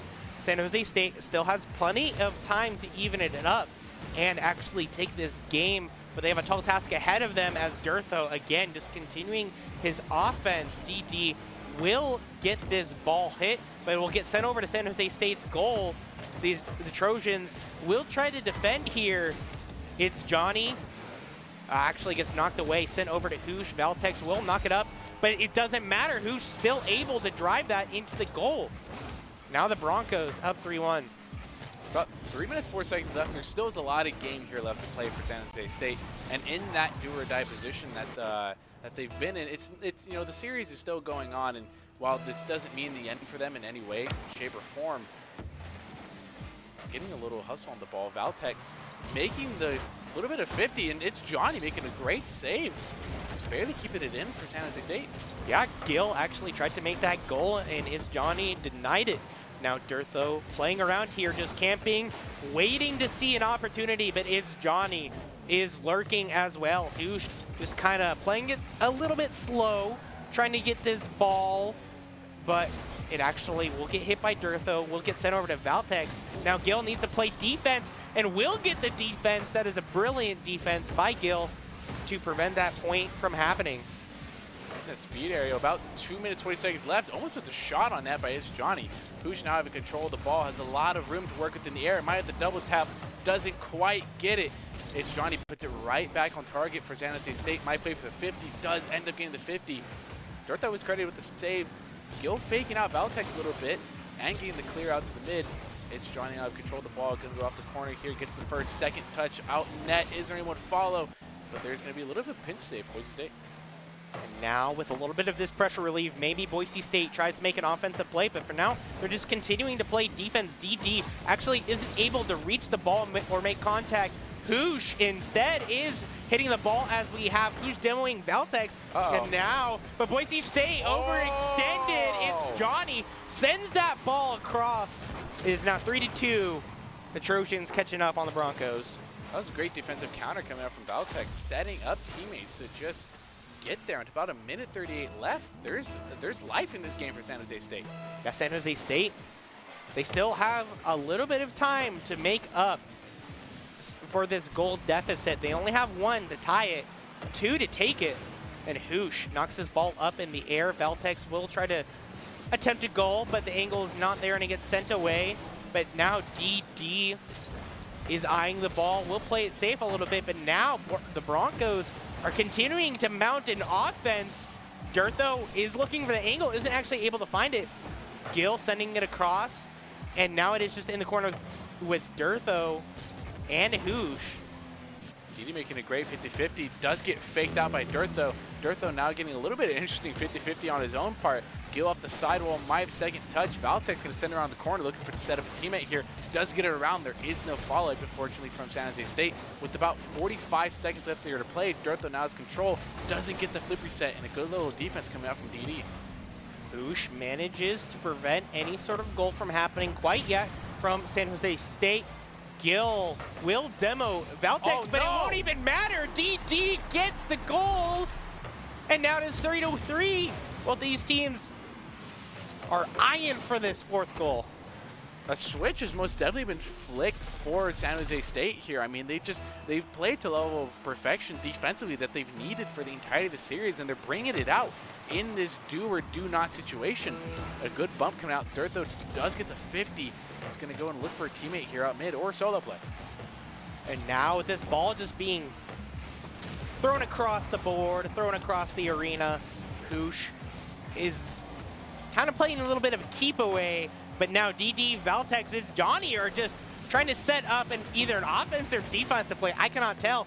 And with the tie, the overtime coming very soon, the Broncos and the Trojans are battling it out. This ball will get... It got knocked down onto the ground, and now it is overtime. So whoever gets one goal here will win this game. And Turtho sends it across. Isn't able to get it, hits the backboard. But now Hoosh is also sending it across. Gil as well, all three Broncos. Oh my goodness, almost. Not a little finish coming out from the Broncos, but a good level of defense coming out from San Jose State. It's Johnny with not a lot of boost here to work with. Actually zero, in fact. Valtex now has it, does use the flip to get back down, gets it over one. Hoosh is up, does stick with the ball, looking for a 50. Does get sent out. Gil now getting the bang out to Dirtho here on the sidewall. Valtex is up, gets the first touch, sending it off. Dirtho making a little bit of mistouch. It's Johnny. Gil sends it out to the goal. Now is Didi going to save it? Didi puts it in the net for Gil. Yeah, Didi wasn't able to save it if we actually look at this replay here. Let's see what happened here. Oh, okay. I don't think it would have mattered either way. I think Didi made just a small miscalculation, misread. Probably thought it was going to bounce. Maybe thought it was going to travel a little farther. Either way, but unfortunately, that ends it for San Jose State, and the winner's Boise State. Yeah, Boise State takes the series 3-0. It was pretty decisive in games 1 and 2. San Jose State had a very impressive performance to match the Broncos in game 3. Yep. So they can take that home from this series, even if they didn't come out on top. Oh, yeah. However, to the Broncos in stadium, very well played to them. Lots of team coordination, lots of team play, and ultimately that allowed them to take the series. Yeah, and I think San Jose State definitely showed up that last 2 minutes of Game 3. They really kind of put an iron grip on their defense, really, for the most part. I mean, their defense completely changed. Like I said, it was like a switch in their brain. They flipped on, and they started clearing off the backboard. They started making clears of the sidewall. They started contesting balls in the air, and it was just what they needed to do. It's a little unfortunate that had to come out in Game 3 in general so late in the series, but nevertheless, San Jose State played their heart out. Yeah, and who do you think this leads into for the player of the game for Boise State here? Yeah, which Bronco do you think? Are we gonna say Dirtho again? It's the clear-cut choice. It's the one that's always going to be present. Dirtho had a lot of times that scored the ball with a lot of impressive reads, but also there was Hoosh a lot of the times. Hoosh was there in the most valuable times, especially in those in that last 2-game series, had something to play with, and definitely put a lot of points on the board for Broncos here. Yeah, I'm gonna go. If you're gonna go with Dirtho, I'm gonna go with Hoosh. Well, actually, my choice is Hoosh. Your choice is Hoosh. So I'm gonna go with Dirtho. Yeah, I didn't clarify then. My choice is Hoosh. Your choice is Hoosh. Okay. Then we have Gil. You know, Gil, maybe the unsung hero of the Boise State Rocket League team here. Maybe not shiny or golden, but he was saving so many goals here for the Broncos. Mountain West doesn't happen. Gil got posted on College Cardball Association. That's his player of the game. That's his player of the game. Indeed. As we see that player of the game trio, in fact, it is 3v3 for Rocket League. So all 3 of our players were posted. And I'm gonna go with Dirtho. I'm gonna say it was Dirtho, but we will see. I mean, I hear yep. Yeah, it's Dirtho. Okay. To the shock of maybe one person, but yeah, Dirtho, to me, to you. No, but Dirtho is always going to be a force to reckon with, and whether you're passing the ball to Dirtho or Dirtho's making a solo play, defensively and offensively, has a role to play on both sides of the pitch and does what needs to be done. putting the ball in the net to win the game. That's the point of it all. And the player of the game is brought to you by Idaho Central Credit Union, who believes a great player makes a team more successful, just like Idaho Central's helping members achieve financial success. Durtho is the Idaho Central Credit Union player of the game. Congratulations, Durtho. You played your heart out. You got so many goals. You found those angles, as always. You just continue to amaze. When you give this team the boost and the free time and the space needed to do so without putting much pressure back on them, they're going to take the freedom to do what they need to do and make these crazy angles happen and plays happen as well. And that's exactly what Boise State has done for both these games. Yeah, and as we close out that series for the little bit of a rivalry match, the grudge match, as you mentioned, Boise State versus San Jose State University. Anything you want to say about either of these teams? Both the teams played their heart out. Mountain West is definitely going to be one of the more dominant competition spaces for Boise State Rocky League as well. They've just kind of been known for the past year or two to be doing that. And to all the other teams that play us, it's a great way to play your heart out. And I think both those teams that we played here today did that amazingly, and it's definitely going to be something to push forward to. Yeah, and that will close out the cast for that game, and we will get into the top 5 plays. And the Idaho Army National Guard invites you to take your impressive critical thinking skills into real time. With more than 10 jobs offering a $20,000 bonus and your degree of choice paid for, the Idaho Army National Guard is the best team to join. Reach out to them on Twitch at iGuardGaming for top 5 plays. Thank you, Idaho Army National Guard. Stay safe and have a good night.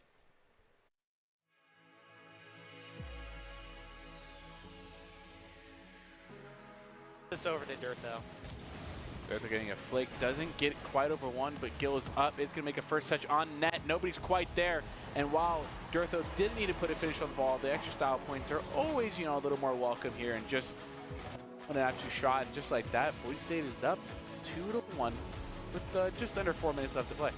DD. Oh, no. Sending it over to Durtho. I don't think that's what you want to do. And it didn't even look like that Durtho needed to touch it.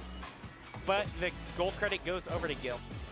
What an unfortunate 50-50 there that hits Johnny was not expecting at all. That's one of those things you just, 1 in 100 chance that you just don't see coming. And they don't have to get this. Gill is going to make a touch. Durtho is off the backboard, might make the read, does get the perfect touch off the side of the car. This is just past the Durtho, and the goal is bound to be scored here. Durtho wasn't even bothering on defense over there, just says, hey, I'm just going to go camp in this corner. Maybe he tries to position for it. Actually, Gill is trying to position for it. And who says, I will take both of you. I will take both of your offerings to set out this goal for me. Started making that read, and just this goal line keeps getting farther and farther away from San Jose State. Might have the shot, doesn't have it. Gill is going to try and clear off the corner, please. Doesn't get that for it. Oh, what a 50 on the net. Clearing out to the corner there as an attacker, not exactly the most advantageous thing to do, but doesn't matter. Gill just gets a brilliant 50, putting it right in net. Yeah, Gill just bounces off. It's Johnny.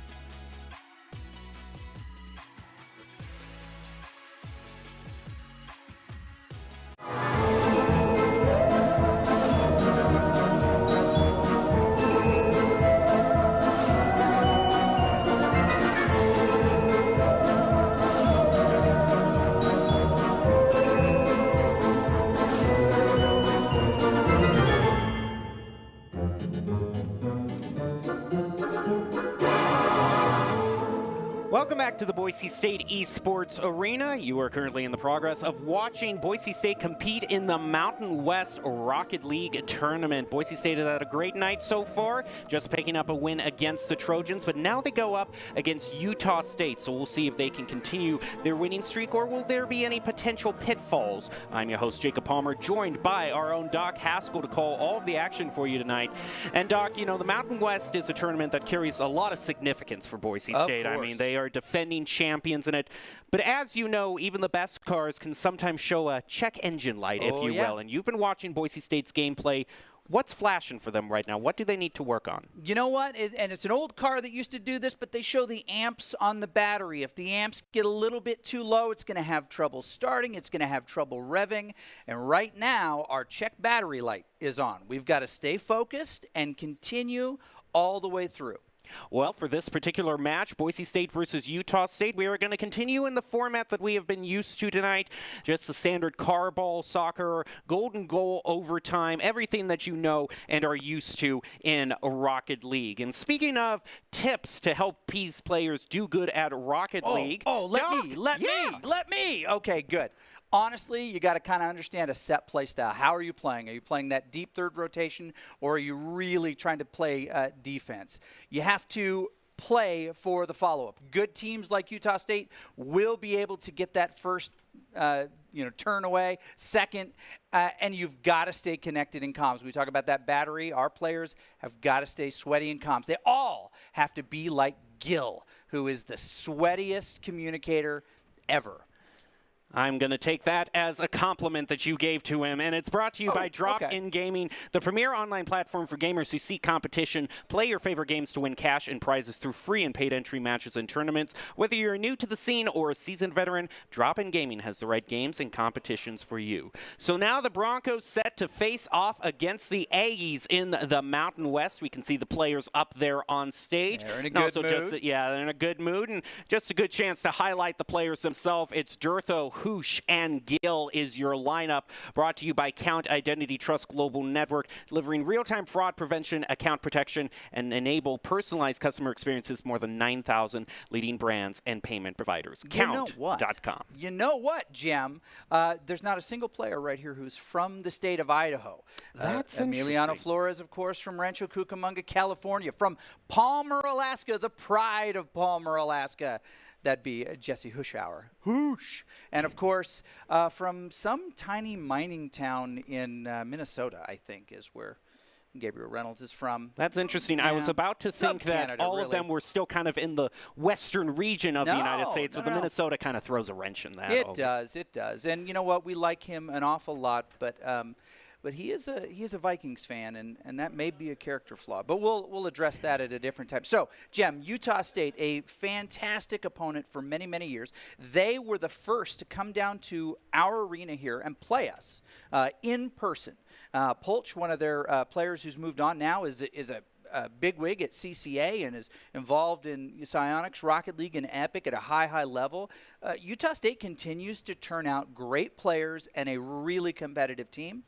Any night, they can surprise us if we're not completely prepared for them. And I think that's mainly the thing that a lot of teams have been using to their advantage is Boise State is a team that loves their aerial plays, loves the passes back and forth between the teams. But if there is a team that can read the plays Boise State is trying to set up and then get in for those interceptions, those quick dunks, being able to break up the plays before Boise State is able to make them, that's where the Broncos really struggle.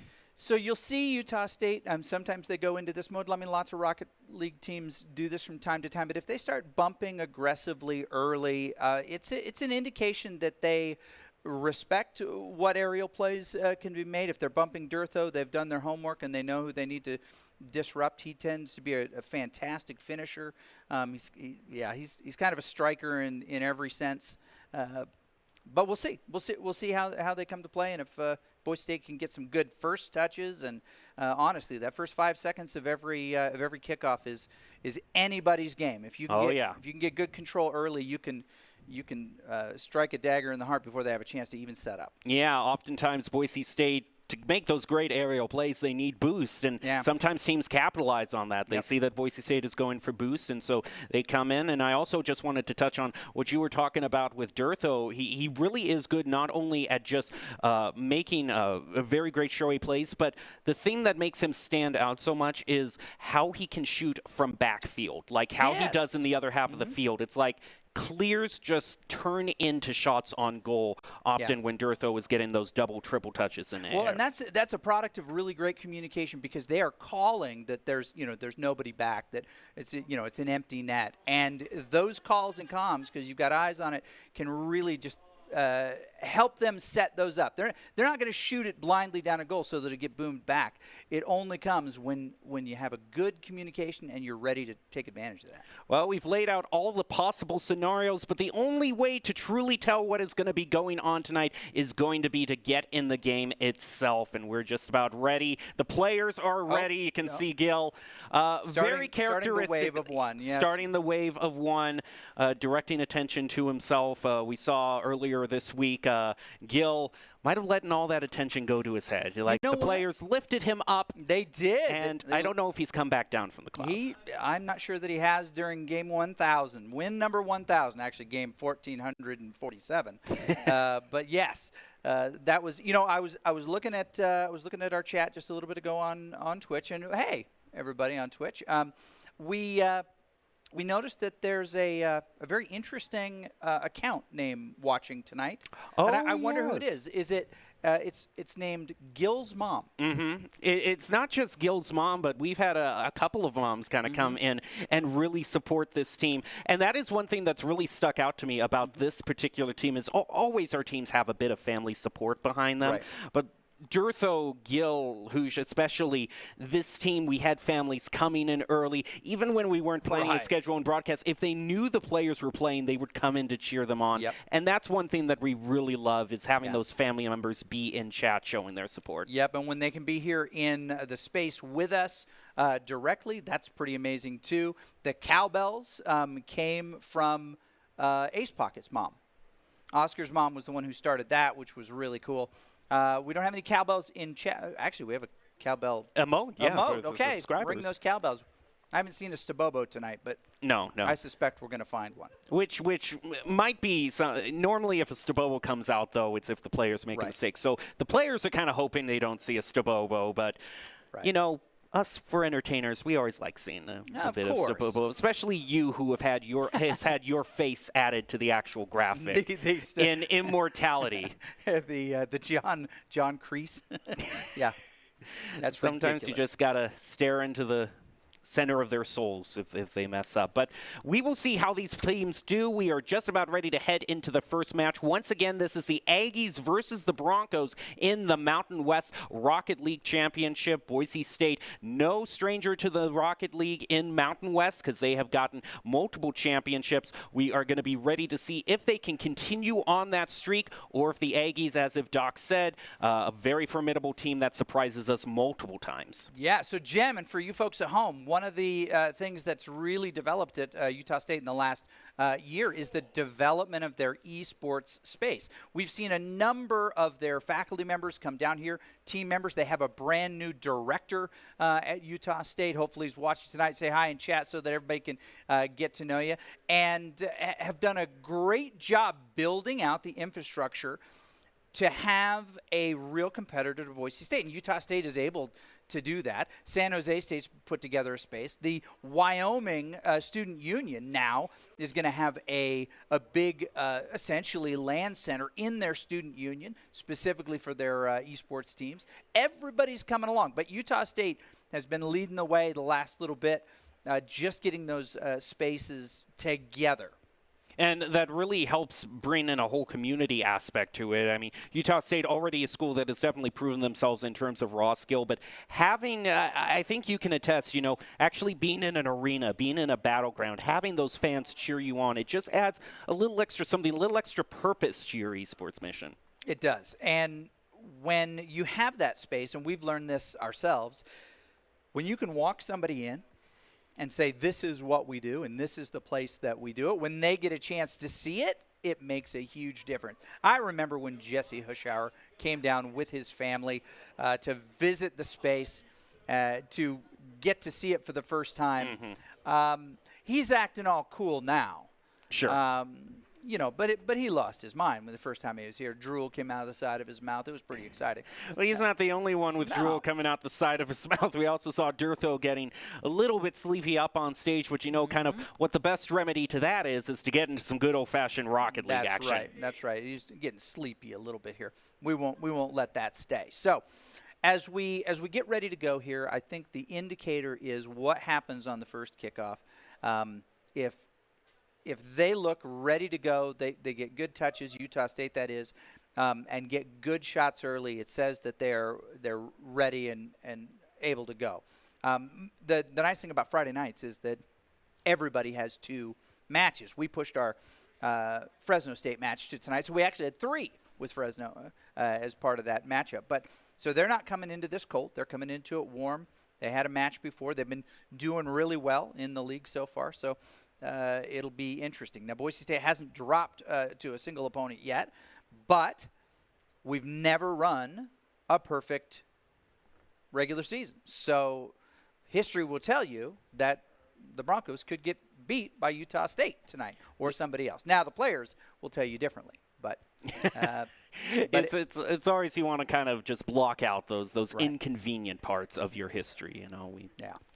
we got a 9-1 victory, record in the season. Yeah, just mumble it out. Yeah, so that is the question. Utah State, the Aggies definitely want to try to claim that title as the spoiler of Boise State's season. Boise State has been doing really well. Of course, any team that goes up against the Broncos is going to be ready to do that. And as we can see, all of these players are just about ready to head into the action as they're going to head up against the Aggies. And I think you brought up a really good point, Doc, about how the kickoff is going to go, because it often just isn't the first touch on the kickoff. Oh, this person got to the ball first. It went slightly over to the other player. So many times it's that follow-up play, the player answering back that opening volley that can really tell the true score of the kickoff. And here's what I'm interested to see, and I'll bet your production's got this ready to go. But Hoosh had some great plays in the last match.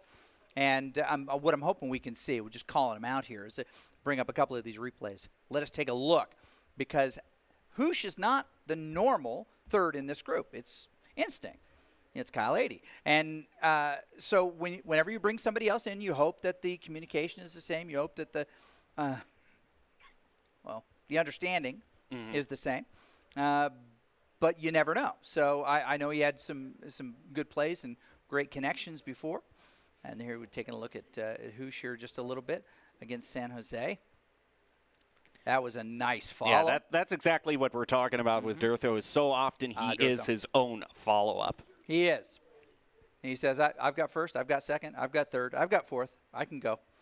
I think he's got a double boost tank there.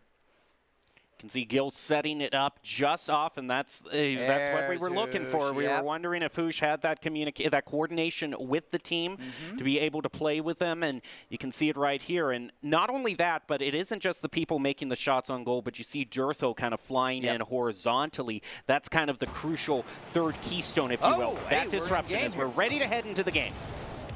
All right, so on the side of Boise State, obviously Hoosh, Durtho, Gil, and then we've got Anders, Mockery, and of course Mega. Ball is going to send back over toward the Aggies' goal as Boise State continues to look for their first offensive play. In fact, they're going to slow play this a little, just go back and get some boosts, and then unleash their fury as Gil gets a pick onto Mockery. Durtho might try to do that classic double touch we're known him for, but he doesn't quite get it as Mockery saves. Okay, Mockery thought he was going to get a really nice dribble there and a flick, and he got demoed in the process. All right, heading back the other way. Broncos have to get in position. Durtho does. Kicks it outside right there. Anders going to play it off the wall. Durtho interrupts, brings it down. Out of boost, gets a little bit. Hoosh with a little touch, centers it. He's not able to get it to Gil in time. Anders breaks it up himself. Hoosh with a slight redirect to keep the ball in range for Boise State, but a great play from Mockery is going to bounce it off of the backboard. Now the follow-up is going to be denied by Durtho, who reads the play. Mockery has to rotate back on the field as Durtho continues his charge, looking to get the centering here. Gil might be there with the follow-up, but it's just going to have to wait as the ball is kept vertical. Gil trying again, but the angle, he is just waiting for the right moment to take the shot. Durtho puts it back in there. Weird little bounce. That was a 50. Hoosh can't get control of it. Durtho's going to have to go back down to his end. Gil with the rescue puts it against the wall. Mockery with a shot. Another shot, can't get in front of it. Mega has to swing wide. Anders puts it up again, trying to make it happen. Can they get this? Broncos with good boost control. During this, Mockery's been low most of the time. They're going to boop it down there, but it's all right. Durtho's there. He's going to kick it out. Took a weird bounce over onto the Broncos. A demo heads out Mega. onto Mega, trying to clear the goal out as the Broncos move in. Andres grounds the ball. Hoosh waiting in midfield. The pass is over to Gill with the redirect right from the goal. And the duck down to put Boise in the lead. That was beautiful. Take a look here. Nice little pass to the mid. Gill off the backboard. That's our fourth member. Hoosh with the dunk. Nice job all around for the Broncos to put themselves in a lead, but overall it is still a fairly low-scoring game. 2 minutes have passed and only 1 goal, so the Aggies look to try to contend against the Broncos as Mockery gets demoed. Nice control. Mockery goes down again after the kickoff, not too long after. But Utah State, with good control, wins the kickoff in this case and now has side pressure.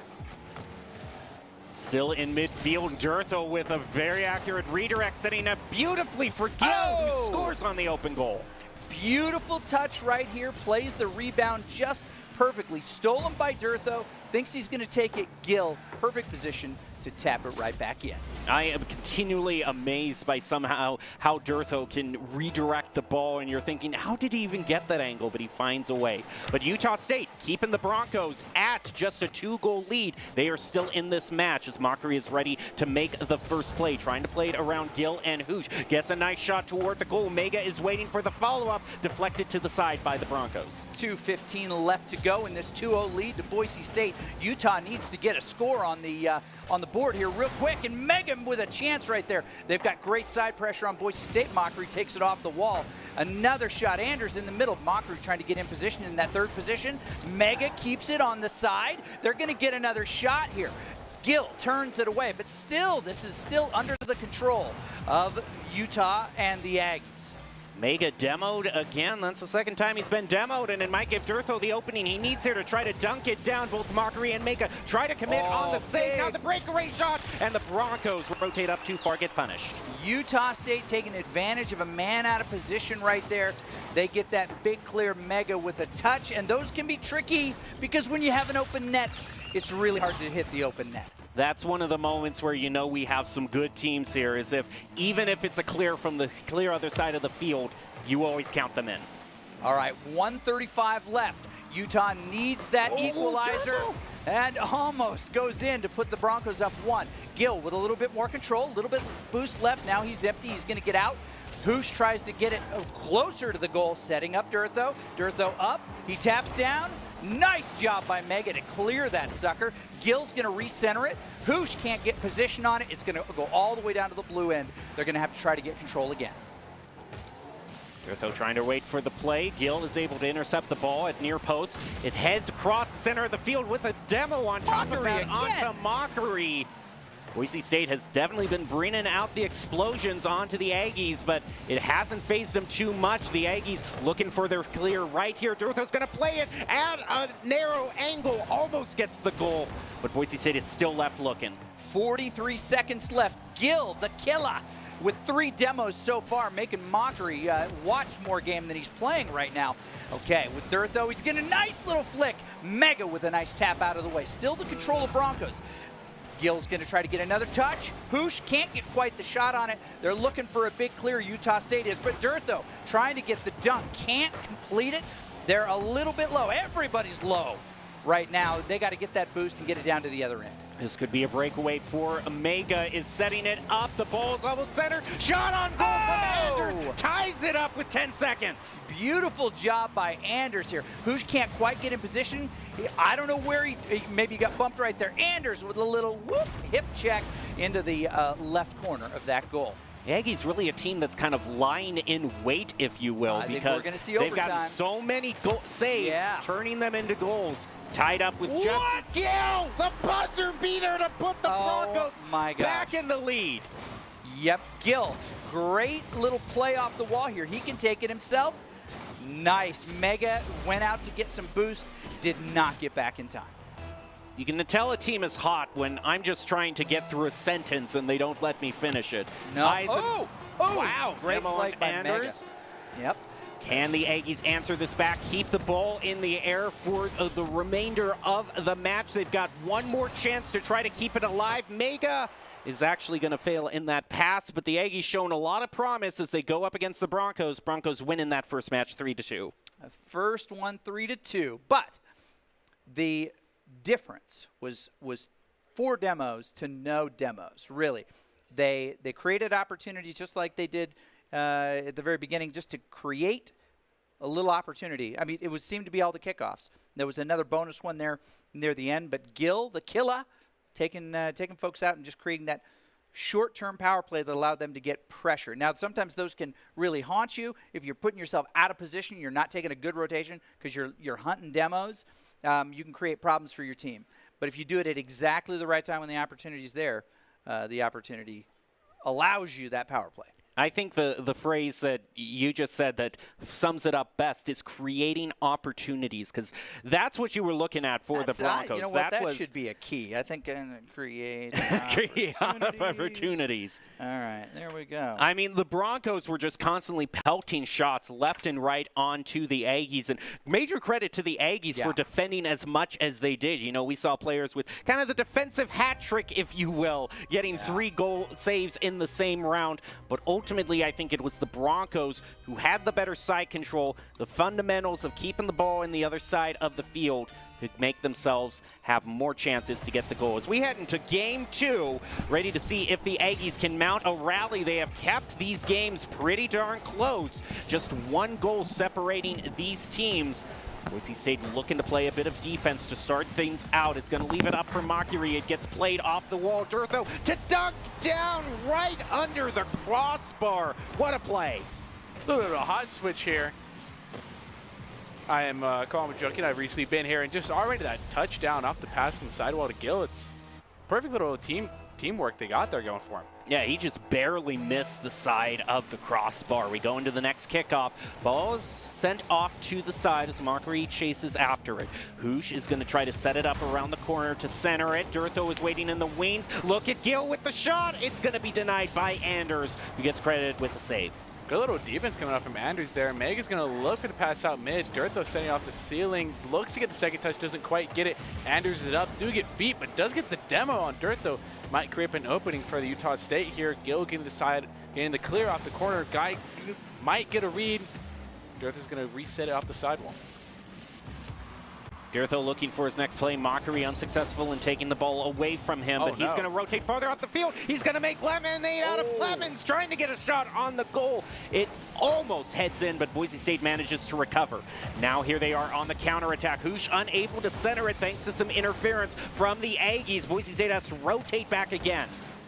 Just about less than 3 minutes, 30 seconds left here for Utah State to get a goal, to get themselves in a tie position to keep this game alive. Mega's going to get the pass off the sidewall, sending it back to Mockery. Durtho's up, gets the first touch off the second, looking for a pass. The pinch almost works out. Anders getting a good save there. Gale right back out, looking for a pass out of mid. Does get it. Hoosh is there, gets the first touch, gets second, the third. And he's going to put that in the net and put Boise State up 2-0. Boise State with a great play. Gill and Hoosh communicating together. Anderson make a bold double commit on that save, making it an all-or-nothing situation that the Broncos come out the better half of. Now just about 3 minutes left. This is putting a little more pressure on Utah State to get 2 goals here to tie it up.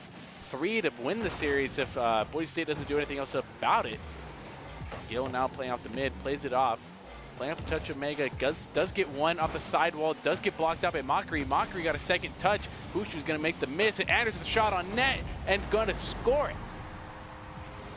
The Aggies, the line and wait team. You see, this is the first shot on goal they're credited with, and it automatically turns into a goal. So the Aggies are very accurate, very deadly, and very much a threat for the Broncos. Definitely a threat for the Broncos in this best of in the past 3 games that we've seen, including this one. I would think Utah State and the Aggies are just probably the most dominant team that we've seen so far in being able to control the ball and put the ball where they want it.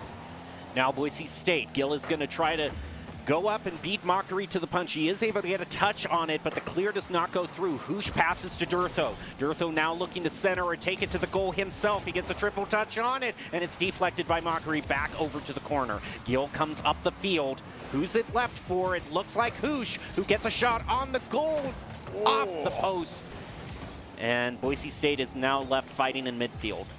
Durtho now forced to play some shadow. Doesn't go for the straight up stop here. Gets around Mega.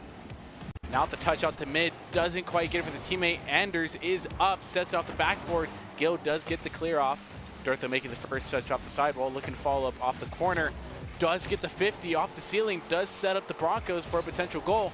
Hoosh does not accurately make a touch with the ball and is going to put it right back in Utah State possession.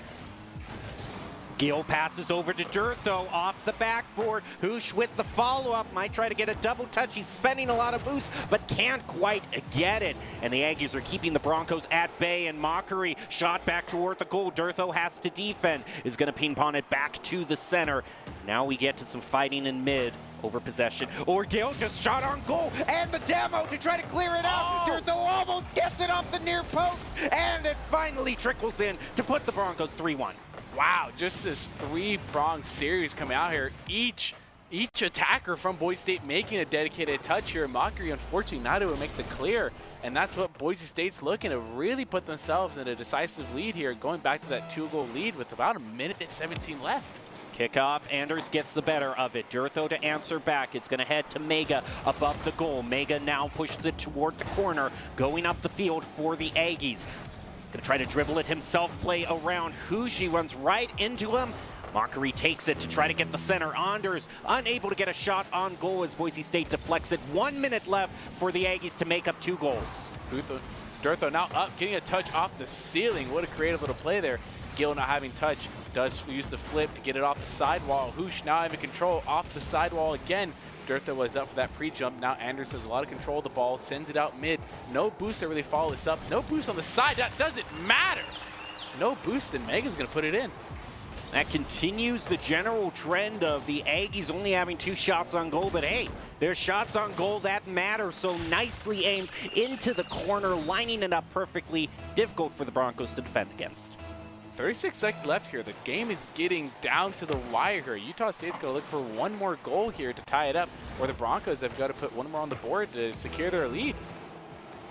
Anders is letting the ball up. Hoosh is going to take it away. Mockery passes over to Mega. Now the drive comes up the field. No. He's able to juke out one and gets the open goal, tying us up. The one soft touch here, we just see the one soft touch, then hard touch. Oh, the 50. That's what it was. Gil thought he was going to get a touch on the ball. And you can see he's clenching his lips a little. Those are the ones that burn. I wouldn't be happy about that either. I'd be very upset. We'll see if there's some redemption. He goes directly for the kickoff to put the Broncos back in a position. Can they redeem themselves? Can they get the buzzer beater? Mega is setting it up. The clear does not go through. It's still within the realm of possibility for the Broncos, but we might be going to overtime with just 5 seconds left. Gil is going to leave it up. Anders takes control of it. The ball hits the ground, but just before the clock runs out, so there's an opportunity. Durtho with the shot! Redemption for the Broncos! That is play of the game for Rocky League right there. If there was that mechanic in this game, Durtho keeping it alive with the tactical last-second touch. He's cheesing over there. He feels great about that touch. That was an amazing pass to itself. Just what a terrific solo play from Durtho to finish it out. But I kind of think the main storyline I'm taking away from this match is kind of a quantity-quality thing, because while the Aggies might not get a lot of shots on goal, they are so accurate and so calculated on when they take those shots that they're almost always going in. Oh, yeah. They definitely, the opportunities that they do have is not as plentiful as Boise State had, but they were there. They were contesting with Boise State in their offensive ability. So that definitely says something to say about Utah State and their ability to stick in with this. But this is 2-0 nonetheless in the series. Yep, 2-0. Broncos at the match point, now looking to close it out in a sweep, but the Aggies have kept it very competitive into 1-goal games, so the Broncos have by no means been running away with this. We'll see if they can ultimately pull it off in round 3 and get another victory in the Mountain West Conference for Rocket League. Let's head back downfield and see how the Broncos do. Durtho now controlled the ball, does outplay Anders here, playing off to the sidewall. Mockery looking to follow up here. Durtho is going to beat Mockery, does get the first set, does get the second reset. The pinch is down. Gil going to play off the sidewall here, does get a touch out mid. Mega getting the shot. Anders to follow up with the shot to the corner. Perfect placement coming out from Anders. If there was an MVP nomination for the Aggies, it would be Anders. He does very quick, very deliberate shots on goal that are so hard to react to. the Aggies have constantly been nipping at the Broncos' heels, now in the lead. Taking the opportunity that you're given is so big in this game. Punishing double commits, punishing over touches. It's such a big thing in this game of Rocket League when you have so little touches to make. But nevertheless, Anders is going to fall off this touch. Does get one off the backboard. Gil's there to follow up. Makes the touch. And Hoosh is going to go and clear it out, saving the Broncos some time. But it's still going to be centered up again for the Aggies off the crossbar. And Anders, all of a sudden, again.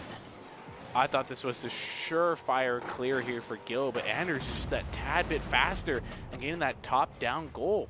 Well, the Broncos are not going to be handed the victory easily. They have got to find the footing under themselves and rally against the Aggies. We'll see if Mega can make the next play. Durtho takes it away from him off of the backboard. Gil off to the other corner to try to center it back up. Durtho unable to win that 50, so it heads back towards Hoosh and Mega. Mega with the deflect. Hoosh back over to the corner. Can Mockery set it up for the Aggies yet again? Gil has a lot of time and is going to leave it possibly for Hoosh, who actually goes back for some boost, and Anders and Hoosh both whiff on that one, so we'll just call it even and see if the Broncos can defend again, and Gil just gets the save. They're playing upfield for it, almost gets the 50 out there. Hoosh now having to make some backtrack here, does get one touch. Anders gets a second out to midfield. Mega with the first, might be a pass out. Anders, if able to get the angle, doesn't get the power, and it's going to be cleared by Durtho. Durtho sticking with the ball, has a lot of midfield to work with. It's going to be stopped by Mockery. Gil setting it up. Mockery is still on that sidewall, preparing for that defense. Hoosh now the pass up to Durtho, and Durtho has it up off the field. Gets the flip reset off the ceiling. Might get the second, is blocked. Aggies keeping the Broncos scoreless and possible breakaway if he beats it to Hoosh. Hoosh just manages to get the tap to push it off to the side, but the Aggies have found something to make their fire light. They found the spark, and they are looking for more as the clear pass is. They're going to try to clear it off of the wall. Gil answers it back. Tap from Mockery. Anders again, just a bit high. Slow enough for Durtho to get back control. About 2 minutes, 3 seconds left here to play. Boise State's still down 2-0 here. Boise State's got to get on it. And just as I say that, Durtho from the ceiling. That nose down touch was perfect, and the pass from Gil was perfect as well. Not only a goal, but a goal for Durtho. Turn and turtle, as the activity feed let us know. So always nice you can get a little bit of style with that goal. Now the Broncos need one more goal, stylish or not, to tie it up. Yeah, down this one, but 2 minutes is a lot of time to play for this game. Mega is up, gets the first touch, looking to make a clear off the sidewall here for the Broncos. Gil does make that clear off the sidewall. Durtho now having control in a lot of field, gets it over one. Might have the breakaway, and does. This is a true hero play, playing around all of the people, being able to juke out another one. He could go all the way, and he gets the goal, putting the Broncos back into a tie. Tying it up, 2 minutes, 14 seconds left. We saw Utah State come out strong. Is that fire going to light back up in their furnace, or is the Broncos going to continue to make way? Durtho again! Oh, it does get saved by Mockery, but another shot from Hoosh. Wow! As if the first shot wasn't aimed well enough from Durtho, Hoosh is reading the play all the time, sees the commit from Mega, his opening, beats him to it, and scores on the open goal. In a blink of an eye, really. I mean, that was really fast. And just like that, Boise State's up 3-2 here with still 2 minutes left to play. Plenty of time for the Aggies to even this up. No, Durtho with the redirect, stopped by Anders. Can they get it back over across the midfield mark? It's set up high for Mega. Hoosh looking to read the play, but Mega plays over him, ties it up again. The Aggies are not out of this game. Coming from this out of field of view area, Hoosh makes a little bit of a miscommit here, and Durtho not able to turn on the ball enough. 3-3, making this a very interesting game. Nice job by Mega, being able to spread the goals around for the Aggies, and we have a very competitive match. Now Hoosh is ready to take the ball. It's stopped by Anders, back over to Mega. Anders is going to slow play this. Gil takes it away from him. See what Mega can do. Mockery is waiting in the wings. He's going to be able to get attached to play it over Hoosh. Now he has to go up against Durtho, and the ball's going to be pinched off to the side. Gil making the commit commit there, does make the right commit. However, the Omega is close to follow this ball up. Hoosh is going to make it clear. Doesn't get as pretty as a touch as possibly would like. Still sticking with the ball, sent off to the corner. This is good news for the Broncos as the defensive standard. Dirtho now with the possession of the ball, getting the second, third touch now. Does get the flip reset, stalls it out. Is waiting out Mega. Hoosh with the pass off to the sidewall. And really to no gain for Boise State. Oh, wow, the ball staying in front of the Aggies' goal for an inordinate amount of time. Bit of fumbling, but the Broncos look to have recovered. Mockery unable to save, and Gill gets the shot to put the Broncos back in the lead. What an awkward kind of sequence of series here, and just Gill just beating out Mockery completely. He catches Anders in such an awkward position, and nothing Utah State can do about that. 51 seconds exactly for Utah State to come back into this game and tie it up. 50 seconds left. Mega currently has possession of the ball, could try to play it around. Gill knocks him into the goal, and almost it bounces off the post and keeps the Broncos in a 1-goal lead. Hoosh with the credit for that goal is absolutely astounding. Pat yourself on the back for that one. Gill making the clear off the backboard, playing in the corner. Mockery with the shot. Gill making the save as well. That's 3 saves on Gill's name right there. Gonna have to make a 4. Gill Does. Oh boy, the Broncos are just surviving by the skin of their teeth with 20 seconds left. They have yet to find a clear, but one now would be beautiful to run out the timer. Gill is going to try to play it up the field, gets disrupted by the Aggies. Dangerous position for Mega to score! Are you kidding me? You could not ask for a closer match point game from Utah State. That's insane the way they're playing here in their follow-up. Dirtho not able to make quite the touch you'd look for, but nevertheless, Utah State following up on that ball. It's very much the same thing we saw from San Jose State. It's like these third games, the opposing team to the Broncos make it come alive and make it very competitive. We're into overtime. It's a switch that you can just flip as a competitive gamer. Ready for Dirtho to make the play there. Mockery is trying to read it. Can he play around? Dirtho almost makes him out. And Hoosh with the assist to end it. Not even 10 seconds into overtime. Not even that close, and it shows that level of just accuracy that Boise State had. They're put on their back foot, just not for long. All they needed was a quick little reset, and Boise State takes the series.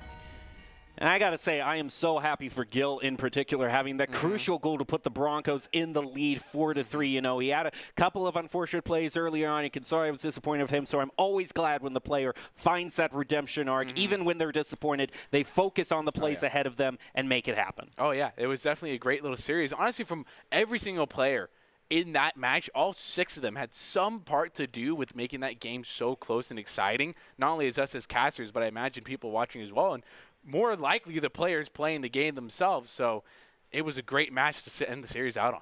All right. Well, you know what we have to do now is we have to highlight a certain player. Luckily for us, the top 3 choices are always the same for Rocket League, seeing as how there are 3 players. So it is either going to be Gill, who I was just talking about. Had some very crucial plays to be able to put the Broncos into leads. I think the most consequential was the 4-3, but overall being a key tool in the Broncos toolkit. I think I'd give it to Gill. If there was a player I had to choose, it would be Gill. Every single player on the BSU lineup had some type of play that was outstanding that they made, but nevertheless, I think Gill is going to be my choice at the end of the night. This was a great play by Hoosh as well. I mean, none of these players were content to sit things out. And then, of course, you have Dirtho. I was talking about with Doc at the beginning. He's so good at these clears turned into shots on goals that he is a threat no matter where he is on the field. So you have the 3 players all lined up for you. You have your options. You were trending toward Gill. Is that going to hold steady? That's going to hold steady for me. That's going to stay true. The arrow stays straight. All right. I'm going to say they give it to Hoosh for the question of we were wondering how he was going to fit in this composition overall, and I think he definitely rose to the occasion, shows that he can play with whatever team whatsoever. So I'm going to give it to Hoosh, but knowing how things probably turn out, it is going to go over to Gill instead. We'll see who production has given it to. And see, I know production too well. I know them too well. Congrats to Gill. And we are members nonetheless. yes. But like I said, every player played so well, so it could have gone to any one of them. And Gil had some very crucial plays, probably the most consequential goal in Game 3 to put the Broncos into the lead so that they were able to fend off in overtime. Great play by Gil, ICCU Player of the Game, brought to you by Idaho Central Credit Union, who believes a great player makes a team more successful, just like how Idaho Central helps its members achieve financial success. Gil is going to be your ICCU Player of the Game. One final shot, one final play, and another win for the Broncos. So as we prepare to close out tonight, Colin, do you have any closing thoughts? I think both sets of teams played really well. This Game 3 really showed what Utah State has the potential to do, and the same for Fresno State as well. If there was anything that I saw from the Mountain West Conference, is it wasn't as big as a pushover I thought it was going to be. I thought the Broncos were going to come in as such a dominating oversphere. Well, they were all 3-0. You look closer at these games, that's not the story. The last game was always so competitive and so there, and I'm just happy I was able to hop in on these last two games. Such exciting ones to catch. I would not be surprised if we see San Diego State University or Utah State back in the playoffs with a score to settle against the Broncos, because going forward with VOD reviews and getting even more skilled at the game as the season goes on, Broncos have a lot of teams that they got to fend off. But that's going to do it for us tonight. We'll leave you with the top 5 plays of the game, brought to you by the Idaho Army National Guard, who invites you to take your impressive critical thinking skills into real time. More than 10 jobs offering a $20,000 bonus and your degree of choice paid for. Idaho Army National Guard is one of the best teams to join out there. Reach out to them on Twitch at iGuard Gaming. That does it for us tonight. I hope you have a great weekend and enjoy your top 5 plays.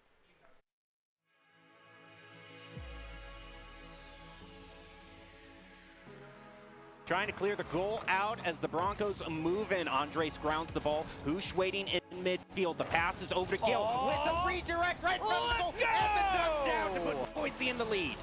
That was beautiful. Take a look here. Nice little pass to the mid. Gil off the backboard. That's our 4th member. Hoosh with the dunk. They've got so many saves, turning them into goals. Tied up with Gil, the buzzer beater to put the Broncos back in the lead. Yep, Gil, great little play off the wall here. He can take it himself. Nice. Mega went out to get some boost. Did not get back in time. Pinch almost works out. Anders getting a good save there.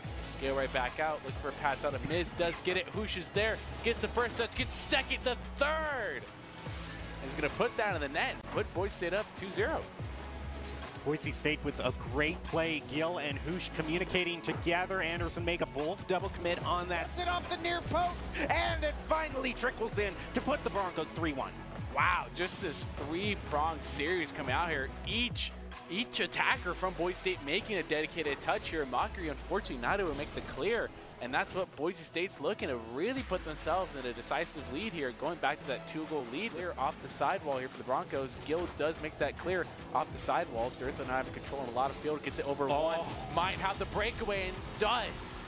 This is a true hero play, playing around all of the people, being able to juke out another one. He could go all the way, and he gets the goal.